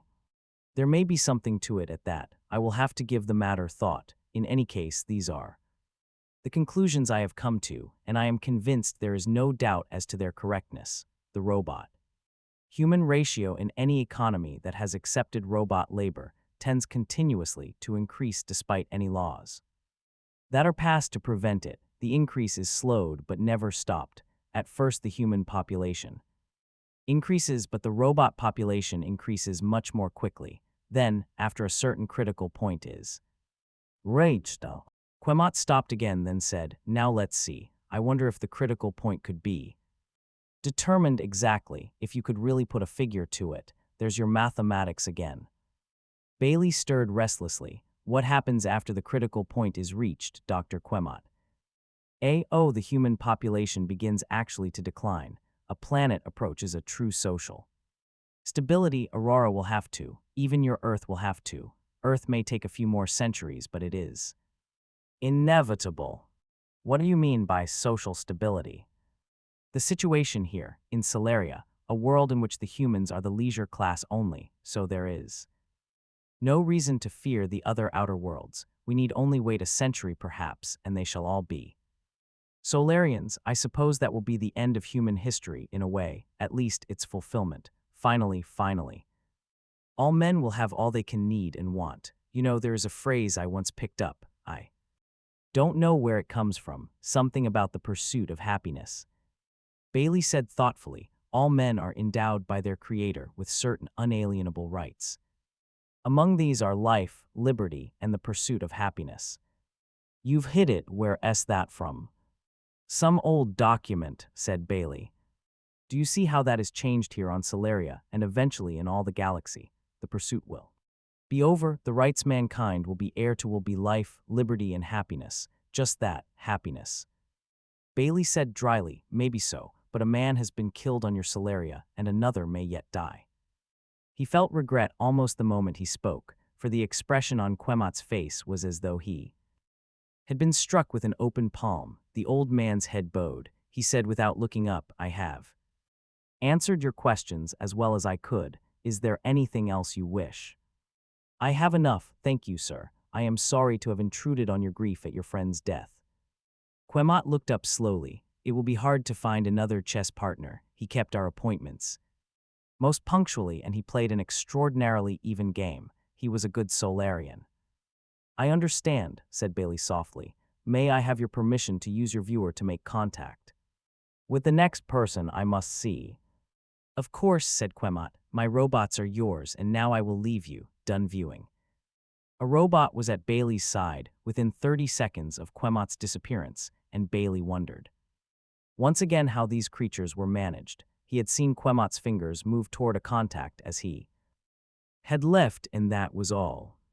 Perhaps the signal was quite a generalized one, saying only, do your duty. Perhaps robots listened to all that went on and were always aware of what a human might desire at any given moment, and if the particular robot was not designed for a particular job in either mind or body, the radio web that united all robots went into action, and the correct robot was spurred into action.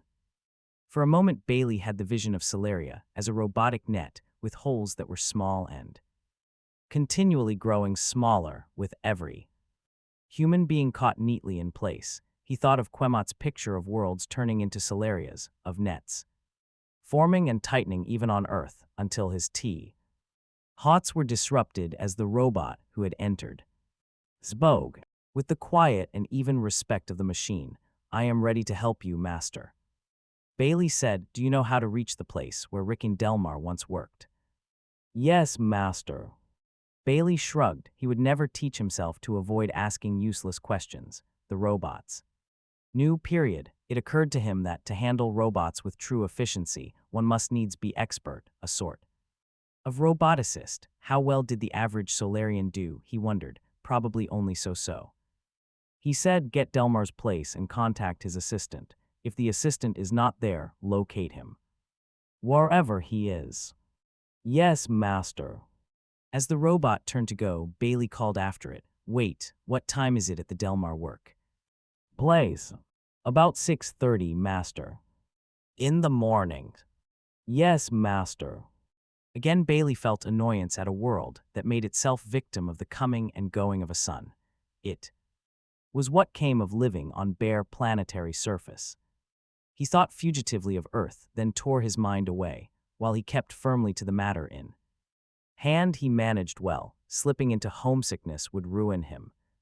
He said, "Call the assistant anyway, boy, and tell him it's government business and have one of. The other boys bring something to eat, a sandwich and a glass of milk will do." He chewed thoughtfully at the sandwich, which contained a kind of smoked meat, and with half. His mind thought that Daniel Olivaw would certainly consider every article of food suspect after what had happened to Brewer, and Daniel might be right, too. He finished the sandwich without ill effects, however immediate ill effects at any rate, and sipped at the milk. He had not learned from Quemot what he had come to learn, but he had learned something. As he sorted it out in his mind, it seemed he had learned a good deal. Little about the murder, to be sure, but more about the larger matter. The robot returned. The assistant will accept contact, master. Good. Was there any trouble about it? The assistant was asleep, master. Awake now, though. Yes, master. The assistant was facing him suddenly, sitting up in bed and wearing an expression of sullen resentment. Bailey reared back as though a force barrier had been raised before him without warning. Once again, a piece of vital information had been withheld from him. Once again, he had not asked the right questions. No one had thought to tell him that Ricky Delmar's assistant was a woman. Her hair was a trifle darker than ordinary spacer bronze, and there was a quantity of it at the moment in disorder. Her face was oval, her nose a trifle bulbous, and her chin large. She scratched slowly at her side just above the waist, and Bailey hoped the sheet would remain in position. He remembered Gladia's free attitude toward what was permitted while viewing. Bailey felt a sardonic amusement at his own disillusion at that moment. Earthmen assumed somehow that all spacer women were beautiful, and certainly Gladia had reinforced that assumption. This one, though, was plain even by earthly standards.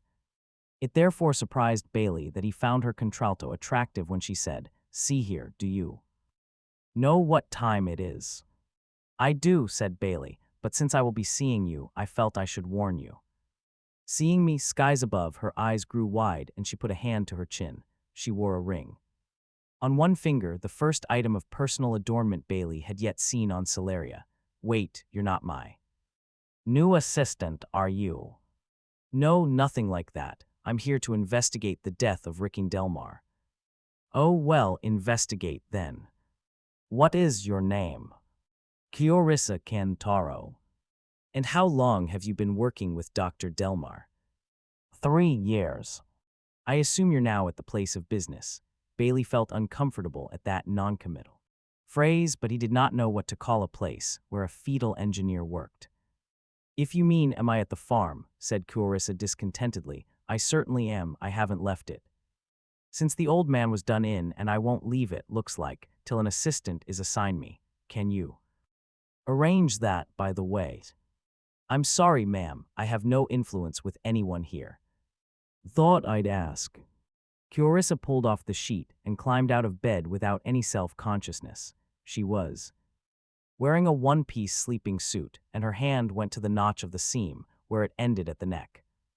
Bailey said hurriedly, "Just one moment. If you'll agree to see me, that will end my business with you for now, and you may dress in privacy." In privacy, she put out her lower lip and stared at Bailey curiously. "You're finicky, aren't you? Like the boss." "Will you see me? I would like to look over the farm." "I don't get this business about seeing, but if you want to view the farm, I'll tour you. If you'll give me a chance to wash and take care of a few things and wake up a little, I'll enjoy the break in routine." "I don't want to view anything, I want to see." The woman cocked her head to one side, and her keen look had something of professional interest in it. "Are you a pervert or something? When was the last time you underwent a gene analysis?" "Jehoshaphat," muttered Bailey. "Look, I'm Elijah Bailey. I'm from Earth." "From Earth?" she cried vehemently. "Skies above, whatever are you doing here, or is this some kind of complicated joke?" "I'm not joking. I was called in to investigate Delmar's death. I'm a plainclothesman, a detective." "You mean that kind of investigation, but I thought everyone knew his wife did it." "No, ma'am, there's some question about it in my mind. May I have your permission to see the Farm and you, as an Earthman, you understand, I'm not accustomed to viewing. It makes me uncomfort. Abel, I have permission from the head of security to see people who might help me. I will show you the document if you wish. Let's see it. Bailey held the official strip up before her imaged eyes. She shook her head, seeing it's filthy. Still, skies above, what's a little more filth in this filthy? Job, look here though, don't you come close to me. You stay a good distance away. We can shout or send messages by robot if we have to, you understand. I understand.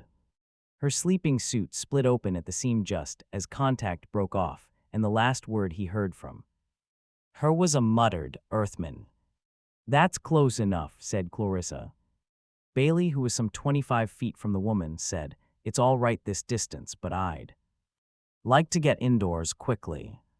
It had not been so bad this time somehow. He had scarcely minded the plane trip, but there was no point in overdoing it. He kept himself from yanking at his collar to allow himself to breathe more freely. Clarissa said sharply, What's wrong with you? You look kind of beat. Bailey said, I'm not used to the outdoors. That's right, Earthman, you've got to be cooped up or something, skies above. Her tongue passed over her lips as though it tasted something unappetizing. Well, come in then, but let me move out of the way first. All right, get in. Her hair was in two thick braids that wound about her head in a complicated geometrical pattern. Bailey wondered how long it took to arrange like that, and then remembered that, in all probability, this unerring mechanical fingers of a robot did the job. The hair set off her oval face and gave it a kind of symmetry that made it pleasant if not pretty. She did not wear any facial makeup, nor, for that matter, were her clothes meant to do more than cover her. Serviceably, for the most part they were a subdued dark blue except for her gloves, which covered her too mid-arm and were a badly clashing lilac in color. Apparently they were not part of her ordinary costume. Bailey noted the thickening of one finger of the gloves, owing to the presence of the ring underneath. They remained at opposite ends of the room, facing one another.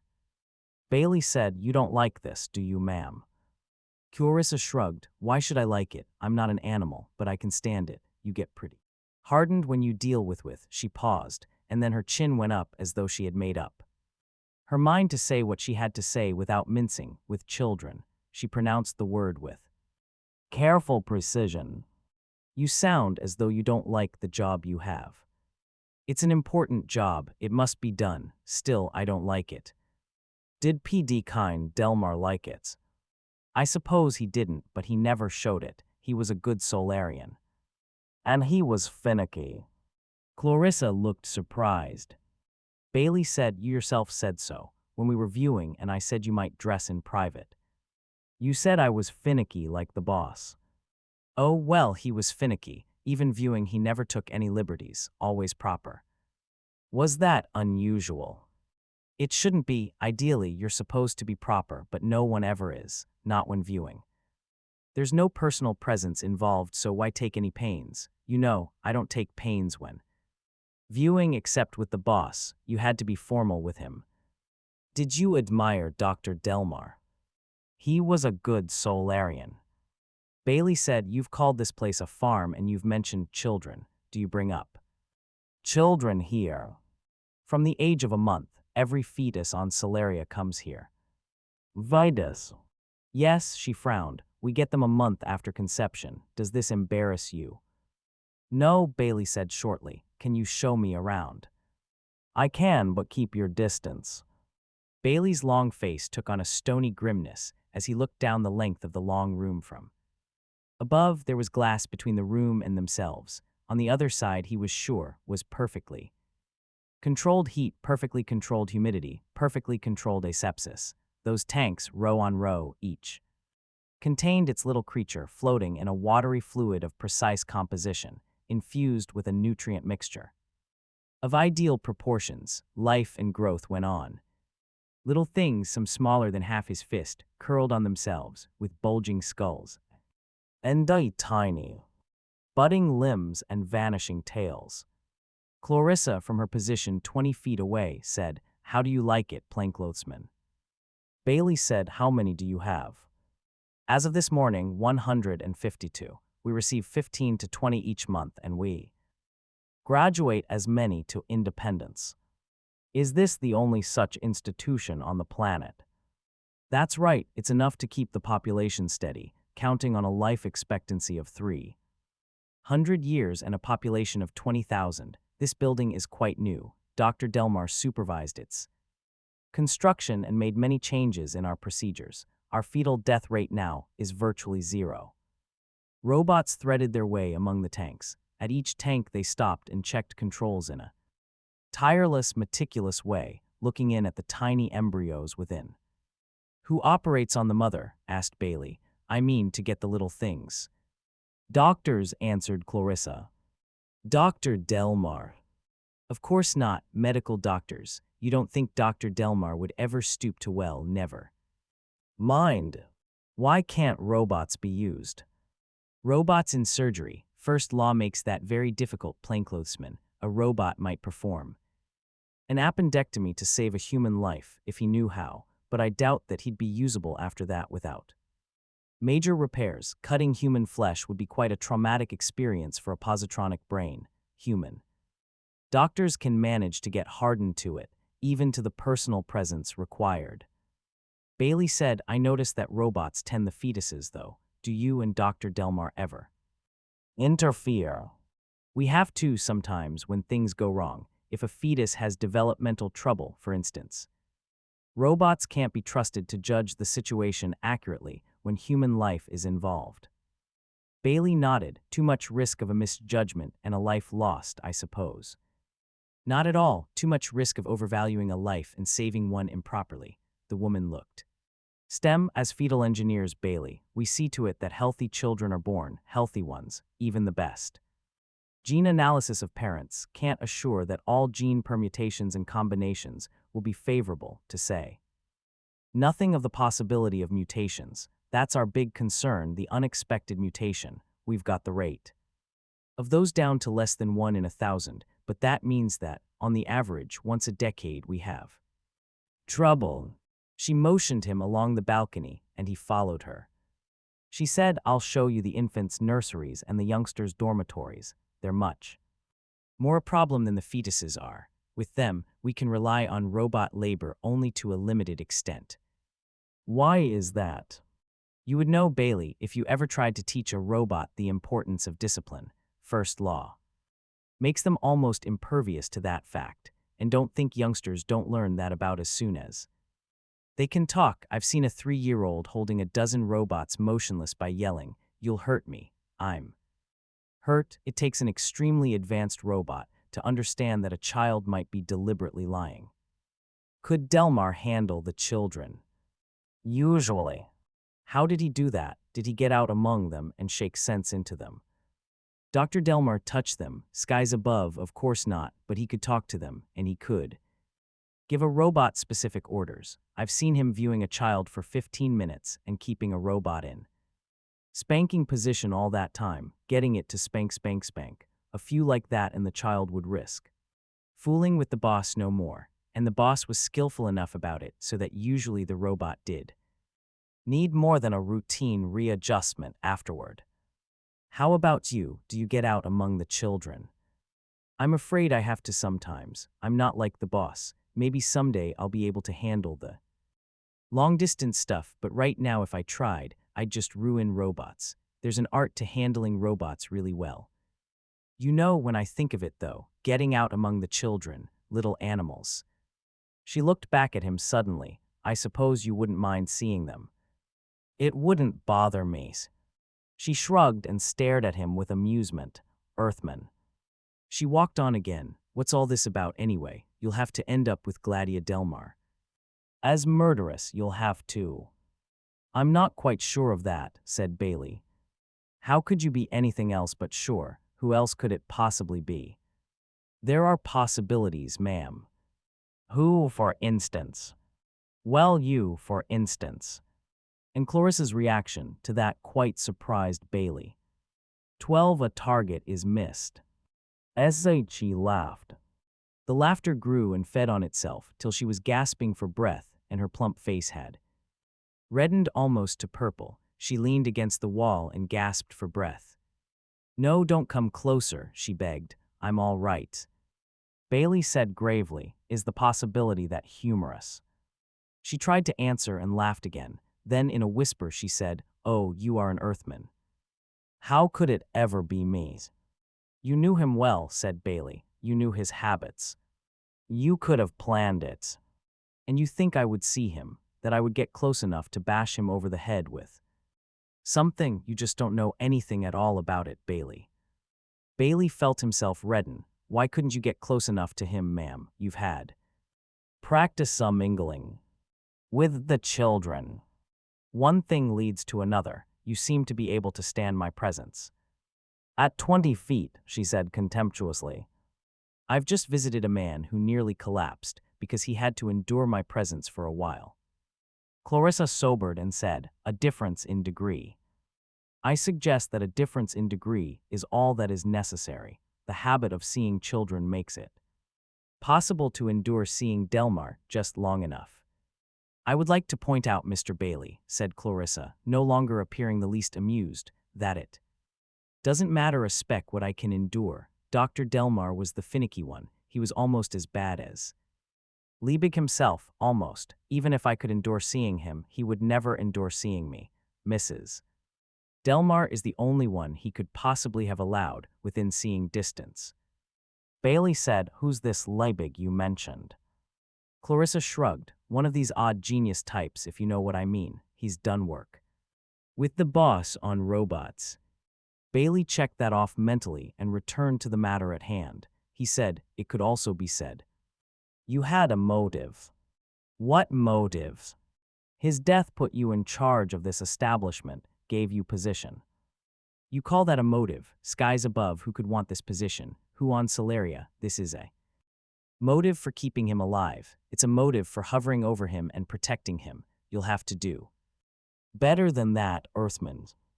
Bailey scratched his neck uncertainly with one finger. He saw the justice of that. Clarissa said, did you notice my ring, Mr. Bailey? For a moment it seemed she was about to strip the glove from her right hand, but she refrained. I noticed it, said Bailey. You don't know its significance, I suppose. I don't. He would never have done with ignorance, he thought bitterly. Do you mind a small lecture, then? If it will help me make sense of this damned world, blurted out Bailey, by all means. Skies above, Clarissa smiled. I suppose we seem to you as Earth would seem to us. Imagine. Say, here's an empty chamber. Come in here and we'll sit down. No, the room's not big enough. Tell you. What though? You take a seat in there and I'll stand out here.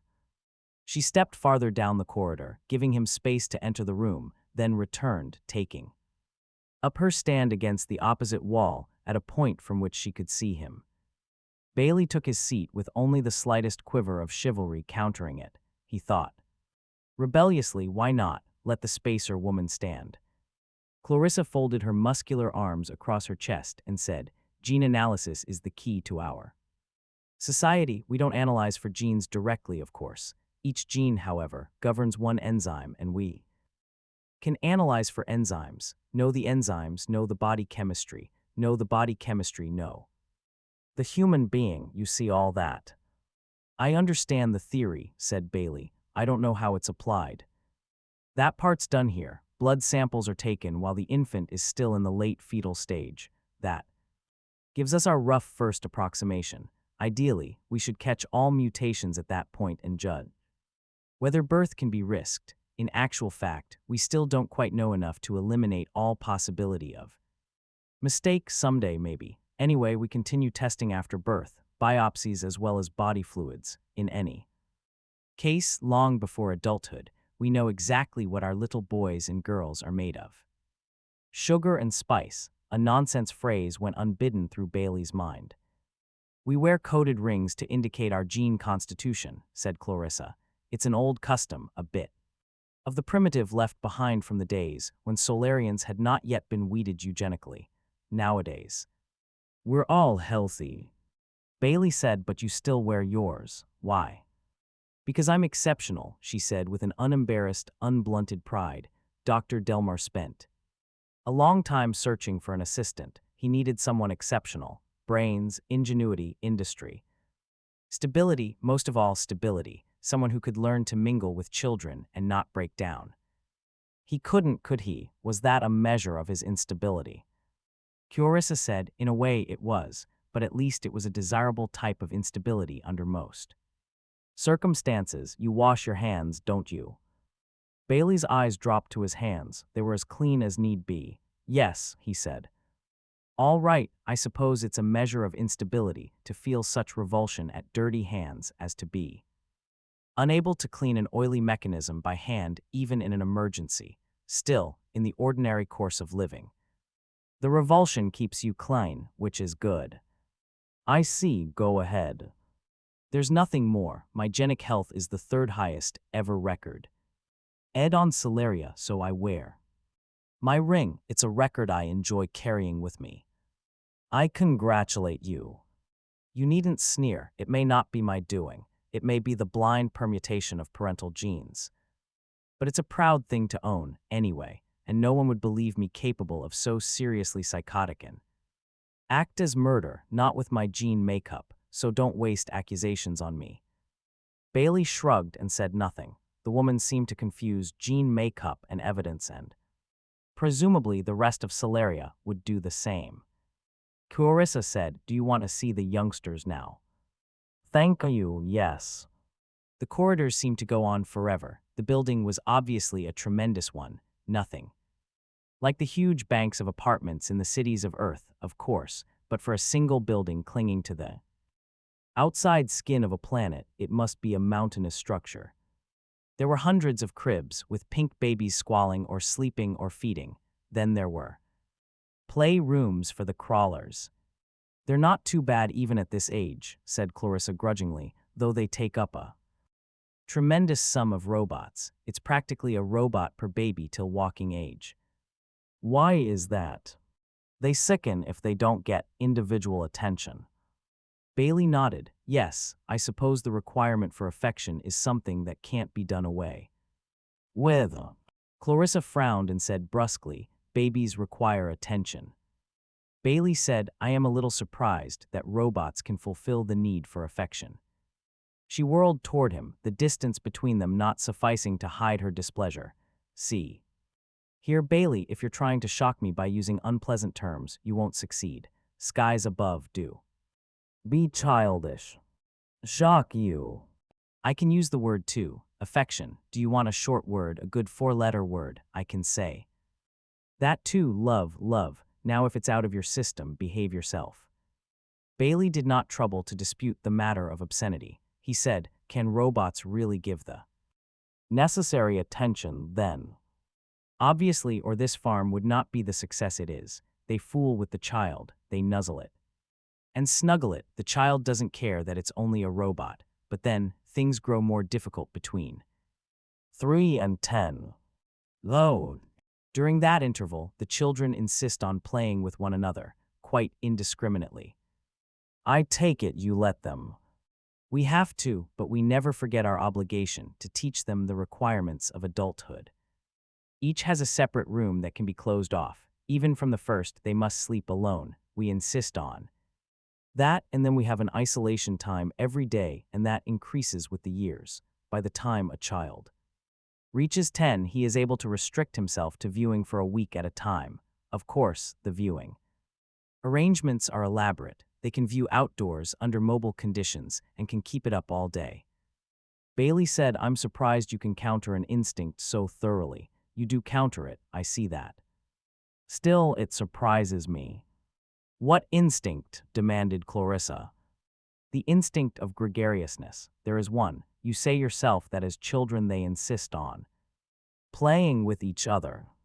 Clarissa shrugged. Do you call that instinct? But then what if it is? Skies above, a child has an instinctive fear of falling, but adults can be trained to work in high places even where there is constant danger of falling. Haven't you ever seen gymnastic exhibitions on high wires? There are some worlds where people live in tall buildings, and children have instinctive fear of loud noises too, but are you afraid of them? Not within reason, said Bailey. I'm willing to bet that Earth people couldn't sleep if things were really quiet. skies above there. Isn't an instinct around that can't give way to a good, persistent education, not in human beings where instincts are weak anyway. In fact, if you go about it right, education gets easier with each generation. It's a matter of evolution. Bailey said, how is that? Don't you see, each individual repeats his own evolutionary history as he develops. Those fetuses back there have gills and a tail for a time. Can't skip those steps. The youngster has to go through the social animal stage in the same way, but just as a fetus can get through in 1 month a stage that evolution took 100 million years to get through, so our children can hurry through the social animal stage. Dr. Delmar was of the opinion that with the generations, we'd get through that stage faster and faster. Is that so?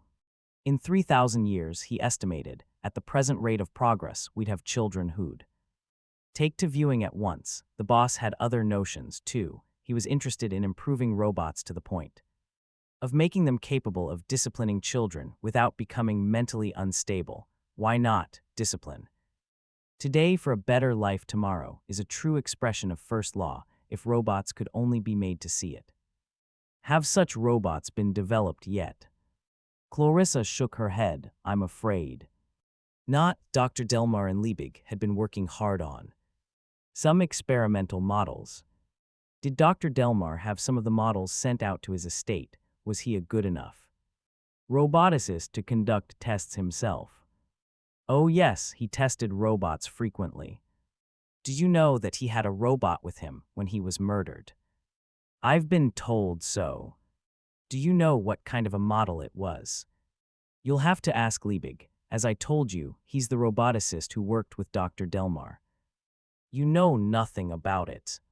Not a thing. If you think of anything, let me know. I will, and don't think new robot models are all that Dr. Delmar was interested in. Dr. Delmar used to say the time would come when unfertilized ova would be stored in banks at liquid air temperatures and utilized for artificial insemination. In that way, eugenic principles could be truly applied.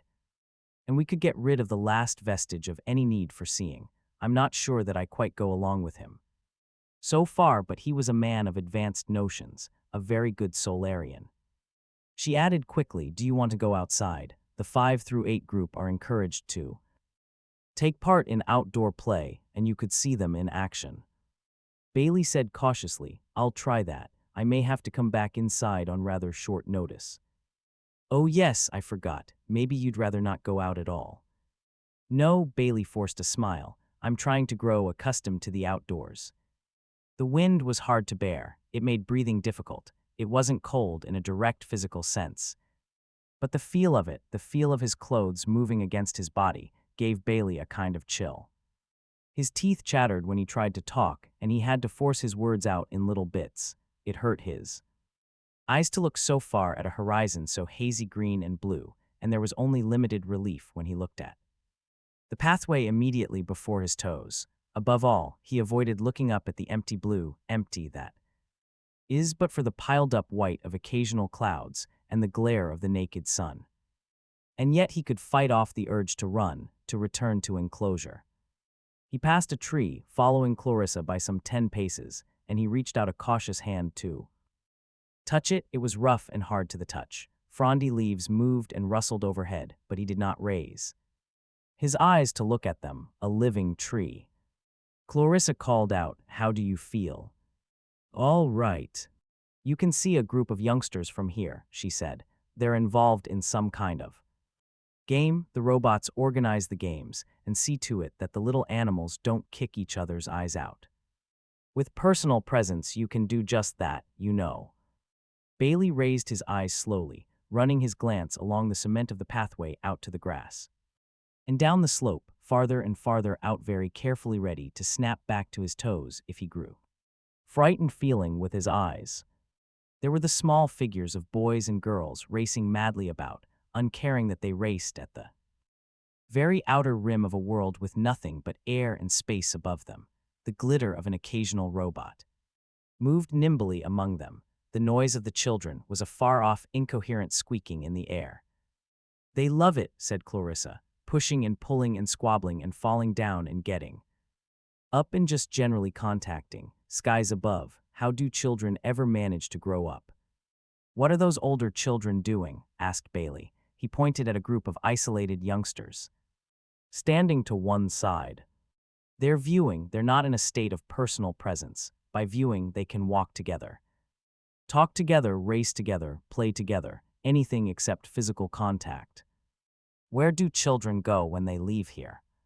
To estates of their own. The number of deaths is, on the average, equal to the number of graduations to their parents' estates. Skies above, no. It would be an amazing coincidence, wouldn't it, to have a parent die just as a child is of age. No, the children take anyone that falls vacant. I don't know that any of them would be particularly happy anyway, living in a mansion that once belonged to their parents, supposing, of course, they knew who their parents were. Don't they? She raised her eyebrows. Why should they? Don't parents visit their children here? What a mind you have. Why should they want to? Bailey said, do you mind if I clear up a point for myself? Is it bad manners to ask a person if they have had children? It's an intimate question, wouldn't you say? You know, wait. I'm hardened. Children are my business. Other people are. Bailey said, have you any children?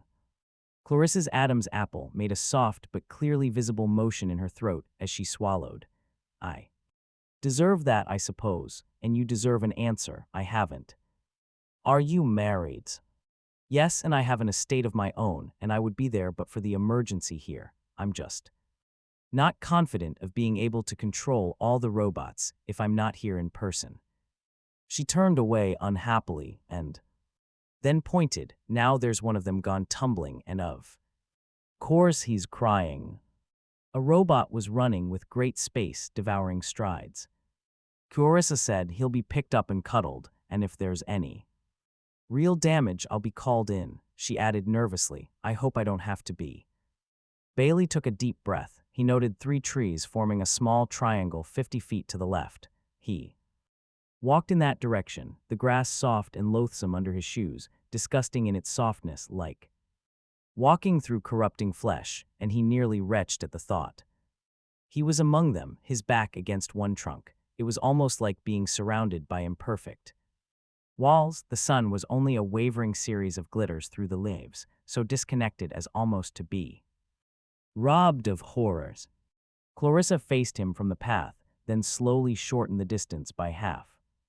Mind if I stay here a while? Asked Bailey. Go ahead, said Clarissa. Bailey said, once the youngsters graduate out of the farm, how do you get them to court one another? Court. Get to know one another, said Bailey, vaguely wondering how the thought could be expressed. Safely so they can marry. That's not their problem, said Clarissa. They're matched by gene analysis, usually when they are quite young. That's the sensible way, isn't it? Are they always willing to be married? They never are. It's a very traumatic process. At first they have to grow accustomed to one another, and a little bit of seeing each day, once the initial queasiness is gone, can do wonders. What if they just don't like their partner? What if the gene analysis indicates a partnership? What difference does it? I understand, said Bailey hastily. He thought of Earth and sighed. Clarissa said, is there anything else you would like to know? Bailey wondered if there were anything to be gained from a longer stay. He would not be sorry to be done with Clarissa and fetal engineering so that he might pass on to the next stage. He had opened his mouth to say as much when Clarissa called out at some object far off, you child, you there, what are you doing? Then over her shoulder, Earthman, Bailey, watch out, watch out. Bailey scarcely heard her. He responded to the note of urgency in her voice, the nervous effort that held his emotions taut snapped wide, and he flamed into panic. All the terror of the open air and the endless vault of heaven broke in upon him. Bailey gibbered. He heard himself mouth meaningless sounds and felt himself fall to his knees and slowly roll over to his side as though he were watching the process from a distance. Also from a distance, he heard the sighing hum piercing the air above him and ending with a sharp Thwag. Bailey closed his eyes and his fingers clutched a thin tree root that skimmed the surface of the ground and his nails burrowed into dirt.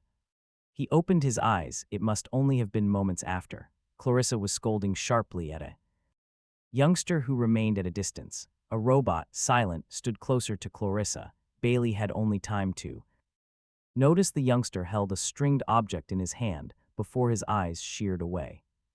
Breathing heavily, Bailey struggled to his feet. He stared at the shaft of glistening metal that remained in the trunk of the tree against which he had been standing. He pulled at it, and it came out readily.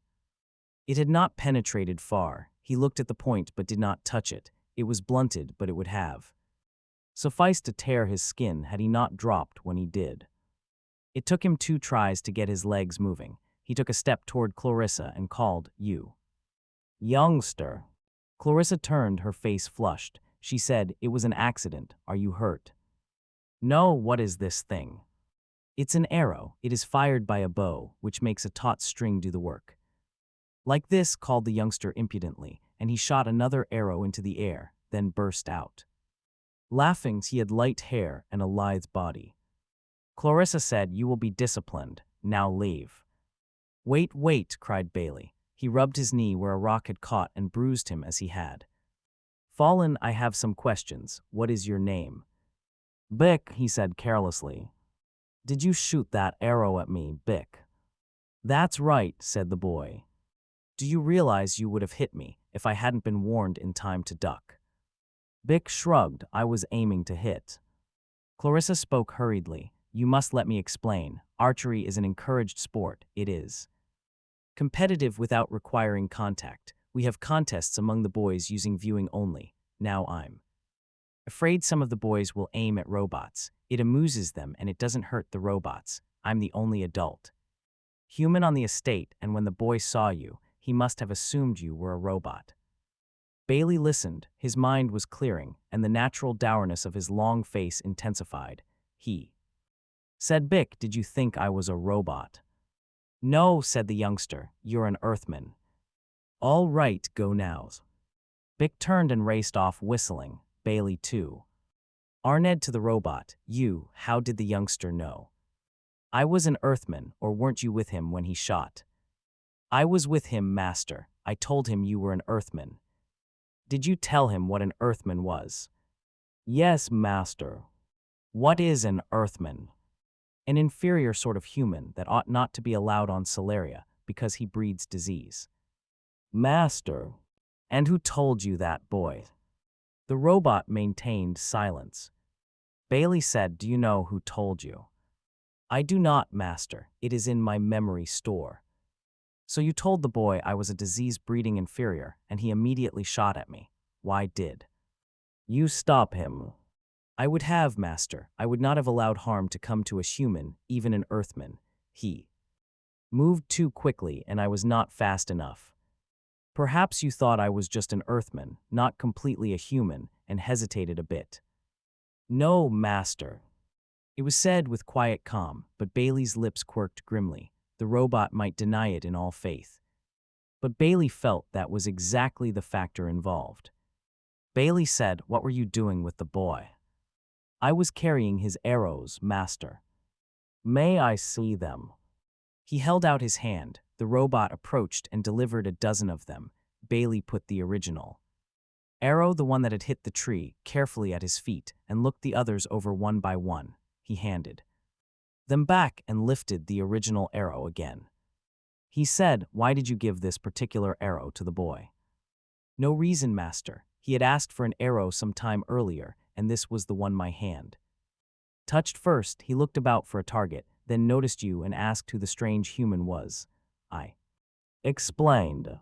"I know what you explained. This arrow you handed him is the only one with gray veins at the rear. The others have black veins." The robot simply stared. Bailey said, "Did you guide the youngster here?" "We walked randomly, master." The Earthman looked through the gap between 2 trees through which the arrow had hurled itself toward its mark. He said, "Would it happen by any chance that this youngster Bick was the best archer you have here?" The robot bent his head. He is the best master. Clarissa gaped. How did you ever come to guess that? It follows, said Bailey dryly. Now please observe this gray-veined arrow and the others. The gray-veined arrow is the only one that seems oily at the point. I'll risk melodrama, ma'am, by saying that. Your warning saved my life. This arrow that missed me is poisoned. 13. A roboticist is confronted. KLORSSA said, impossible. Skies above, absolutely impossible. Above or below or any way you wish it. Is there an animal on the farm that's expendable? Get it. And scratch it with the arrow and see what happens. But why should anyone want to? Bailey said harshly, I know why. The question is who? No one. Bailey felt the dizziness returning and he grew savage. He threw the arrow at her and she eyed the spot where it fell. Pick it up, Bailey cried, and if you don't want to test it, destroy it. Leave it there and you'll have an accident if the children get at it. She picked it up hurriedly, holding it between forefinger and thumb. Bailey ran for the nearest entrance to the building, and Clarissa was still holding the arrow.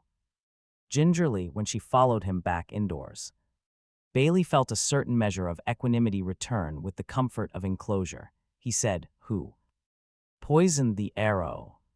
I can't imagine. I suppose it isn't likely the boy did it himself. Would you have any way of telling who his parents were? We could check the records, said Clarissa gloomily. Then you do keep records of relationships. We have to for gene analysis. Would the youngster know who his parents were? Never, said Clarissa energetically. Would he have any way of finding out? He would have to break into the records room. Impossible. Suppose an adult visited the estate and wanted to know who his child was. Clarissa flushed, very unlikely. But suppose, would he be told if he were to ask? I don't know, it isn't exactly illegal for him to know. It certainly isn't customary. Would you tell him? I'd try not to. I know Dr. Delmar wouldn't have. He believed knowledge of relationship was for gene analysis only. Before him, things may have been looser. Why do you ask all this anyway? I don't see how the youngster could have a motive on his own account. I thought that through his parents he might have. This is all horrible. In her disturbed state of mind, Clarissa approached more closely than at any previous time. She even stretched out an arm in his direction. How can it all be happening, the boss? Killed, you nearly killed. We have no motives for violence on Celeria. We all have all we can want, so there is no personal ambition. We have no knowledge of relationship, so there is no family ambition. We are all in good genic health. Her face cleared all at once. Wait, this arrow can't be poisoned. I shouldn't let you convince me. It is. Why have you suddenly decided that? The robot with Bic, he would never have allowed poison. It's inconceivable that he could have done anything that might bring harm to a human being. The first law of robotics makes sure of that. Bailey said, does it? What is the first law, I wonder? Clarissa stared blankly. What do you mean? Nothing. You have the arrow tested, and you will find it poisoned. Bailey himself was scarcely interested in the matter. He knew it for poison beyond any internal questionings. He said, do you still believe Mrs. Delmar to have been guilty of her husband's death? She was the only one present. I see, and you are the only other human adult present on this estate at a time when I have just been shot at with a poisoned arrow. She cried energetically. I had nothing to do with it. Perhaps not, and perhaps Mrs. Delmar is innocent as well. May I use your viewing apparatus? Yes, of course. Bailey knew exactly whom he intended to view, and it was not Gladia. It came as a surprise to himself then to hear his voice say, get Gladia Delmar. The robot obeyed without comment, and Bailey watched the manipulations with astonishment, wondering why he had given the order. Was it that the girl had just been the subject of discussion, or was it that he had been a little disturbed over the manner of the end of their last viewing, or was it simply the sight of the husky, almost overpoweringly practical figure of Clarissa that finally enforced the necessity of a glimpse of Gladia as a kind of counter-irritance? He thought defensively, Jehoshaphat, sometimes a man has to play things by ear. She was there before him all at once, sitting in a large, upright chair that made her appear smaller. And more defenseless than ever, her hair was drawn back and bound into a loose coil. She wore pendant earrings bearing gems that looked like diamonds. Her dress was a simple affair that clung tightly at the waist. She said in a low voice, "I'm glad you viewed, Elijah. I've been trying to reach you." "Good morning, Gladia." Afternoon, evening. He didn't know Gladia's time and he couldn't tell. From the manner in which she was dressed what time it might be. "Why have you been trying to reach?" "Maya." "To tell you I was sorry I had lost my temper last time we viewed. Mr. Oliver didn't know where you were to be reached." Bailey had a momentary vision of Daniel, still bound fast by the overseeing robots, and almost smiled. He said, "That's all right. In a few hours I'll be seeing you." "Of course, if seeing me." "Personal presence," said Bailey gravely. Her eyes grew wide, and her fingers dug into the smooth plastic of the chair arms. "Is there any reason for that?" "It is necessary." "Would you allow it?" She looked away. "Is it absolutely necessary?" "It is. First, though, there is someone else I must see. Your husband was interested in robots. You told me that, and I have heard it from other sources, but he wasn't a roboticist, was he?" "That wasn't his training, Elijah." She still avoided his eyes. "But he worked with a roboticist, didn't he?" "Jothan Labig," she said at once. "He's a good friend of mine." "He is," said Bailey energetically. Gladia looked startled. "Shouldn't I have said that?" "Why not if it's the truth? I'm always afraid that I'll say things that will make me seem as though you don't know what. It's like when everyone is sure you've done something." "Take it easy. How is it that Labig is a friend of yours?" "Oh, I don't know. He's in the next estate, for one thing. Viewing energy is just about nil, so we can just view all the time in free motion with hardly any trouble. We go on walks together all the time, or we did anyway." "I didn't know you could go on walks together with anyone." Gladia flushed. "I said viewing." "Oh. Well, I keep forgetting you're an Earthman. Viewing in free motion means we focus on ourselves and we can go anywhere we want to without losing contact. I walk on my estate and he walks on his and we're together." She held her chin high. "It can be pleasant." Then suddenly she giggled. "Poor Jothan." "Why do you say that?" "I was thinking of you thinking we walked together without viewing. He'd die if he thought." "Anyone could think that." "Why?" "He's terrible that way. He told me that when he was 5 years old he stopped seeing people. Insisted on viewing only. Some children are like that. Ricking." She paused in confusion, then went on. "Ricking, my husband, once told me, when I talked about Jothan, that more and more children would be like that too. He said it was a kind of social evolution that favored survival of pro-viewing. Do you think that's so?" "I'm no authority," said Bailey. "Jothan won't even get married." Ricking was angry with him, told him he was antisocial and that he had genes that were necessary in the common pool, but Jothan just refused to consider it. "Has he a right to refuse?" "No," said Gladia hesitantly, "but he's a very brilliant roboticist, you know, and roboticist. Yes, sir. Valuable on Solaria. I suppose they stretched a point, except I think Ricking was going to stop working with Jothan. He told me once Jothan was a bad Solarian." "Did he tell Jothan that?" "I don't know. He was working with Jothan to the end. But he thought Jothan was a bad Solarian for refusing to marry. Ricking once said that marriage was the hardest thing in life, but that it had to be endured." "What did you think?" "About what, Elijah's?" "About marriage. Did you think it was the hardest thing in life?" Her expression grew slowly blank, as though she were painstakingly washing emotion out of it. She said, "I never thought about it." Bailey said, "You said you go on walks with Jothan Liebig all the time," then corrected yourself. "And put that in the past. You don't go on walks with him anymore then." Gladia shook her head. Expression was back in her face. Sadness. "No, we don't seem to. I viewed him once or twice. He always seemed busy, and I didn't like to, you know." "Was this since the death of your husband?" No, even some time before, several months before. Do you suppose Dr. Delmar ordered him not to pay further attention to you? Gladia looked startled. Why should he? Jothan isn't a robot, and neither am I. How can we take orders, and why should Ricking give them? Bailey did not bother to try to explain. He could have done so only in Earth terms, and that would make things no clearer to her, and if it did manage to clarify, the result could only be disgusting to her. Bailey said, only a question. I'll view you again, Gladia, when I'm done with Liebig. What time? Do you have, by the way? He was sorry at once for asking the question. Robots would answer in terrestrial equivalents, but Gladia might answer in Solarian units, and Bailey was weary of displaying ignorance. But Gladia answered in purely qualitative terms. Mid-afternoon, she said. Then that's it for Liebig's estate also. Oh, yes. Good, I'll view you again as soon as I can, and we'll make arrangements for seeing.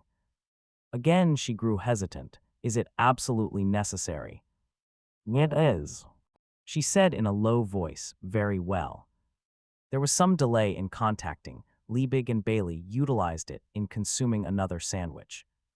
One that was brought to him in its original packaging, but he had grown more cautious. He inspected the seal carefully before breaking it, then looked over the contents painstakingly.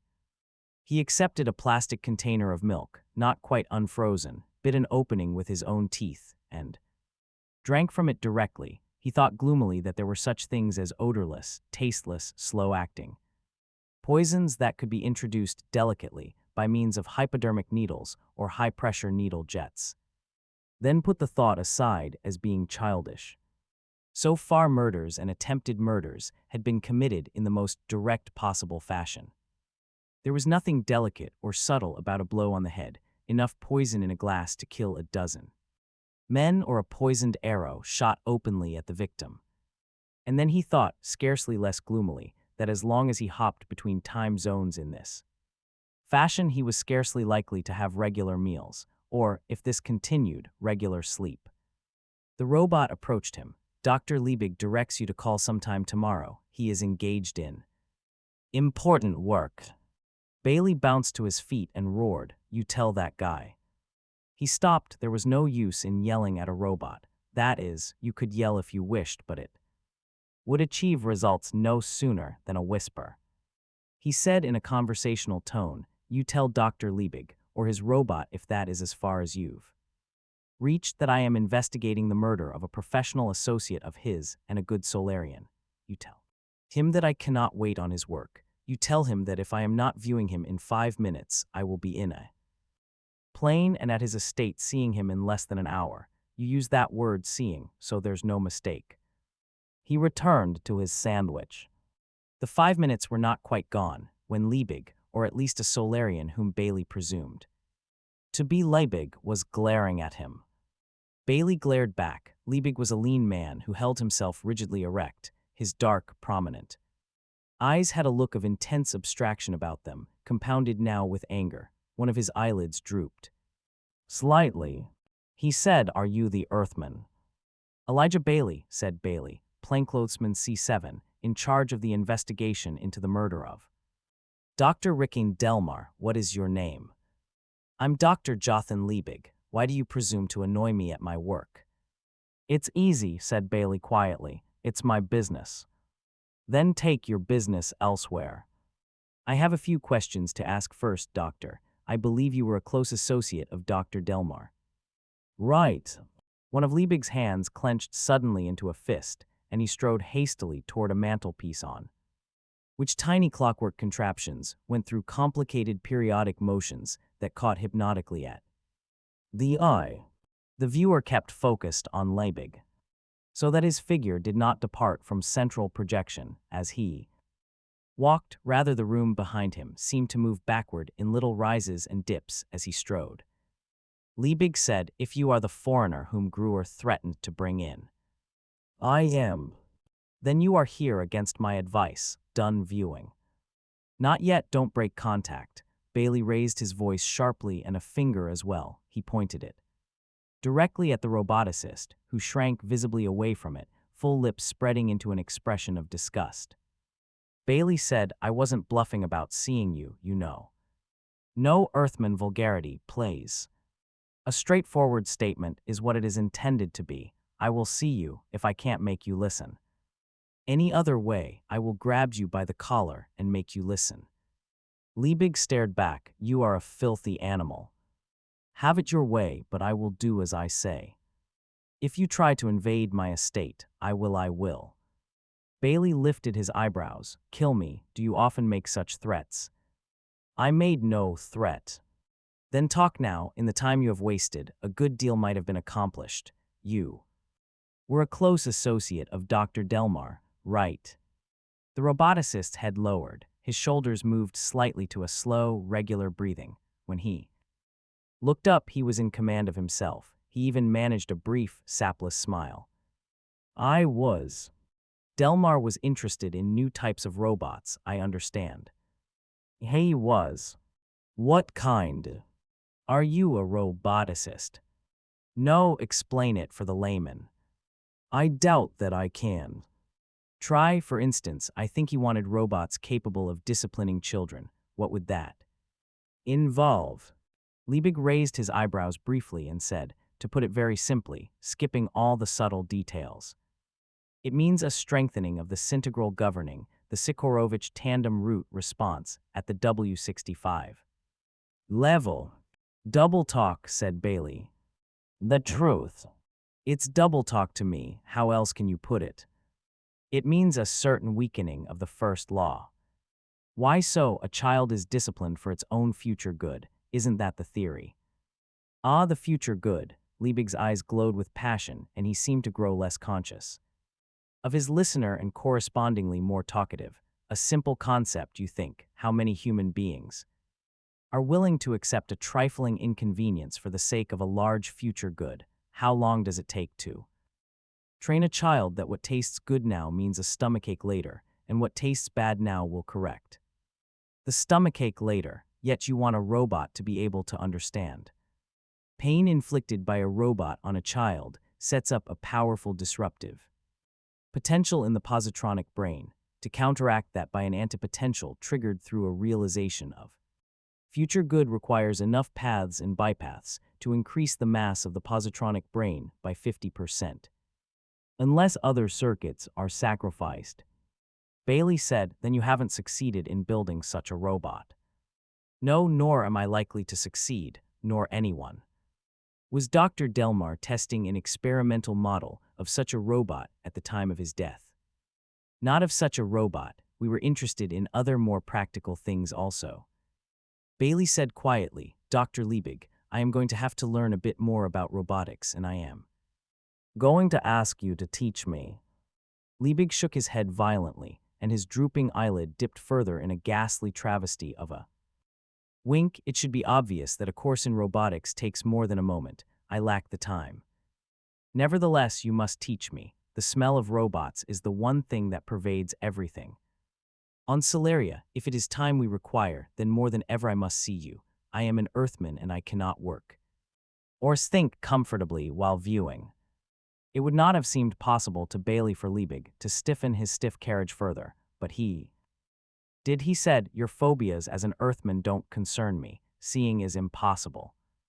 I think you will change your mind when I tell you what I chiefly want to consult you about. It will make no difference. Nothing can. No, then listen to this. It is my belief that throughout the history of the positronic robot, the first law of robotics has been deliberately misquoted. Liebig moved spasmodically. Misquoted, fool, madman, why? To hide the fact, said Bailey with complete composure, that robots can commit murder. 14. A motive is revealed. Liebig's mouth widened slowly. Bailey took it for a snarl at first and then, with considerable surprise, decided that it was the most unsuccessful attempt at a smile that he had ever seen. Liebig said, don't say that, don't ever say that. Why not? Because anything, however small, that encourages distrust of robots is harmful. Distrusting robots is a human disease. It was as though he were lecturing a small child. It was as though he were saying something gently that he wanted to yell. It was as though he were trying to persuade when what he really wanted was to enforce on penalty of death. Liebig said, "Do you know the history of robotics?" "A little." "Like, on Earth you should, yes. Do you know robots started with a Frankenstein complex against them? They were suspect. Men distrusted and feared robots. Robotics was almost an undercover science as a result, the three laws were first built into robots in an effort to overcome distrust, and even so Earth would never allow a robotic society to develop, one of the reasons the first pioneers left Earth to colonize the rest of the galaxy was so that they might establish societies in which robots would be allowed to free men of poverty and toil. Even then, there remained a latent suspicion not far below, ready to pop up at any excuse. "Have you yourself had to counter distrust of robots?" asked Bailey. "Many times," said Liebig grimly. "Is that why you and other roboticists are willing to distort the facts just a little in order to avoid suspicion as much as possible?" "There is no distortion. For instance, aren't the three laws misquoted?" "No. I can demonstrate that they are, and unless you convince me otherwise, I will demonstrate it to the whole galaxy if I can." "You're mad. Whatever argument you may think you have is fallacious, I assure you." "Shall we discuss it?" "If it does not take too long." Face to face, seeing Liebig's thin face twisted. "No." "Goodbye, Dr. Liebig. Others will listen to me." "Wait, great galaxy man, wait." Sighing. The roboticist's hands wandered upward, hovered about his chin. Slowly, a thumb crept into his mouth and remained there. He stared blankly at Bailey. Bailey thought, is he regressing to the pre-5-year-old stage, so that it will be legitimate for him too? "See me." Sighing, he said. But Liebig shook his head slowly. I can't, he moaned, the words all but stifled by the blocking thumb. "Do whatever you want." Bailey stared at the other and watched him turn away and face the wall. He watched the Solarian's straight back bend and the Solarian's face hide in shaking hands. Bailey said, "Very well then, I'll agree to view." Liebig said, back still turned, "Excuse me a moment, I'll be back." Bailey tended to his own needs during the interval and stared at his fresh washed face in the bathroom mirror. Was he getting the feel of Solaria and Solarians? He wasn't sure. He sighed and pushed a contact, and a robot appeared. He didn't turn to look at it. He said, "Is there another viewer at the farm, besides the one I'm using?" "There are 3 other outlets, master." "Then tell Clarissa Cantoro, tell your mistress that I will be using this one till further notice and that I am not to be disturbed." "Yes, master." Bailey returned to his position, where the viewer remained focused on the empty patch of room in which Liebig had stood. It was still empty, and he settled himself to wait. It wasn't long. Liebig entered, and the room once more jiggled as the man walked, evidently focus shifted from room center to man center without delay. Bailey remembered the complexity of viewing controls and began to feel a kind of appreciation of what was involved. Liebig was quite master of himself now, apparently. His hair was slicked back and his costume had been changed. His clothes fitted loosely and were of a material that glistened and caught highlights. He sat down in a slim chair that folded out of the wall. He said soberly, "Now what is this notion of yours concerning first law? Will we be overheard?" "No, I've taken care." Bailey nodded. He said, "Let me quote the first law." "I scarcely need that." "I know, but let me quote it anyway. A robot may not harm a human being or, through inaction, allow a human being to come to harm. Well, now when I first landed on Solaria, I was driven to the estate assigned for my use in a ground car. The ground car was a specially enclosed job designed to protect me from exposure to open space. As an Earthman. "I know about that," said Liebig impatiently. "What has this to do with the matter?" "The robots who drove the car did not know about it. I asked that the car be opened and was at once obeyed. Second law, they had to follow orders. I was uncomfortable, of course, and nearly collapsed. Before the car was enclosed again, didn't the robots harm me? At your order, snapped Liebig. I'll quote the second law. A robot must obey the orders given it by human beings except where such orders would conflict with the first law. So you see, my order should have been ignored. This is nonsense. The robot lacked knowledge. Bailey leaned forward in his chair. Ah, we have it. Now let's recite the first law as it should be. Stated, a robot may do nothing that, to its knowledge, will harm a human being, nor, through an action, knowingly allow a human being to come to harm. This is all understood. I think not by ordinary men. Otherwise, ordinary men would realize robots could commit murder. Liebig was white, mad lunacy. Bailey stared at his finger ends. A robot may perform an innocent task, I suppose, one that has no damaging effect on a human being. If ordered to do so, said Liebig. Yes, of course, if ordered to do so, and a second robot may perform an innocent task, also I suppose one that also can have no damaging effect on a human being, if ordered to do so. Yes. And what if the two innocent tasks, each completely innocent, amount to murder? When added together. What? Liebig's face puckered into a scowl. I want your expert opinion on the matter, said Bailey. I'll set you a hypothetical case. Suppose a man says to a robot, place a small quantity of this liquid into a glass of milk that you will find in such and such a place. The liquid is harmless. I wish only to know its effect on milk. Once I know the effect, the mixture will be poured out. After you have performed this action, forget you have done so. Liebig, still scowling, said nothing. Bailey said, if I had told the robot to add a mysterious liquid to milk and then offer it to a man, first law would force it to ask, what is the nature of the liquid? Will it harm a man? And if it were assured the liquid was harmless, first law might still make the robot hesitate and refuse to offer the milk. Instead, however, it is told the milk will be poured out. First law is not involved. Won't the robot do as it is told? Liebig glared. Bailey said, now a second robot has poured out the milk in the first place and is unaware that the milk has been tampered with. In all innocence, it offers the milk to a man and the man dies. Liebig cried out, no. Why not? Both actions are innocent in themselves. Only together are they murder. Do you deny that sort of thing can happen? The murderer would be the man who gave the order, cried Liebig. If you want to be philosophical, yes, the robots would have been the immediate murderers, though the instruments of murder. No man would give such orders. A man would, a man has. It was exactly in this way that the murder attempt on Dr. Gruer must have been carried through. You've heard about that, I suppose. On Solaria, muttered Liebig, one hears about everything.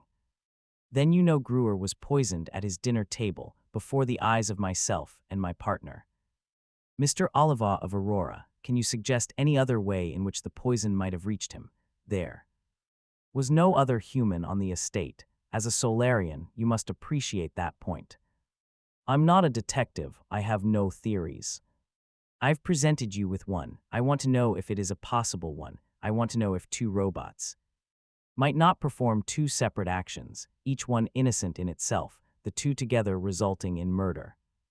You're the expert, Dr. Liebig. Is it possible? And Liebig, haunted and harried, said, yes, in a voice so low that Bailey scarcely heard him. Bailey said, very well then, so much for the first law. Liebig stared at Bailey, and his drooping eyelid winked once or twice in a slow tick. His hands, which had been clasped, drew apart, though the fingers maintained their clawed shape as though each hand still entwined a phantom hand of air. Palms turned downward and rested on knees, and only then did the fingers relax. Bailey watched it all in abstraction. Liebig said, theoretically, yes, theoretically, but don't dismiss the first law that easily. Earthmen, robots would have to be ordered very cleverly in order to circumvent the first law. Granted, said Bailey, I am only an Earthman. I know next to nothing about robots, and my phrasing of the orders was only by way of example. A Solarian would be much more subtle and do much Better, I'm sure of that. Liebig might not have been listening. He said loudly, if a robot can be manipulated into doing harm to man, it means only that we must extend the powers of the positronic brain. One might say we ought to make the human better. That is impossible, so we will make the robot more foolproof. We advance continuously. Our robots are more varied, more specialized, more capable, and more unharming than those of a century ago. A century hence, we will have still greater advances. Why have robot manipulate controls when a positronic brain can be built into the controls itself? That's specialization. But we can generalize also. Why not a robot with replaceable and interchangeable limbs? Why not if we Bailey interrupted. Are you the only roboticist on Solaria? Don't be a fool. I only wondered. Dr. Delmar was the only fetal engineer, except for an assistant. Solaria has over 20 roboticists. Are you the best? I am, Liebig said without self-consciousness. Delmar worked with you. He did. Bailey said, I understand that he was planning to break the partnership toward the end. No sign of it. What gave you the idea? I understand he disapproved of your bachelorhood. He may have. He was a thorough Solarian. However, it did not affect our business relationships. To change the subject, in addition to developing new model robots, do you also manufacture and repair existing types? Liebig said manufacture and repair are largely robot conducted. There is a large factory and maintenance shop on my estate. Do robots require much in the way of repair, by the way? Very little. Does that mean that robot repair is an undeveloped science? Not at all, Liebig said that stiffly. What about the robot that was at the scene of Dr. Delmar's murder? Liebig looked away, and his eyebrows drew together as though a painful thought were being barred entrance to his mind. It was a complete loss.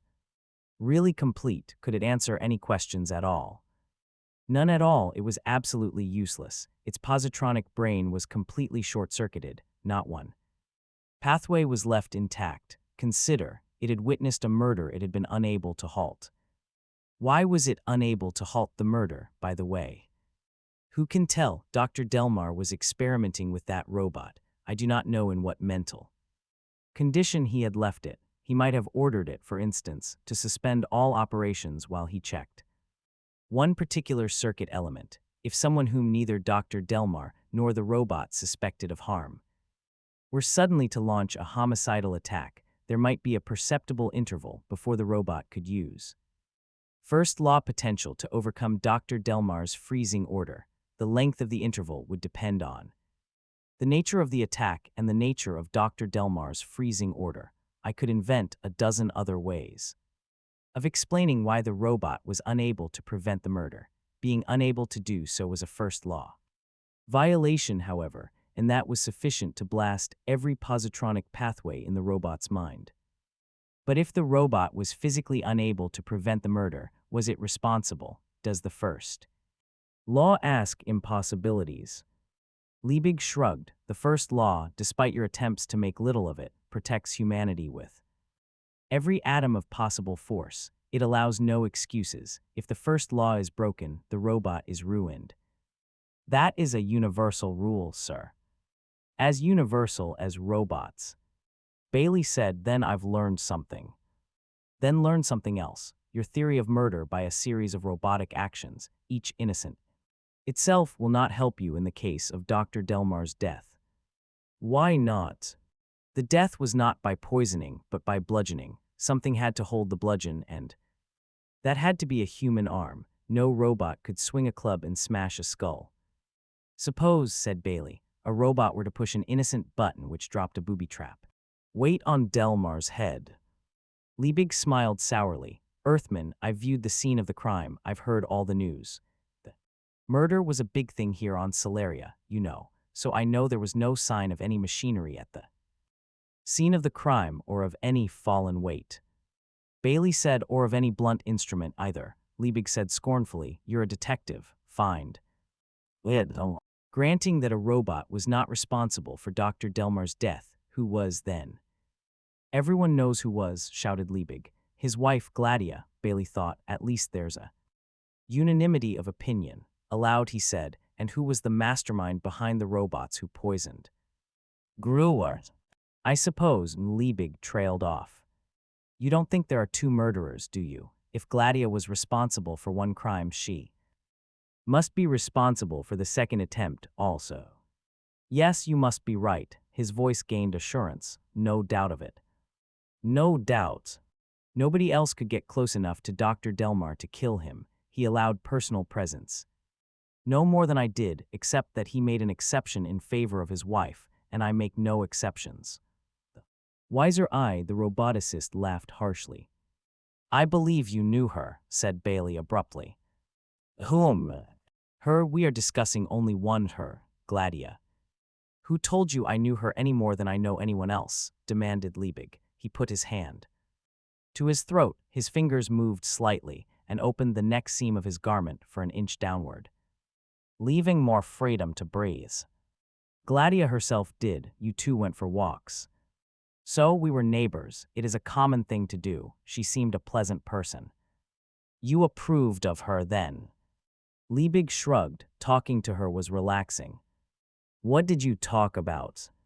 Robotics. There was a flavor of surprise about the word, as though there were wonder that the question could be asked. And she talked robotics too. She knew nothing about robotics, ignorant, but she listened. She has some sort of field force. Rigmarole she plays with, field coloring, she calls it. I have no patience with that, but I listened. All this without personal presence. Liebig looked revolted and did not answer.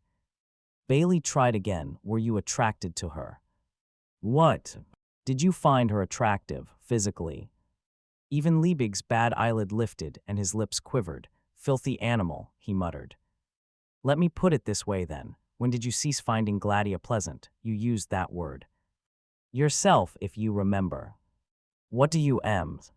You said you found her pleasant. Now you believe she murdered her husband. That isn't the mark of a pleasant person. I was mistaken about her. But you decided you were mistaken before she killed her husband. If she did so, you stopped walking with her some time before the murder. Why? Liebig said, is that important? Everything is important till proven otherwise. Look, if you want information from me as a roboticist, ask it. I won't answer personal questions. Bailey said you were closely associated with both the murdered man and the chief suspect. Do you see that personal questions are unavoidable? Why did you stop walking with Gladia? Liebig snapped. There came a time when I ran out of things to say, when I was too busy, when I found no reason to continue the walks. When you no longer found her pleasant, in other words.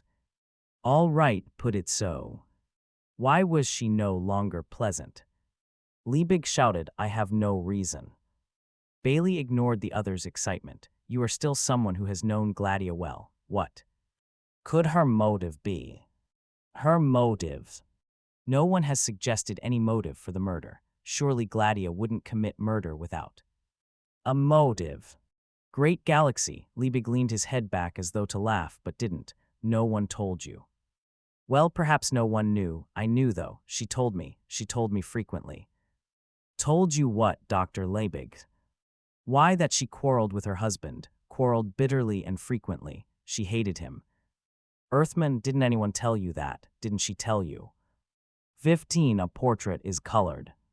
Bailey took it between the eyes and tried not to show it. Presumably, living as they did, Solarians considered one another's private lives to be sacrosanct. Questions concerning marriage and children were in bad taste. He supposed then that chronic quarreling could exist between husband and wife and be a matter into which curiosity was equally forbidden. But even when murder had been committed, would no one commit the social crime of asking the suspect if she quarreled with her husband, or of mentioning the matter if they happened to know of it? Well, Liebig had. Bailey said, what did the quarrels concern? You had better ask her, I think. He better had, thought Bailey. He rose stiffly. Thank you, Dr. Liebig, for your cooperation. I may need your help again later. I hope you will keep yourself available." "Done viewing," said Liebig, and he and the segment of his room vanished abruptly.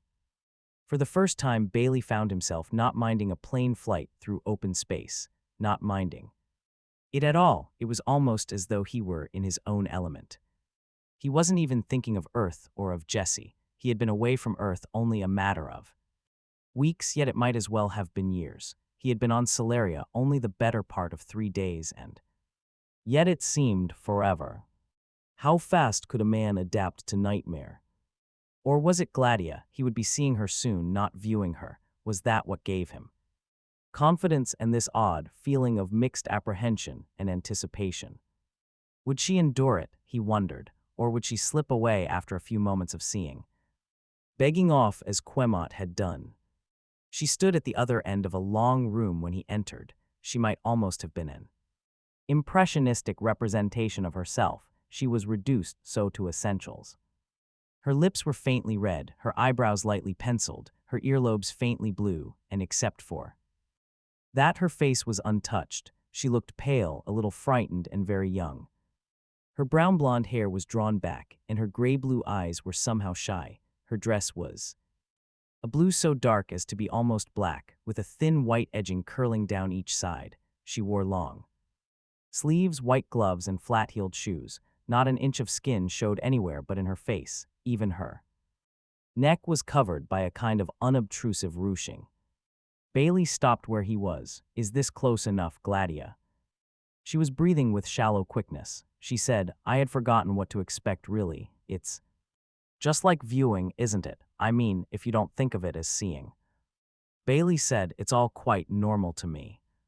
"Yes, on Earth." She closed her eyes. "Sometimes I try to imagine it, just crowds of people. Everywhere you walk down a road, and there are others walking with you, and still others walking in the other direction, dozens. Hundreds," said Bailey. "Did you ever view scenes on Earth in a book film, or view a novel with an Earth setting?" "We don't have many of those, but I've viewed novels set on the other outer worlds where seeing goes on all the time. It's different in a novel. It just seems like a multi-view." "Do people ever kiss in novels?" She flushed painfully. "I don't read that kind." "Never?" "Well, there are always a few dirty films around, you know, and sometimes, just out of curiosity." "It's sickening, really." "Is it?" she said with sudden animation. "But Earth is so different, so many people, when you walk." "Elijah, I suppose why?" "Oh, even T-touch people, I mean by accident." Bailey half smiled. "You even knock them down by accident." He thought of the crowds on the expressways, tugging and shoving, bounding up and down the strips, and for a moment, inevitably, he felt the pang of homesickness. Gladia said, "You don't have to stay way out there. Would it be all right if I came closer?" "I think so. I'll tell you when I'd rather you wouldn't anymore." Stepwise, Bailey drew closer, while Gladia watched him, wide-eyed. She said suddenly, "Would you like to see some of my field colorings?" Bailey was 6 feet away. He stopped and looked at her. She seemed small and fragile. He tried to visualize her, something in her hand, swinging furiously at the skull of her husband. He tried to picture her mad with rage, homicidal with hate and anger. He had to admit it could be done. Even 105 pounds of woman could crush a skull if she had the proper weapon and were wild enough. And Bailey had known murderesses on Earth, of course, who in repose were bunny rabbits.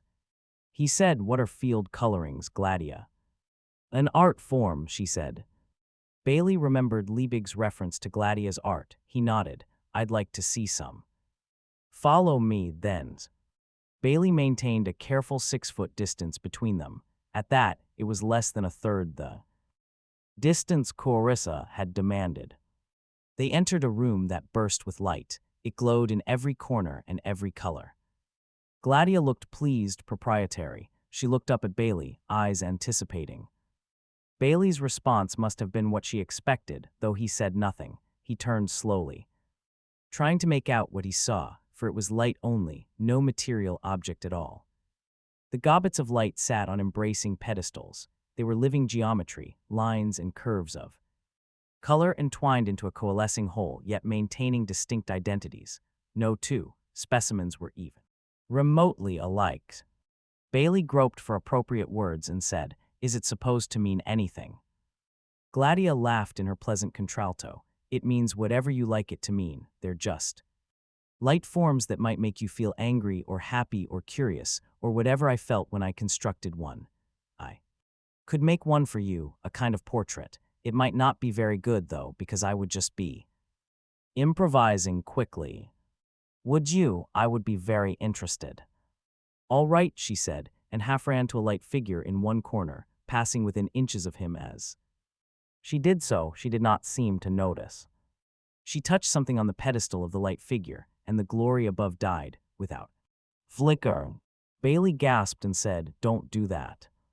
"It's all right, I was tired of it anyway. I'll just fade the others temporarily so they don't distract me." She opened a panel along one featureless wall and moved a rheostat. The colors faded to something scarcely visible. Bailey said, "Don't you have a robot to do this?" Closing contacts. "Shush now," she said impatiently. "I don't keep robots in here. This is me." She looked at him, frowning. "I don't know you well enough. That's the trouble." She wasn't looking at the pedestal, but her fingers rested lightly on its smooth upper surface. All 10 fingers were curved, tense, waiting. One finger moved, describing a half-curve over smoothness. A bar of deep yellow light grew and slanted obliquely across the air above. The finger inched backward a fraction, and the light grew slightly less deep in shade. She looked at it momentarily. "I suppose that's it, a kind of strength without weight." "Jehoshaphat," said Bailey. "Are you offended?" Her fingers lifted, and the yellow slant of light remained solitary and stationary. "No, not at all, but what is it? How do you do it?" "That's hard to explain," said Gladia, looking at the pedestal. "Thoughtfully considering, I don't really understand it myself. It's a kind of optical illusion, I've been told. We set up force fields at different energy levels. They're extrusions of hyperspace, really, and don't have the properties of ordinary space at all. Depending on the energy level, the human eye sees light of different shades. The shapes and colors are controlled by the warmth of my fingers against appropriate spots on the pedestal. There are all sorts of controls inside each pedestal." "You mean if I were to put my finger there?" Bailey advanced, and Gladia made way for him. He put a hesitant forefinger down upon the pedestal and felt a soft throbbing. "Go ahead, move your finger, Elijah," said Gladia. Bailey did so, and a dirty gray jag of light lifted upward, skewing the yellow light. Bailey withdrew his finger sharply, and Gladia laughed, and then was instantly contrite. "I shouldn't laugh," she said. "It's really very hard to do, even for people who have tried a long time." Her own hand moved lightly and too quickly for Bailey to follow, and the monstrosity he had set up disappeared, leaving the yellow light in isolation again. "How did you learn to do this?" asked Bailey. "What?" "I just kept on trying. It's a new art form, you know, and only one or two really know how." "And you're the best," said Bailey somberly. "On Solaria, everyone is either the only or the best, or both." "You needn't laugh. I've had some of my pedestals on display. I've given shows." Her chin lifted. There was no mistaking her pride. She continued, "Let me go on with your portrait." Her fingers moved again. There were few curves in the light form that grew under her ministrations. It was all sharp angles. And the dominant color was blue. "That's Earth somehow," said Gladia, biting her lower lip. "I always think of Earth as blue, all those people, and seeing, viewing as more rows. How does it seem to you?" "Jehoshaphat, I can't picture things as colors." "Can't you?" she asked abstractedly.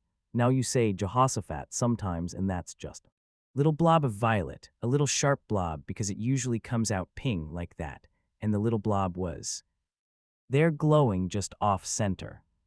And then," she said, "I can finish it like this," and a flat, lusterless hollow cube of slate gray sprang up to enclose everything. The light within shone through it, but dimmer, imprisoned somehow. Bailey felt a sadness at it, as though it were something enclosing him, keeping him from something he wanted. He said, "What's that last?" Gladia said, "Why, the walls about you. That's what's most in you, the way you can't go outside. The way you have to be inside. You are inside there, don't you see? Bailey saw and somehow he disapproved. He said, those walls aren't permanent. I've been out. Today. You have, did you mind? He could not resist a counter dig. The way you mind seeing me. You do like it, but you can. Stand it.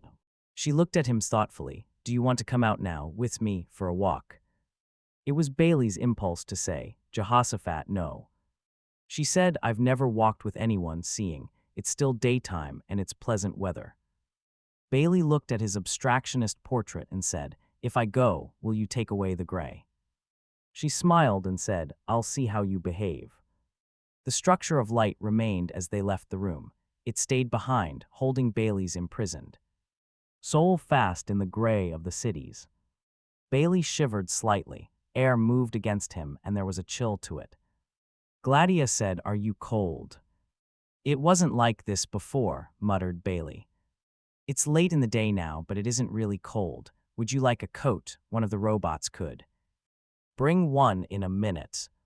No, it's all right. They stepped forward along a narrow paved path. He said, is this where you used to walk with Dr. Liebig?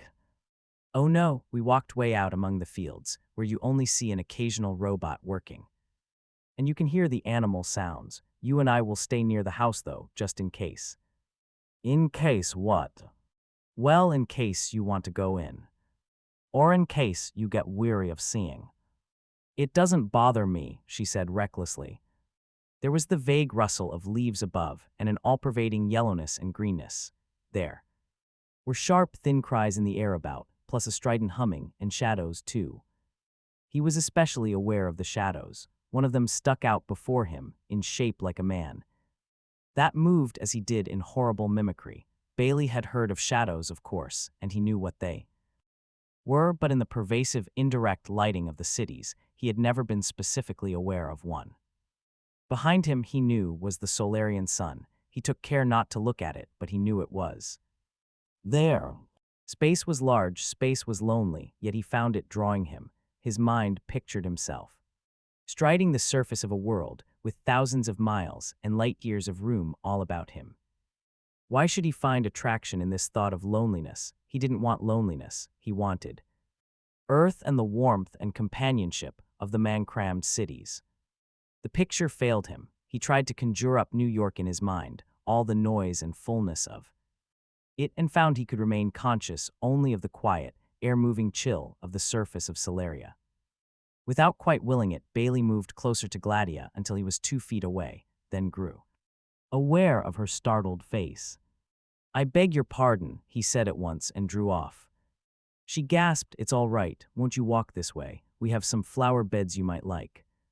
The direction she indicated lay away from the sun. Bailey followed silently.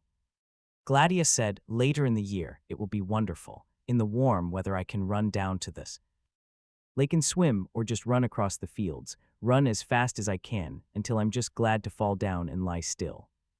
She looked down at herself, but this is no costume for it. With all this on, I've got to walk sedately, you know. How would you prefer to dress? Asked Bailey. Halter and shorts at the most, she cried, lifting her arms as though feeling the freedom of that. Her imagination, sometimes less, sometimes just sandals so. You can feel the air with every inch. Oh, I'm sorry I've offended you. Bailey said, no, it's all right. Was that your costume when you went walking with Dr. Liebig? It varied, it depended on the weather. Sometimes I wore very little, but it was viewing you. No, you do understand, I hope. I understand. What about Dr. Liebig, though? Did he dress lightly, too? Jothan dressed lightly, Gladia smiled flashingly. Oh no, he's very solemn always, she twisted her face into a thin look of gravity and half-winked, catching the very essence of Liebig and forcing a short grunt of appreciation out of Bailey. This is the way he talks, she said, my dear Gladia, in considering the effect of a first order potential on positron flow. Is that what he talked to you about, robotics? Mostly, oh, he takes it so seriously, you know. He was always trying to teach me about it. He never gave up. Did you learn anything?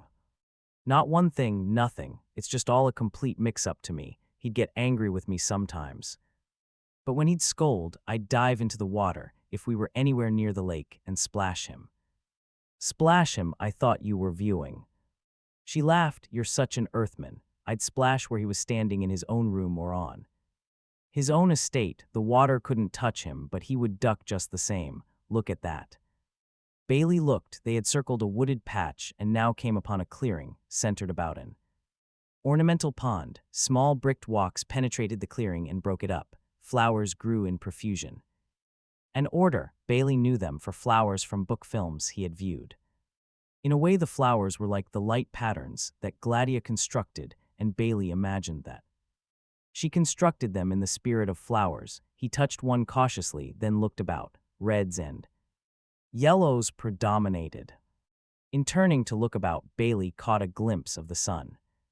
He said uneasily, "The sun is low in the sky." "It's late afternoon," called Gladia back to him.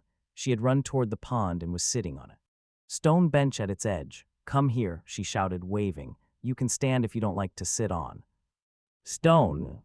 Bailey advanced slowly. "Does it get this low every day?" And at once he was sorry he asked. If the planet rotated, the sun must be low in the sky both mornings and afternoons. Only at midday could it be high. Telling himself this couldn't change a lifetime of pictured thought, he knew there was such a thing as night and had even experienced it, with a planet's whole thickness interposing safely between a man and the sun. He knew there were clouds and a protective grayness hiding the worst of outdoors, and still, when he thought of planetary surfaces, it was always a picture of a blaze of light with a sun high in the sky. He looked over his shoulder, just quickly enough to get a flash of sun, and wondered how far the house was if he should decide to return. Gladia was pointing to the other end of the stone bench. Bailey said, "That's pretty close to you, isn't it?" She spread out her little hands, palms up. "I'm getting used to it, really." He sat down, facing toward her to avoid the sun. She leaned over backward toward the water and pulled a small cup-shaped flower, yellow without and white-streaked within, not at all flamboyant. She said, "This is a native plant. Most of the flowers here are from Earth originally." Water dripped from its severed stem as she extended it gingerly toward Bailey. Bailey reached for it as gingerly. "You killed it," he said.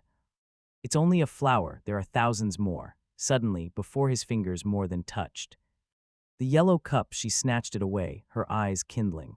"Or are you trying to imply I could kill a human being because I pulled a flower?"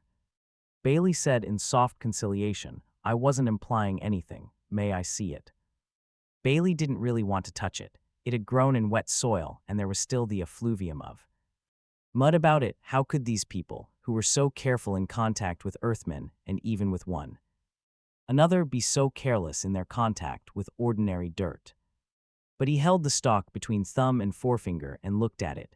The cup was formed of several thin pieces of papery tissue, curving up from a common center. Within it was a white convex swelling, damp with liquid, and fringed with dark hairs that trembled lightly in the wind. She said, "Can you smell it?" At once Bailey was aware of the odor that emanated from it. He leaned toward it and said, "It smells like a woman's perfume." Gladia clapped her hands in delight. "How like an Earthman? What you really mean is that a woman's perfume smells like that." Bailey nodded ruefully. He was growing weary of the outdoors. The shadows were growing longer, and the land was becoming somber, yet he was determined not to give in. He wanted those gray walls of light that dimmed his portrait removed. It was quixotic, but there it was. Gladia took the flower from Bailey, who let it go without reluve. "See, Tance." Slowly she pulled its petals apart. She said, "I suppose every woman smells different." "It depends on the perfume," said Bailey indifferently. "Imagine being close enough to tell. I don't wear perfume because no one is close enough, except now, but I suppose you smell perfume often, all the time. On Earth, your wife is always with you, is she?" She was concentrating very hard on the flower, frowning as she plucked it carefully to pieces. "She's not always with me," said Bailey. "Not every minute. But most of the time, and whenever you want to. Bailey said suddenly, "Why did Dr. Liebig try so hard to teach you robotics, do you suppose?" The dismembered flower consisted now of a stalk and the inner swelling. Gladia twirled it between her fingers, then tossed it away so that it floated for a moment on the surface of the pond. "I think he wanted me to be his assistant," she said. "Did he tell you so, Gladia?" "Toward the end, Elijah. I think he grew impatient. Anyway, he asked me if I didn't think it would be exciting to work in robotics. Naturally, I told him I could think of nothing duller. He was quite angry. And he never walked with you again after that." She said, I think that may have been it. I suppose his feelings were hurt, really. Though what could I do? It was before that, though, that you told him about your quarrels with Dr. Delmar." Her hands became fists and held so in a tight spasm. Her body held stiffly to its position, head bent and a little to one side. Her voice was unnaturally high. "What quarrels?" "Your quarrels with your husband. I understand you hated him." Her face was distorted and blotched as she glared at him. "Who told you that, Jothan?" "Dr. Liebig mentioned it. I think it's true." She was shaken. "You're still trying to prove I killed him. I keep thinking you're my friend and you're only a detective." She raised her fists and Bailey waited. "He said, you can't touch me." Her hands dropped and she began crying without a sound. She turned her head away. Bailey bent his own head and closed his eyes, shutting out the disturbing long shadows. He said, "Dr. Delmar was not a very affectionate man, was he?" She said in a strangled way, "He was a very busy man." Bailey said, "You are affectionate on the other hand. You find a man interesting, do you?" "Understand. I see, can't help it. I know it's disgusting, but I can't help it. It's even disgusting to talk about it." "You did talk about it to Dr. Liebig, though." "I had to do something and Jothan was handy, and he didn't seem to mind, and it made me feel better." "Was this the reason you quarreled with your husband? Was it that he was cold and unaffectionate? And you resented it?" "Sometimes I hated him." She shrugged her shoulders helplessly. "He was just a good Solarian. And we weren't scheduled for CH. She broke down. Bailey waited. His own stomach was cold and open air pressed down heavily upon him. When Gladia's sobs grew quieter, he asked, as gently as he could, "Did you kill him, Gladia?" And no, then suddenly, as though all resistance had corroded within her, "I haven't told you everything." "Well then, please do so now. We were quarreling that time, the time he died, the old quarrel." I screamed at him, but he never shouted back. He hardly ever even said anything, and that just made it worse. I was so angry, so angry. I don't remember after that. Jehoshaphat, Bailey swayed slightly and his eyes sought the neutral stone of the bench. "What do you mean you don't remember?" "I mean he was dead and I was screaming and the robots came." "Did you kill him?" "I don't remember it, Elijah, and I would remember it if I did, wouldn't I? Only I don't remember anything else either, and I've been so frightened, so frightened. Help me, please, Elijah." "Don't worry, Gladia, I'll help you." Bailey's reeling mind fastened on the murder weapon. What happened to it? It must have been removed. If so, only the murderer could have done it, since Gladia was found immediately after the murder on the scene. She could not have done it. The murderer would have to be someone else. No matter how it looked to everyone on Solaria, it had to be someone else. Bailey thought sickly, "I've got to get back to the house." He said, "Gladia." Somehow he was staring at the sun. It was nearly at the horizon. He had to turn his head to look at it, and his eyes locked with a morbid fascination. He had never seen it so fat, red, and dim, somehow so that one could look at it without blinding. Arid, see the bleeding clouds above it in thin lines, with one crossing it in a bar of black. Bailey mumbled, "The sun is so red." He heard Gladia's choked voice say drearily, "It's always red at sunset, red and dying." Bailey had a vision. The sun was moving down to the horizon because the planet's surface was moving away from it 1,000 miles an hour, spinning under that naked sun, spinning with nothing to guard. The microbes call Edmen that scurried over its spinning surface, spinning madly forever, spinning. Spinning. It was his head that was spinning, and the stone bench that was slanting beneath him and the sky. Heaving blue, dark blue, and the sun was gone, with the tops of trees and the ground rushing up in gladia. Screaming thinly and another sound. 16. A solution is offered. Bailey was aware first of enclosure, the absence of the open, and then of a face bending over him. He stared for a moment without recognition, then Daniel. The robot's face showed no sign of relief or of any other recognizable emotion at being addressed. He said, "It is well that you have recovered consciousness, partner Elijah. I do not believe you have suffered physical injury." "I'm all right," said Bailey testily, struggling to his elbows. "Jehoshaphat, am I in bed? What for?" "You have been exposed to the open a number of times today. The effects upon you have been cumulative and you need rest." "I need a few answers first." Bailey looked about and tried to deny to himself that his head was spinning just a little. He did not recognize the room. The curtains were drawn, lights were comfortably artificial. He was feeling much better. For instance, where am I? In a room of Mrs. Delmar's mansion. Next, let's get something straight. What are you doing here? How did you get away from the robots I set over you? Daniel said, "It had seemed to me that you would be displeased at this development, and yet in the interests of your safety and of my orders, I felt that I had no choice but." "What did you do, Jehoshaphat?" "It seems Mrs. Delmar attempted to view you some hours ago." Yes, Bailey remembered Gladia saying as much earlier in the day. "I know that. Your order to the robots that held me prisoner was, in your words, do not allow him, meaning myself, to establish contact with other humans or other robots, either by seeing or by viewing. However, partner Elijah, you said nothing about forbidding other humans or robots to contact me. You see the distinction." Bailey groaned.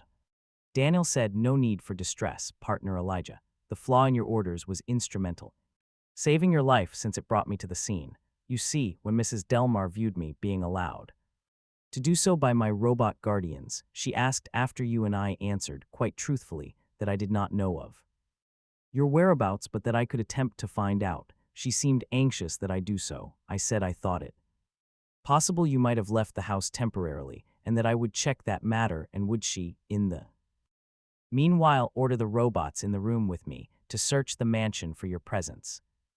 Wasn't she surprised that you didn't deliver the orders to the robots yourself? I gave her the impression, I believe, that as an Auroran I was not as accustomed to robots as she was, that she might deliver the orders with greater authority and effect a more speedy consummation. Solarians, it is quite clear, are vain of their skill with robots and contemptuous of the ability of natives of other planets to handle them. Is that not your opinion as well, partner Elijah?" And she ordered them away then. With difficulty, they protested previous orders, but of course, could not state the nature thereof. Since you had ordered them to tell no one of my own true identity, she overrode them, although the final orders had to be thrilled out in fury. "And then you left." "I did, partner Elijah."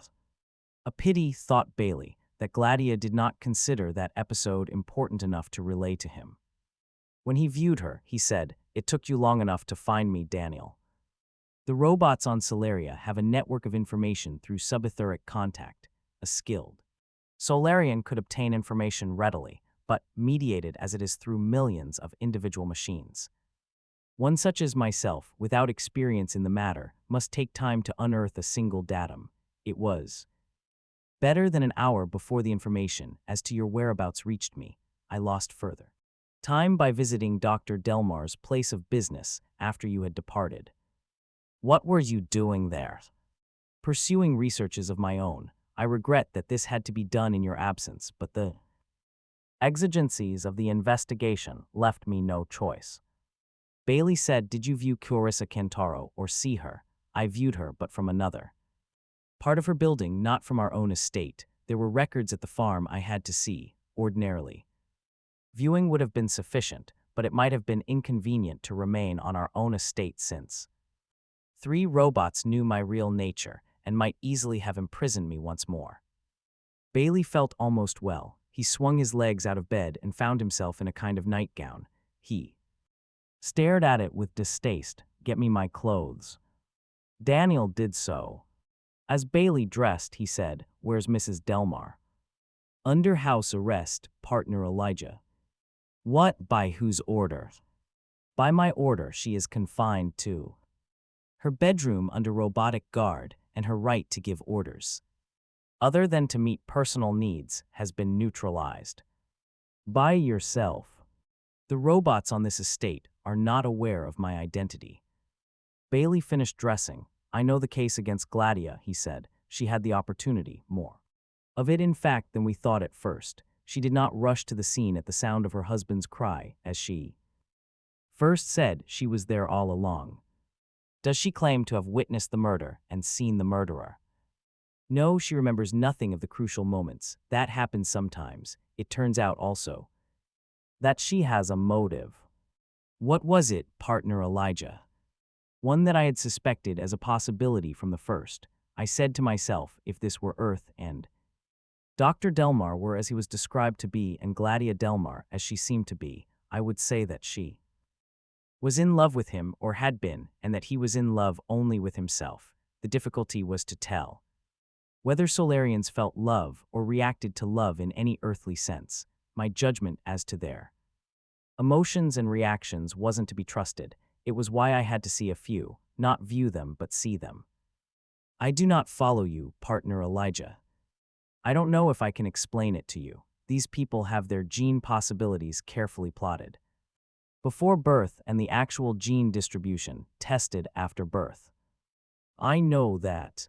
But genes aren't everything. Environment counts too, and environment can bend into actual psychosis where genes indicate only a potentiality for a particular psychosis." "Did you notice Gladia's interest in Earth?" "I remarked upon it, partner Elijah, and considered it an assumed interest designed to influence your opinions." "Suppose it were a real interest, even a fascination. Suppose there were something about Earth's crowds that excited her. Suppose she were attracted against her will by something she had been taught to consider filthy. There was possible abnormality. I had to test it by seeing Solarians and noticing how they reacted to it, and seeing her and noticing how she reacted to it. It was why I had to get away from you, Daniel, at any cost. It was why I had to abandon viewing as a method for carrying on the investigation." "You did not explain this, partner Elijah." "Would the explanation have helped against what you conceived your duty under first law to?" Daniel was silent. Bailey said, "The experiment worked. I saw or tried to see several people. An old sociologist tried to see me and had to give up midway. A roboticist refused to see me at all, even under terrific force. The bare possibility sent him into an almost infantile frenzy. He sucked his finger and wept. Dr. Delmar's assistant was used to personal presence in the way of her profession, and so she tolerated me, but at 20 feet only. Gladia, on the other hand." "Yes, partner Elijah." "Gladia consented to see me without more than a slight hesitation. She tolerated my presence easily and actually showed signs of decreasing strain as time went on. It all fits into a pattern of psychosis.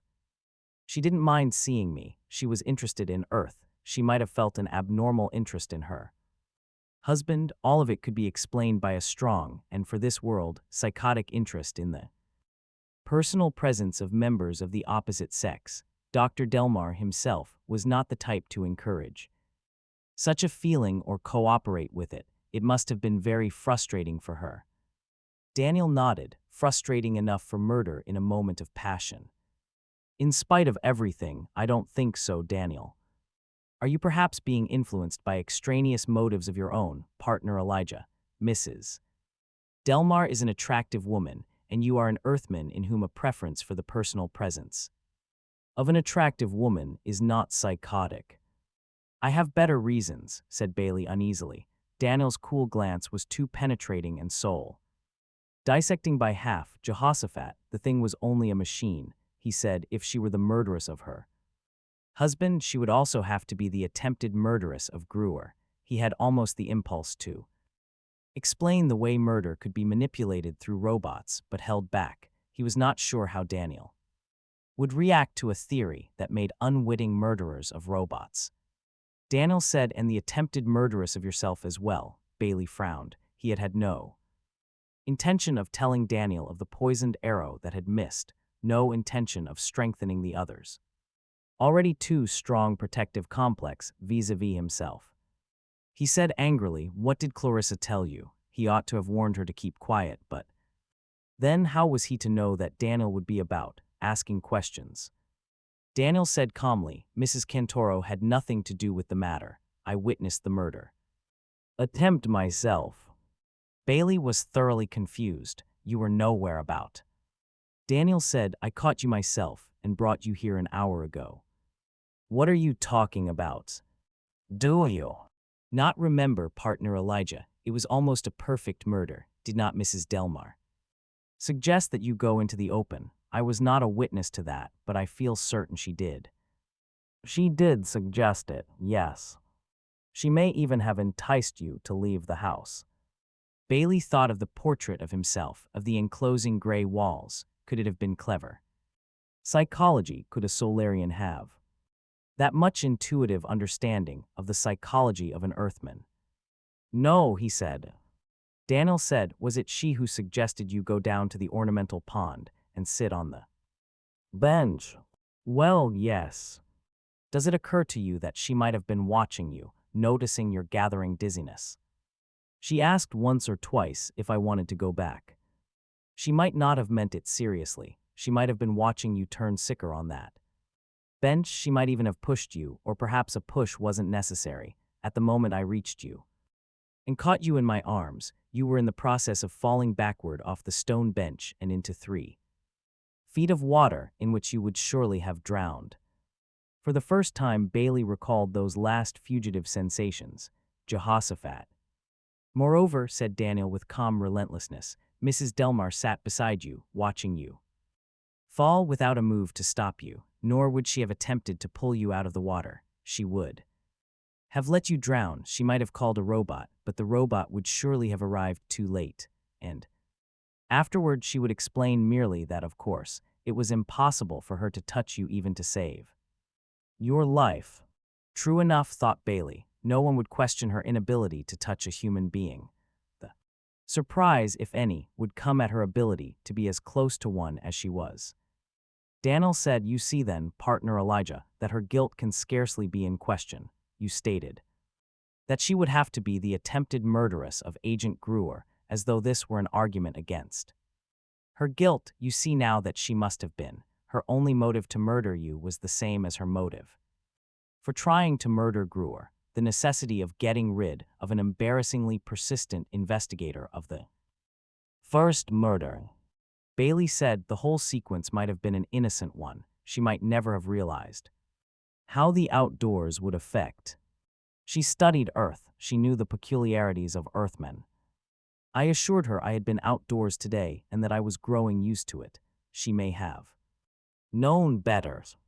Bailey pounded fist against palm. "You're making her too clever. It doesn't fit, and I don't believe it. In any case, no murder accusation can stick unless and until the absence of the murder weapon can be accounted for."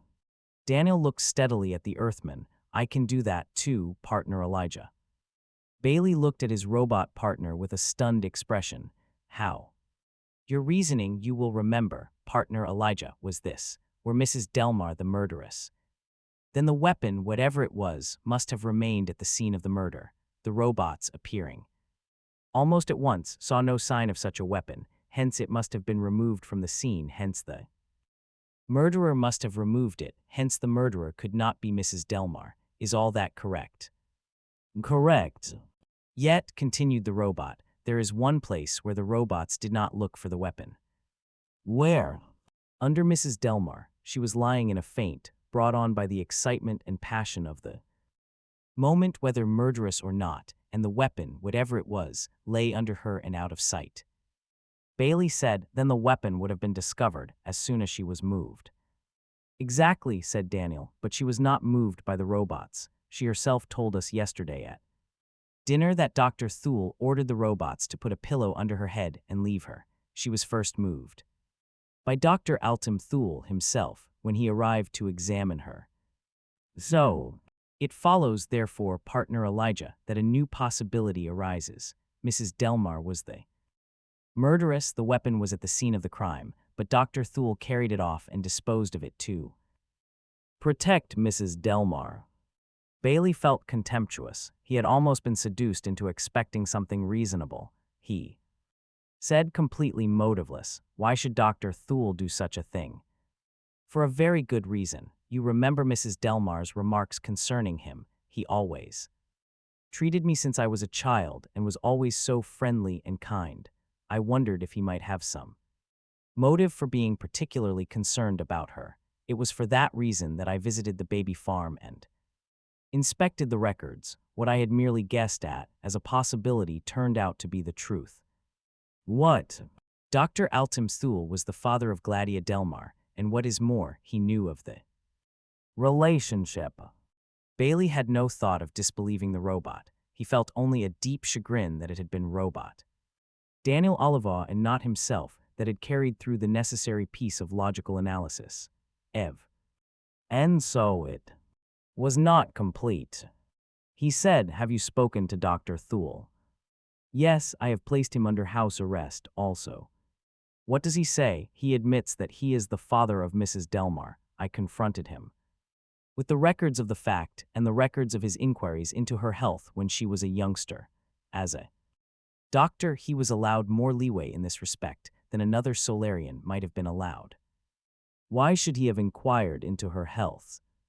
"I have considered that too, partner Elijah. He was an old man when he was given special permission to have an additional child, and what is more, he succeeded in producing one. He considers this a tribute to his genes and to his physical fitness. He is prouder of the result, perhaps, than is quite customary on this world. Moreover, his position as physician, a profession little regarded on Solaria, because it involves personal presences, made it the more important to him to nurture this sense of pride.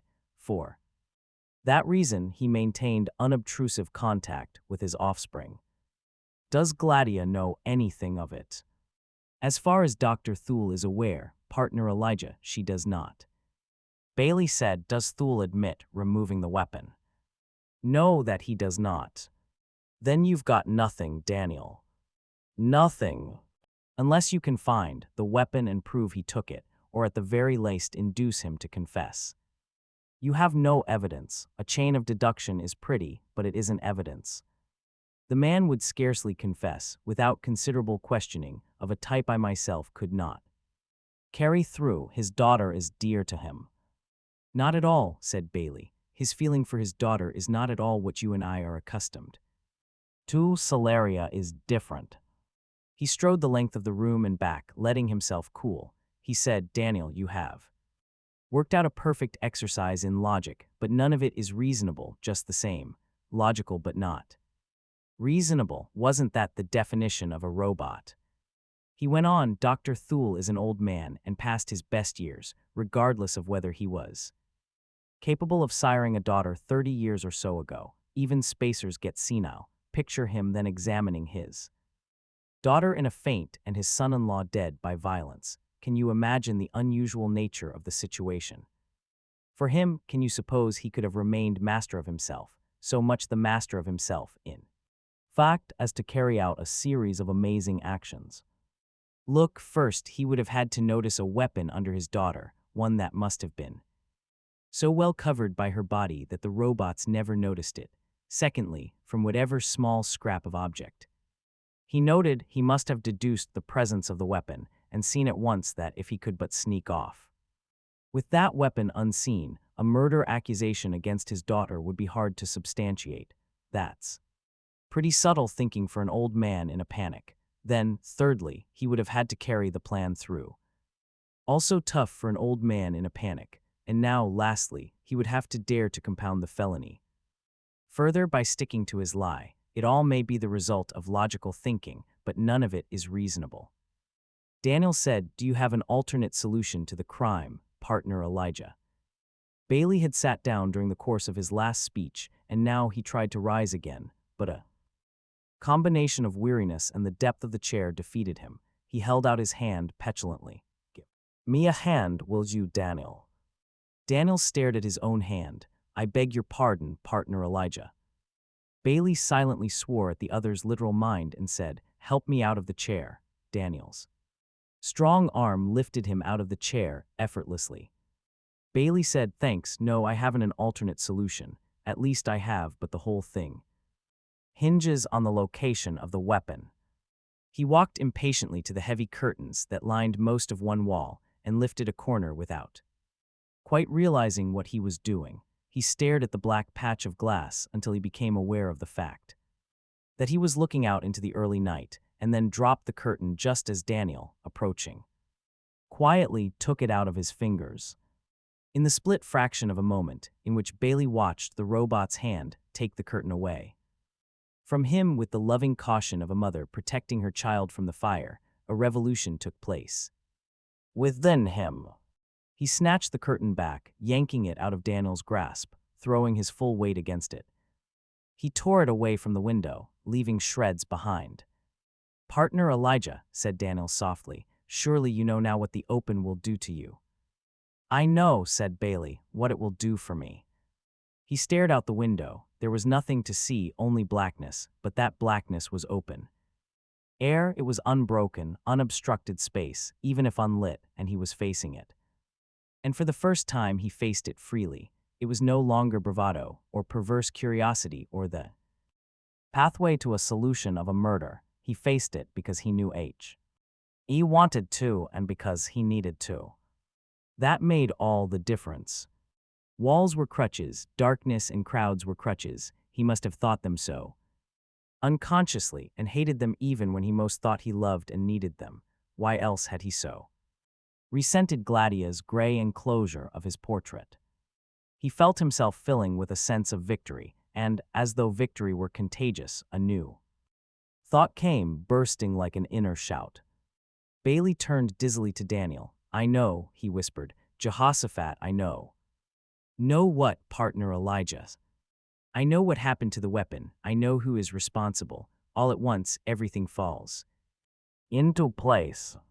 17. A meeting is held. Daniel would allow no immediate action. "Tomorrow," he had said with respectful firmness. "That is my suggestion, partner Elijah. It is late and you are in need of rest." Bailey had to admit the truth of it, and besides there was the need of preparation, a considerable quantity of it. He had the solution of the murder, he felt sure of that, but it rested on deduction, as much as had Daniel's theory, and it was worth as little as evidence. Solarians would have to help him. And if he were to face them, one Earthman against half a dozen spacers, he would have to be in full control. That meant rest and preparation. Yet he would not sleep. He was certain he would not sleep, not all the softness of the special bed set up for him by smoothly functioning robots, nor all the soft perfume and softer music in the special room of Gladia's mansion would help. He was sure of it. Daniel sat unobtrusively in one darkened corner. Bailey said, "Are you still afraid of Gladia?" The robot said, "I do not think it wise to allow you to sleep alone and unprotected."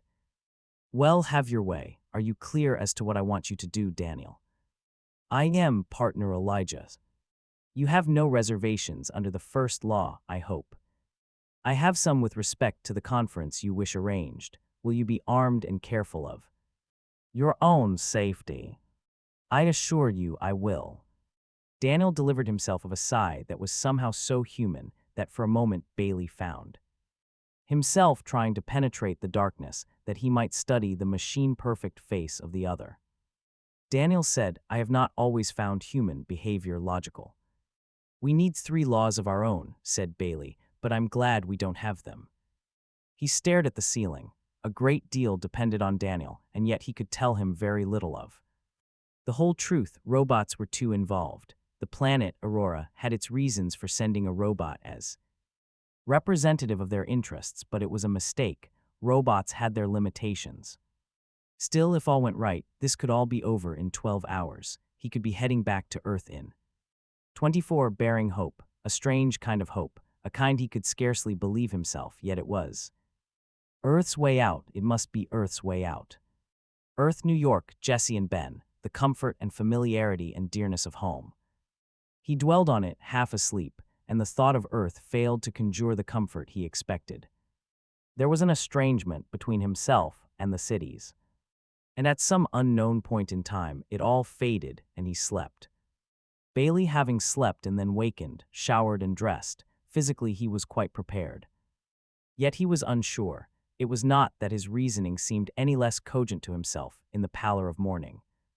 It was rather the necessity of facing Solarians. Could he be sure of their reactions after all, or would he still be working blind? Gladia was the first to appear. It was simple for her, of course. She was on an intramural circuit. Since she was in the mansion itself, she was pale and expressionless, in a white gown that draped her into a cold statue. She stared helplessly at Bailey. Bailey smiled back gently, and she seemed to take comfort from that. One by one they appeared now. Atulbish, the acting head of security, appeared next after. Gladia, lean and haughty, his large chin set in disapproval. Then Liebig, the roboticist, impatient and angry, his weak eyelid fluttering periodically. Quemat, the sociologist, a little tired, but smiling at Bailey. Out of deep-set eyes in a condescending way, as though to say, "We have seen one another, we have been intimate." Clarissa Cantaro, when she appeared, seemed uneasy in the presence of the others. She glanced at Gladia for a moment with an audible sniff, then stared at the floor. Dr. Thule, the physician, appeared last. He looked haggard, almost sick. They were all there, all but Gruer, who was slowly recovering and for whom attendance was physically impossible. Well, thought Bailey, will do without him. All were dressed formally, all sat in rooms that were well curtained into enclosure. Daniel had arranged matters well. Bailey hoped fervently that what remained for Daniel to do would work as well. Bailey looked from one spacer to the other. His heart thudded. Each figure viewed him out of a different room, and the clash of Ting furniture and wall decoration was dizzying. Bailey said, "I want to discuss the matter of the killing of Dr. Ricking Delmar under the heading of motive, opportunity, and means, in that order." Atulbish interrupted, "Will this be a long speech?" Bailey said sharply, "It may be. I have been called here to investigate a murder, and such a job is my specialty in my profession. I know best how to go about it. Take nothing from them now," he thought, "or this whole thing won't work. Dominate, dominate." He went on, making his words as sharp and incisive as he could. Motive first. In a way, motive is the most unsatisfactory of the three items. Opportunity and means are objective. They can be investigated. Factually, motive is subjective. It may be something that can be observed by others, revenge for a known humiliation, for instance, but it may also be completely unobservable, an irrational, homicidal hate on the part of a well-disciplined person who never lets it show. Now almost all of you have told me at one time or another that you believed Gladia Delmar to have committed the crime. Certainly no one has suggested an alternate suspect. Has Gladia a motive, Dr. Liebig suggested one. He said that Gladia quarreled frequently with her husband, and Gladia later admitted this to me. The rage that can arise out of a quarrel can, conceivably, move a person to murder. Very well. The question remains, though, whether she is the only one with a motive. I wonder, Dr. Liebig himself. The roboticist almost jumped, his hand extended rigidly in the direction of Bailey. Watch what you say, Earthman. I am only theorizing, said Bailey coldly. You, Dr. Liebig, were working with Dr. Delmar on new robot models. You are the best man in Solaria as far as robotics is concerned. You say so, and I believe. Liebig smiled with open condescension. Bailey went on, but I have heard that Dr. Delmar was about to break off relations with you for matters concerning yourself, of which he disapproved. Vals. Perhaps, but what if it were true? Wouldn't you have a motive to get rid of him before he Humiliated you publicly by breaking with you. I have a feeling you could not easily bear such humiliation. Bailey went on rapidly to give Liebig no chance to retort. And you, Mrs. Cantoro, Dr. Delmars. Death leaves you in charge of fetal engineering, a responsible position. Skies above, we talked about that before, cried Clarissa in anguish. I know we did, but it's a point that must be considered anyway. As for Dr. Quemot, he played chess with Dr. Delmar regularly. Perhaps he grew annoyed at losing too many games. The sociologist interposed quietly. Losing a chess game is insufficient motive surely. Plainclothesman. It depends on how seriously you take your chess. Motives can seem all the world to the murderer, and completely insignificant to everyone else. Well, it doesn't matter. My point is that motive alone is insufficient. Anyone can have a motive, particularly for the murder of a man such as Dr. Delmar. What do you mean by that remark? Demanded Quemot in indignation. Why, only that Dr. Delmar was a good Solarian. You all described him as such. He rigidly fulfilled all the requirements of Solarian custom. He was an ideal man, almost an abstraction, who could feel love or even liking for such a man. A man without weaknesses serves only to make everyone else conscious of his own imperfections. A primitive poet named Tennyson once wrote, "He is all fault who has no fault at all." No one would kill a man for being too good, said Clarissa, frowning. You little know, said Bailey, and went on without amplification. Dr. Delmar was aware of a conspiracy on Solaria, or thought he was, a conspiracy that was preparing an assault on the rest of the galaxy for purposes of conquest. He was interested in preventing that. For that reason, those concerned in the conspiracy might find it necessary to do away with him. Anyone here could be a member of the conspiracy, including, to be sure, Mrs. Delmar, but including even the acting head of security, Corwin. Adolbish. I, said Adolbish, unmoved. You certainly attempted to end the investigation as soon as Gruer's mishap put you in charge. Bailey took a few slow sips at his drink, straight from its original container, untouched by human hands others than his own or robotic hands either, and gathered his strength. So far, this was a waiting game, and he was thankful the Solarians were sitting still for it. They hadn't the Earthman's experience of dealing with people at close quarters. They weren't in fighters. He said, opportunity next. It is the general opinion that only Mrs. Delmar had opportunity, since only she could approach her husband in actual personal presence. Are we sure of that? Suppose someone other than Mrs. Delmar had made up his or her mind to kill Dr. Delmar. Would not such a desperate resolution make the discomfort of Persa now presence secondary? If any of you were set on murder, wouldn't you bear personal presence just long enough to do the job? Couldn't you sneak into the Delmar mansion? Atulbish interposed frigidly. You are ignorant of the matter, Earthman, whether we would or would not doesn't matter. The fact is that Dr. Delmar himself would not allow seeing, I assure you, if anyone came into his personal presence, regardless of how valued and long-standing a friendship there was between them. Dr. Delmar would order him away and, if necessary, call robots to help with the ejection. True, said Bailey, if Dr. Delmar were aware that personal presence was involved. What do you mean by that? Demanded Dr. Thule in surprise, his voice quavering.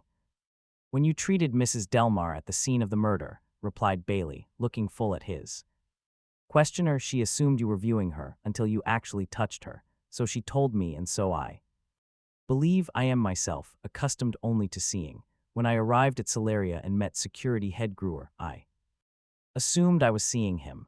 When at the end of our interview, Gruer disappeared, I was taken completely by surprise.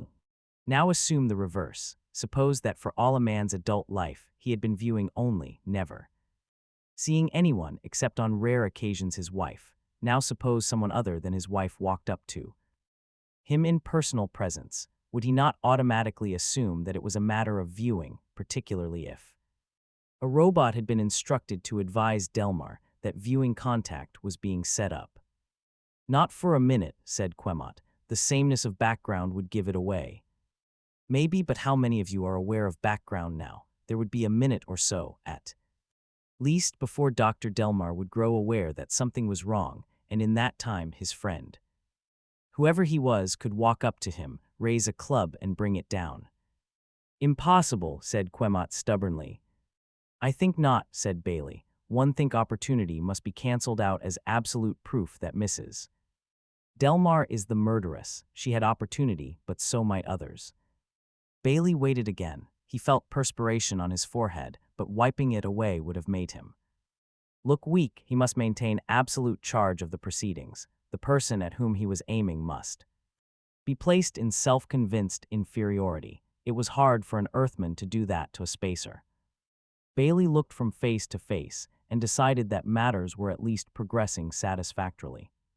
Even Atalbish looked quite humanly concerned. "And so we come," he said, "to means, and that is the most puzzling factor of all. The weapon with which the murder was committed was never found." "We know that," said Atalbish. "If it were not for that point, we would have considered the case against Mrs. Delmar conclusive. We would never have required an investigation." "Perhaps," said Bailey. "Let's analyze the matter of means then. There are two possibilities. Either Mrs. Delmar committed the murder or someone else did. If Mrs. Delmar committed the murder, the weapon would have had to remain at the scene of the crime, unless it were removed later. It has been suggested by my partner, Mr. Oliva of Aurora, who is not present at the moment that Dr. Thule had the opportunity to remove the weapon. I ask Dr. Thule now, in the presence of all of us, if he did this, if he removed a weapon while examining the unconscious Mrs. Delmar." Dr. Thule was shaking. No, I swear it. I'll abide any questioning. I swear I removed nothing." Bailey said, "Is there anyone who wishes to suggest at this point that Dr. Thule is lying?" There was a silence, during which Liebig looked at an object outside of Bailey's field of vision and muttered something about the time. Bailey said, "The second possibility is that someone else committed the crime and carried the weapon off with him. But if that were so, one must ask why. Carrying the weapon away is an advertisement of the fact that Mrs. Delmar was not the murderess. If an outsider were the murderer, he would have to be a complete imbecile not to leave the weapon with the corpse to convict Mrs. Delmar. Either way, then, the weapon must be there, yet it was not seen." Atalbish said, "Do you take us for fools or for blind men?" "I take you for Solarians," said Bailey calmly, "and therefore incapable of recognizing the particular weapon that was left at the scene of the crime as a weapon." "I don't understand a word," muttered Clarissa in distress.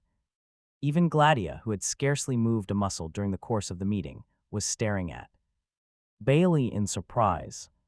Bailey said, "Dead husband and unconscious wife were not the only individuals on the scene. There was also a disorganized robot." "Well," said Liebig angrily, "isn't it obvious then that, in having eliminated the impossible, what remains, however improbable, is the truth? The robot at the scene of the crime was the murder weapon, a murder weapon none of you could recognize by force of your training."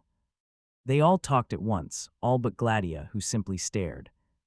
Bailey raised his arms. "Hold it, quiet, let me explain," and once again he told the story of the attempt on Gruer's life and the method by which it could have been accomplished. This time he added the attempt on his own life at the baby farm.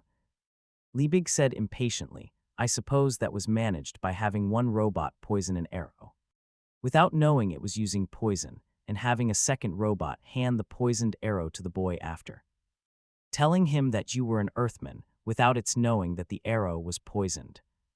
Something like that. Both robots would be completely instructed." "Very far-fetched," said Liebig. Quemot was pale and looked as though he might be sick at any moment. No Solarian could possibly use robots to harm a human.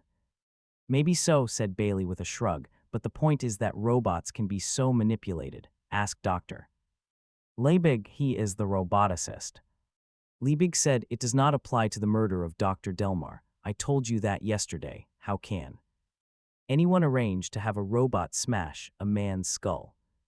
"Shall I explain how?" "Do so if you can." Bailey said it was a new model robot that Dr. Delmar was testing. The significance of that wasn't plain to me until last evening, when I had occasion to say to a robot, in asking for his help in rising out of a chair, "Give me a hand." The robot looked at his own hand in confusion, as though he thought he was expected to detach it and give it to me. I had to repeat my order less idiomatically, but it reminded me of something Dr. Liebig had told me earlier that day. There was experimentation among robots with replaceable limbs. Suppose this robot that Dr. Delmar had been testing was one such, capable of using any of a number of interchangeable limbs of various shapes for different kinds of specialized tasks. Suppose the murderer knew this and suddenly said to the robot, "Give me your arm." The robot would detach its arm and give it to him. The detached arm would make a splendid weapon. With Dr. Delmar dead, it could be snapped back into place. Stunned horror gave way to a babble of objection as Bailey talked. His last sentence had to be shouted, and even so, was all but drowned out. Atulbish, face flushed, raised himself from his chair and stepped forward. "Even if what you say is so, then Mrs. Delmar is the murderess. She was there, she quarreled with him, she would be watching her husband working with the robot, and would know of the replaceable limb situation, which I do believe, by the way. No matter what you do, Earthman, everything points to her." Gladia began to weep softly. Bailey did not look at her. He said, "On the contrary, it is easy to show that whoever committed the murder, Mrs. Delmar, did not." Jothan Liebig suddenly folded his arms and allowed an expression of contempt to settle on his face.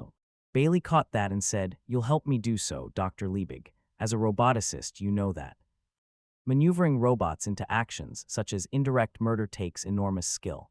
I had occasion yesterday to try to put an individual under house arrest. I gave 3 robots detailed instructions intended to keep this individual safe. It was a simple thing, but I am a clumsy man with robots. There were loopholes in my instructions and my prisoner escaped." "Who was the prisoner?" demanded Atulbish. "Beside the point," said Bailey impatiently. "What is the point is the fact that amateurs can't handle robots well, and some Solarians may be pretty amateurish as Solarians go. For instance, what does Gladia Delmar know about robotics?" "Well, Dr. Liebig." "What?" The roboticist stared. "You tried to teach Mrs. Delmar robotics. What kind of a pupil was she? Did she learn anything?" Liebig looked about uneasily. "She didn't," and stalled. "She was completely hopeless, wasn't she? Or would you prefer not to answer?" Liebig said stiffly, "She might have pretended ignorance." "Are you prepared to say, as a roboticist, that you think Mrs. Delmar is sufficiently skilled to drive robots to indirect murder?" "How can I answer that?" "Let me put it another way. Whoever tried to have me killed at the baby farm must have had to locate me by using inter-robot communications. After all, I told no human where I was going, and only the robots who conveyed me from point to point knew of my whereabouts. My partner, Daniel Oliva, managed to trace me later in the day, but only with considerable difficulty. The murderer, on the other hand, must have done it easily, since, in addition to locating me, he had to arrange for arrow poisoning and arrow shooting, all before I left the farm and moved on. Would Mrs. Delmar have the skill to do that?" Corwin Atulbish leaned forward. "Who do you suggest would have the necessary skill?" "Earthman." Bailey said, "Dr. Jothan Liebig is self-admittedly the best robot man on the planet." "Is that an accusation?" cried Liebig. "Yes," shouted Bailey. The fury in Liebig's eyes faded slowly. It was replaced not by calm exactly, but by a kind of clamped down tension. He said, "I studied the Delmar robot after the murder. It had no detachable limbs. At least they were detachable only in the usual sense of requiring special tools and expert handling. So the robot wasn't the weapon used in killing Delmar, and you have no argument." Bailey said, "Who else can vouch for the truth of your statement?" "My word is not to be questioned. It is here I'm accusing you, and your unsupported word concerning the robot is valueless. If Someone else will bear you out, that would be different. Incidentally, you disposed of that robot quickly. Why? There was no reason to keep it. It was completely disorganized. It was useless. Why? Liebig shook his finger at Bailey and said violently, "You asked me that once before, Earthman. And I told you why. It had witnessed a murder which it had been powerless to stop. And you told me that that always brought about complete collapse, that was a universal rule. Yet when Gruer was poisoned, the robot that had presented him with the poisoned drink was harmed only. To the extent of a limp and a lisp, it had actually itself been the agent of what looked like murder at the moment and not merely a witness, and yet it retained enough sanity to be questioned. This robot, the robot in the Delmar case, must therefore have been still more intimately concerned with murder than the Gruer robot. This Delmar robot must have had its own arm used as the murder weapon." "All nonsense," gasped out Liebig. "You know nothing about robotics." Bailey said, "That's as may be, but I will suggest that security head Atolbish impound the records of your robot factory and maintenance shop. Perhaps we can find out whether you have built robots with detachable limbs and, if so, whether any were sent to Dr. Delmar, and if so, when."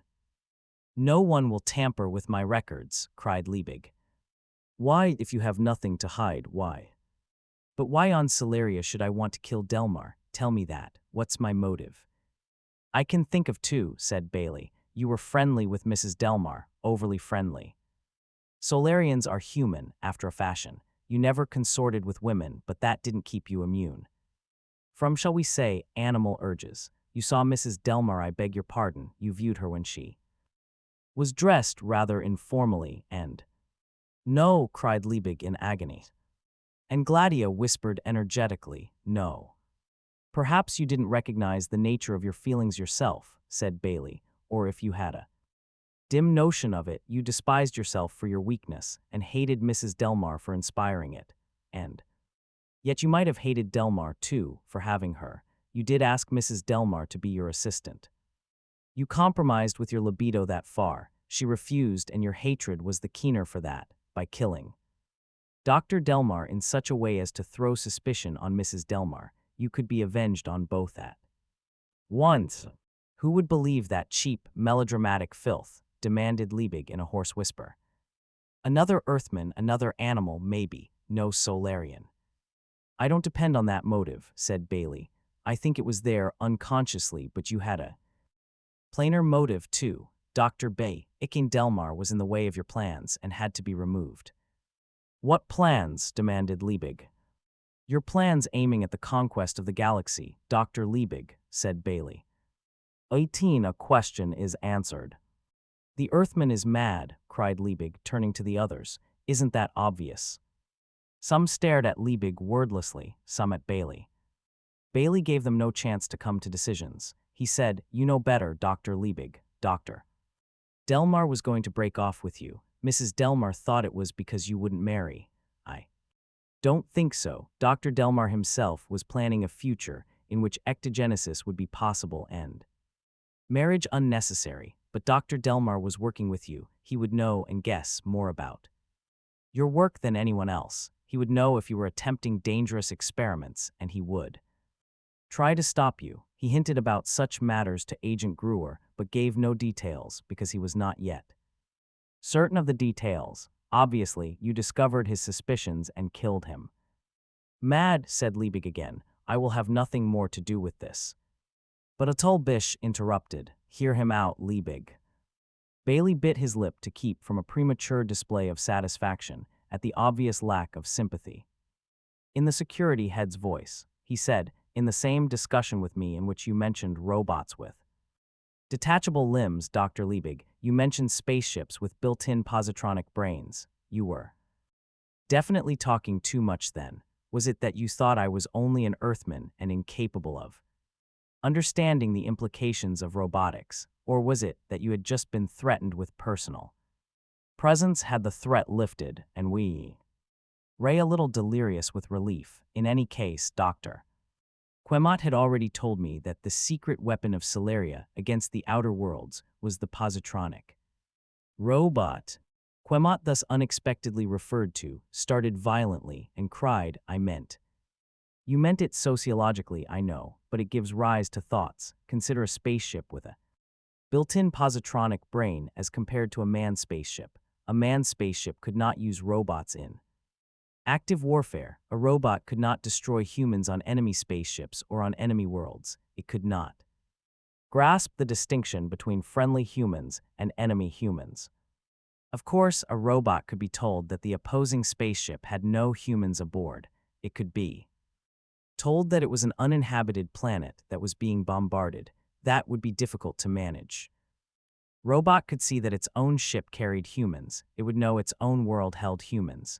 It would assume that the same was true of enemy ships and worlds. It would take a real expert in robotics, such as you, Dr. Liebig, to handle them properly in that case, and there are very few such experts. But a spaceship that was equipped with its own positronic brain would cheerfully attack any ship it was directed to attack. It seems to me it would naturally assume all other ships were unmanned.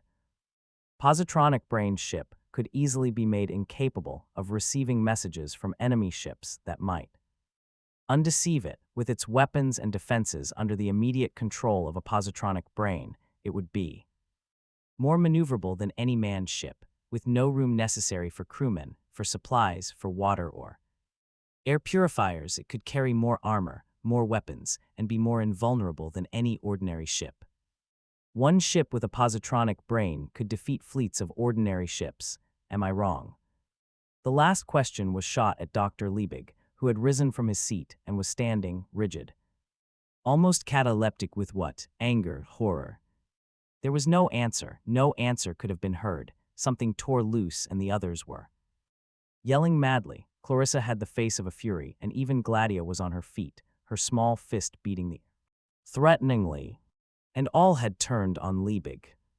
Bailey relaxed and closed his eyes. He tried for just a few moments to unknot his muscles, unfreeze his tendons. It had worked. He had pressed the right button at last. Quemot had made an analogy between the Solarian robots and the Spartan helots. He said the robots could not revolt so that the Solarians could relax. But what if some human threatened to teach the robots how to harm humans, to make them, in other words, capable of revolting? Would that not be the ultimate crime? On a world such as Solaria would not every last inhabitant turn fiercely against anyone, even suspected of making a robot capable of harming a human, on Solaria, where robots outnumbered humans by 20,000 to 1. Ethelbish cried, "You are under arrest. You are absolutely forbidden to touch your books or records until the government has a chance to inspect them." He went on, almost incoherent, scarcely heard. In the pandemonium, a robot approached Bailey, a message, Master, from the Master Olivaw. Bailey took the message gravely, turned and cried, "One moment." His voice had an almost magical effect. All turned to look at him solemnly, and in no face, outside Liebig's frozen glare, was there any sign of anything but the most painful attention to the Earthman. Bailey said, "It is foolish to expect Dr. Liebig to leave his records untouched while waiting for some official to reach them. So even before this interview began, my partner, Daniel Olivaw, left for Dr. Liebig's estate. I have just heard from him. He is on the grounds now and will be with Dr. Liebig in a moment in order that he may be put under restraint." "Restraint," howled Liebig in an almost animal terror. His eyes widened into staring holes in his head. "Someone coming here. Personal presence." "No, no." The second no was a shriek.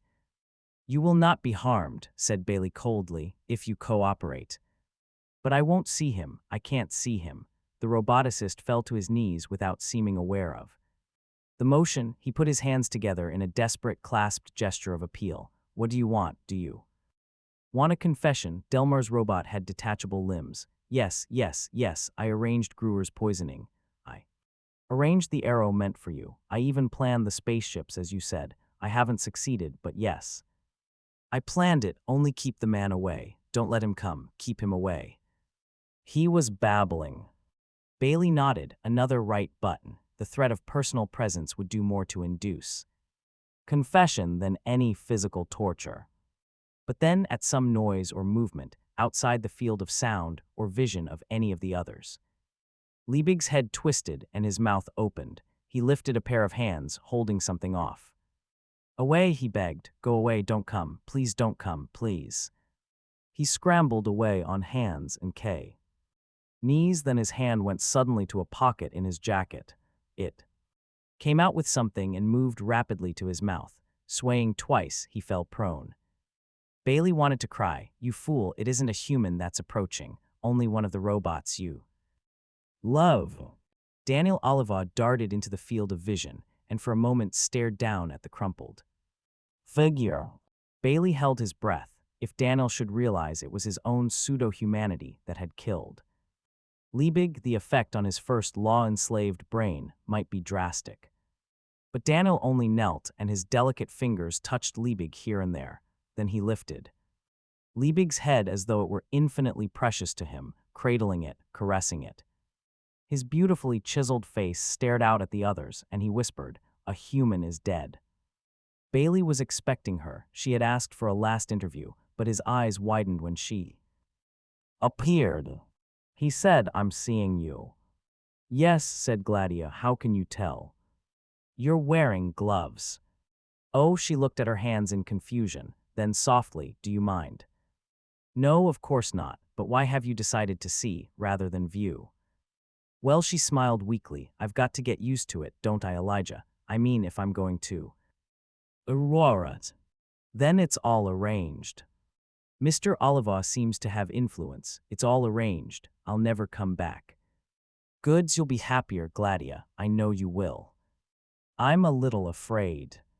"I know, it will mean seeing all the time and you won't have all the comforts you had on Celeria.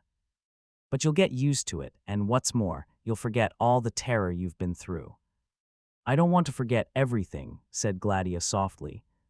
"You will." Bailey looked at the slim girl who stood before him and said, not without a momentary pang, "And you will be married someday, too. Really married, I mean." "Somehow," she said mournfully, "that doesn't seem so attractive to me right now." "You'll change your mind." And they stood there, looking at each other for a wordless moment. Gladia said, "I've never thanked you." Bailey said, "It was only my job." "You'll be going back to Earth now, won't you?" "Yes." "I'll never see you again." "Probably not, but don't feel badly about that. In 40 years at most, I'll be dead and you look a bit different from the way you do now." Her face twisted. "Don't say that." "It's true," she said rapidly, as though forced to change the subject. "It's all true about Jothan Liebig, you know." "I know." Other roboticists went over his records and found experiments toward unmanned intelligent spaceships. They also found other robots with replaceable limbs. Gladia shuddered. Why did he do such a horrible thing, do you suppose? He was afraid of people. He killed himself to avoid personal presence, and he was ready to kill other worlds to make sure that Celeria and its personal presence taboo would never be touched. "How could he feel so," she murmured, "when personal presence can be so very—" Again a silent moment while they faced each other at 10 paces. Then Gladia cried suddenly, "Oh, Elijah, you'll think it abandoned of me." "Think what abandoned?" "May I touch you? I'll never see you again, Elijah." "If you want to." Step by step she came closer, her eyes glowing, yet looking apprehensive too. She stopped 3 feet away, then slowly, as though in a trance, she began to remove the glove on her right hand. Bailey started a restraining gesture. "Don't be foolish, Gladia." "I'm not afraid," said Gladia. Her hand was bare. It trembled as she extended it. And so did Bailey's as he took her hand in his. They remained so for one moment, her hand a shy thing, frightened as it rested in his. He opened his hand and hers escaped, darted suddenly and without warning toward his face, until her fingertips rested featherlight upon his cheek for the barest moment. She said, "Thank you, Elijah. Goodbye." He said, "Goodbye, Gladia," and watched her leave. Even the thought that a ship was waiting to take him back to Earth did not wipe out the sense of loss he felt at that moment. Undersecretary Albert Minim's look was intended to be one of prim welcome. "I am glad to see You back on Earth. Your report, of course, arrived before you did and is being studied. You did a good job. The matter will look well in your record. Thank you, said Bailey. There was no room for further elation in him, being back on Earth. Being safe in the caves, being in hearing of Jessie's voice, he had spoken to her already, had left him strangely empty. However, said Minim, your report concerned only the murder investigation. There was another matter we were interested in. May I have a report on that, verbally? Bailey hesitated, and his hand moved automatically toward the inner pocket where the warm comfort of his pipe could once more be found. Minim said at once, you may smoke, Bailey. Bailey made of the lighting process a rather drawn-out ritual. He said, I am not a sociologist.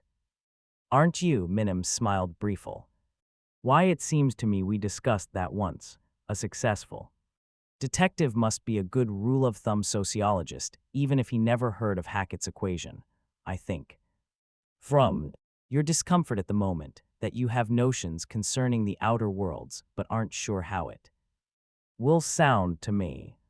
If you put it that way, sir, when you ordered me to Solaria, you asked a question. You asked what the weaknesses of the outer worlds were. Their strengths were their robots, their low population, their long lives, but what were their weaknesses? Well, I believe I know the weaknesses of the Solarians, sir. You can answer my question. Good, go ahead. Their weaknesses, sir, are their robots, their low population, their long lives. Minim stared at Bailey without any change of expression. His hands worked in jerky finger drawn designs along the papers on his desk. He said, why do you say that? Bailey had spent hours organizing his thoughts on the way back from Solaria, had confronted officialdom in imagination with balanced, well-reasoned arguments. Now he felt at a loss. He said, I'm not sure I can put them clearly. No matter, let me hear. This is first approximation only. Bailey said, the Solarians have given up something mankind has had for 1,000,000 years. Something worth more than atomic power, cities, agriculture, tools, fire, everything, because it's something that made everything else possible. I don't want to guess, Bailey. What is it? The tribe, sir, cooperation between individuals. Solaria has given it up entirely. It is a world of isolated individuals, and the planet's only sociologist is delighted that this is so. That sociologist, by the way, never heard of sociomathematics because he is inventing his own science. There is no one to teach him, no one to help him, no one to think of something he himself might miss. The only science that really flourishes on Solaria is robotics, and there are only a handful of men involved in that, and when it came to an analysis of the interaction of robots and men, they had to call in an Earthman to help. Solarian art, sir, is abstract. We have abstract art on Earth as one form of art, but on Solaria it is the only form. The human touch is gone. The looked-for future is one of ectogenesis and complete isolation from birth. Minim said, it all sounds horrible, but is it harmful? I think so. Without the interplay of human against human, the chief interest in life is gone. Most of the intellectual values are gone. Most of the reason for living is gone. Viewing is no substitute for seeing. The Solarians themselves are conscious that viewing is a long-distance sense. And if isolation isn't enough to induce stagnation, there is the matter of their long lives.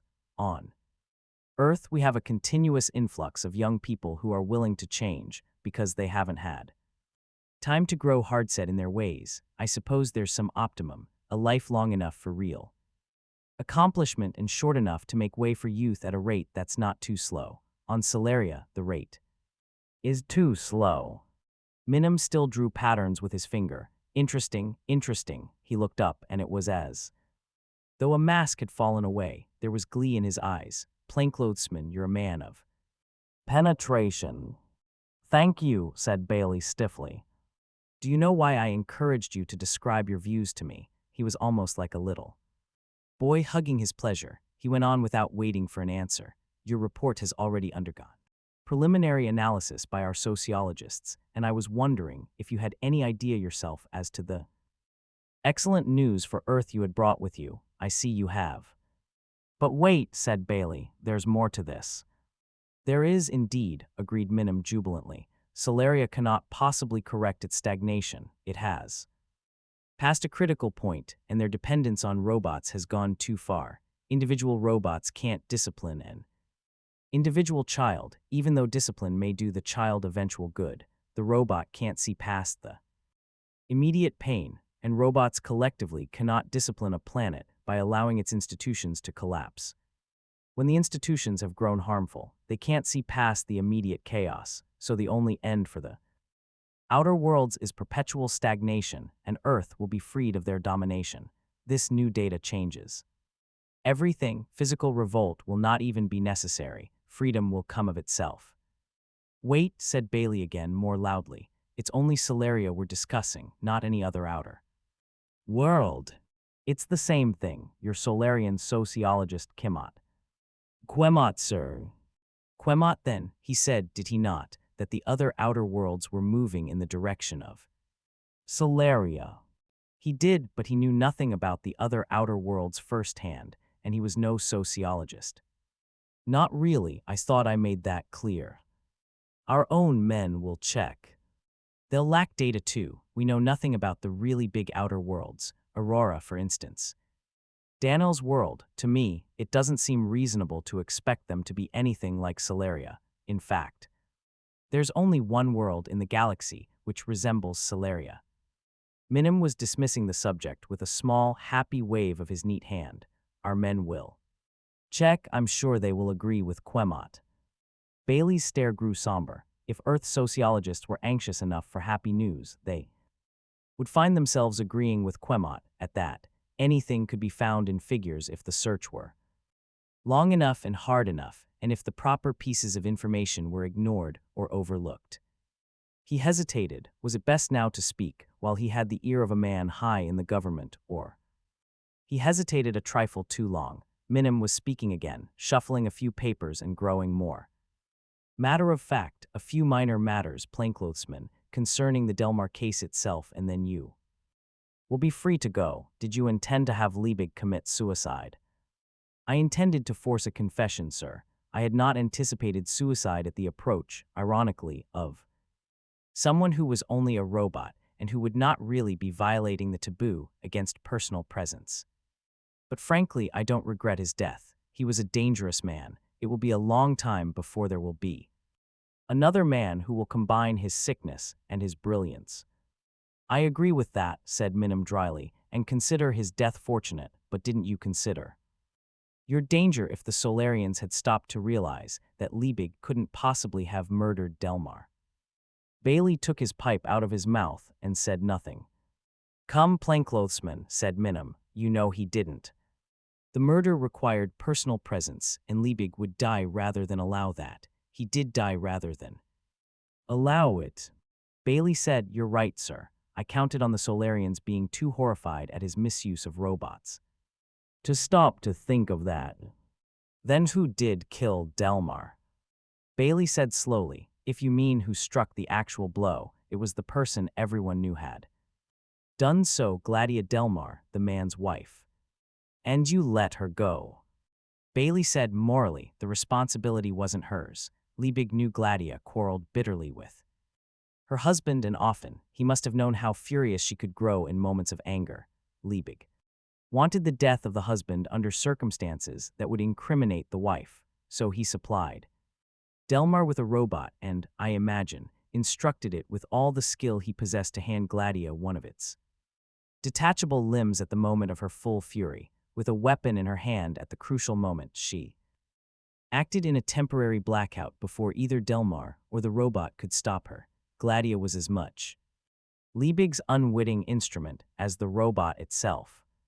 Minim said the robot's arm must have been smeared with blood and matted hair. It probably was, said Bailey, but it was Liebig who took the murder robot in charge. He could easily have instructed any other robots who might have noticed the fact to forget it. Dr. Thule might have noticed it, but he inspected only the dead man and the unconscious woman. Liebig's mistake was to think that guilt would rest so obviously on Gladia that the matter of the absence of an obvious weapon at the scene wouldn't save her. nor could he anticipate that an Earthman would be called in to help with the investigation. So with Liebig dead, you arranged to have Gladia leave Solaria. Was that to save her in case any Solarians began thinking about the case? Bailey shrugged. She had suffered enough. She had been victimized by everyone, by her husband, by Liebig, by the world of Solaria. Minim said, "Weren't you bending the law to suit a personal whim?" Bailey's craggy face grew hard. "It was not a whim. I was not bound by Solarian law. Earth's interests were paramount, and for the sake of those interests, I had to see that Liebig, the dangerous one, was dealt with. As for Mrs. Delmar, he faced Minim now and felt himself taking a crucial step. He had to say this. As for Mrs. Delmar, I made her the basis of an experiment." "What experiment?" "I wanted to know if she would consent to face a world where personal presence was permitted and expected. I was curious to know if she had the courage to face disruption of habits so deeply settled in her. I was afraid she might refuse to go, that she might insist on remaining on Solaria, which was purgatory to her, rather than bring herself to abandon her distorted Solarian way of life. But she chose change, and I was glad she did, because to me it seemed symbolic. It seemed to open the gates of salvation for us." "For us," said Minim with energy. "What the devil do you mean?" "Not for you and me particularly, sir," said Bailey gravely, "but for all mankind. You're wrong about the other outer worlds. They have few robots, they permit personal presence, and they have been investigating Solaria. Our Daniel Oliva was there with me, you know, and he'll bring back a report. There is a danger they may become Solarians someday, but they will probably recognize that danger and work to keep themselves in a reasonable balance, and in that way remain the leaders of mankind." "That is your opinion," said Minim testily. "And there's more to it. There is one world like Solaria, and that's Earth." Plainclothesman Bailey.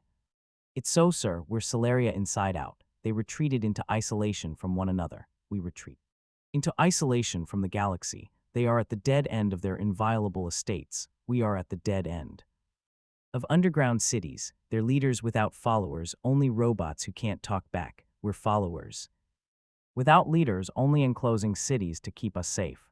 Bailey's fists clenched. Minim disapproved. "Plainclothesman, you have been through an ordeal. You need a rest, and you will have one, a month's vacation, full pay, and a promotion at the end of it."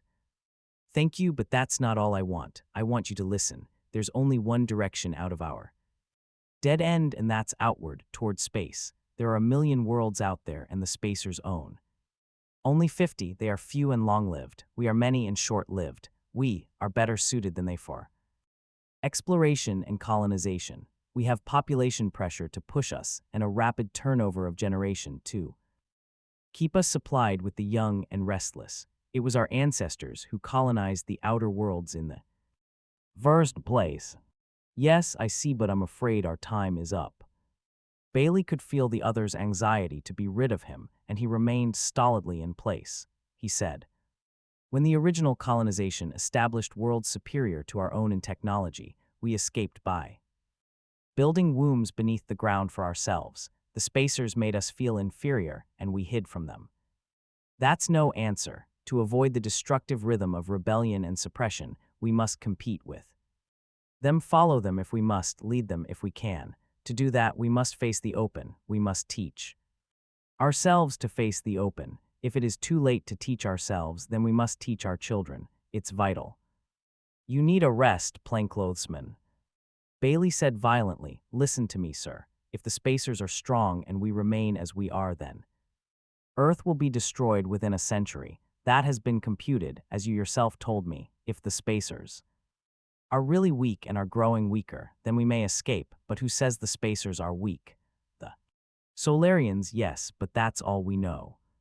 "But I'm not through. One thing we can change, whether the spacers are weak or strong. We can change the way we are. Let us face the open, and we'll never need rebellion. We can spread out into our own crowd of worlds and become spacers ourselves. If we stay here on Earth, cooped up, then useless, and fatal rebellion can't be stopped. It will be all the worse if the people build any false hopes because of Supposed spacer weakness. Go ahead, ask the sociologists, put my argument to them, and if they're still in doubt, find a way to send me to Aurora. Let me bring back a report on the real spacers, and you'll see what Earth must do. Minim nodded. Yes, yes. Good day now, plainclothesman Bailey. Bailey left with a feeling of exaltation. He had not expected an open victory over Minim. Victories over ingrained patterns of thought are not won in a day or a year, but he had seen the look of pensive uncertainty that had crossed Minim's lace and had blotted out, at least for a while, the earlier uncritical joy. He felt he could see into the future. Mannequin would ask the sociologists, and one or two of them would be uncertain. They would wonder. They would consult Bailey. Give it 1 year, thought Bailey, 1 year, and I'll be on my way to Aurora. 1 generation, and we'll be out in space once more. Bailey stepped onto the northbound expressway. Soon he would see Jessie. Would she understand? And his son, Bentley, now 17. When Ben had a 17-year-old of his own, would he be standing on some empty world, building a spacious life? It was a frightening thought. Bailey still feared the open, but he no longer feared the fear. It was not something to run from, that fear, but something to fight. Bailey felt as though a touch of madness had come over him. From the very first, the open had had its weird attraction over him, from the time in the ground car when he had tricked Daniel in order to have the top lowered so that he might stand up in the open air. He had failed to understand then. Daniel thought he was being perverse. Bailey himself thought he was facing the open out of professional necessity to solve a crime. Only on that last evening on Solaria, with the curtain tearing away from the window, did he realize his need to face the open for the open's own sake, for its attraction and its promise of freedom. There must be millions on Earth who would feel that same urge if the open were only brought to their attention, if they could be made to take the first step. Light. He looked about. The expressway was speeding on. All about him was artificial light and huge banks of apartments, gliding backward, and flashing signs, and store windows, and factories, and lights, and noise, and crowds, and more noise, and people, and people, and people. It was all he had loved, all he had hated and feared to leave, all he had thought he longed for on Solaria. And it was all strange to him. He couldn't make himself fit back in. He had gone out to solve a murder, and something had happened to him.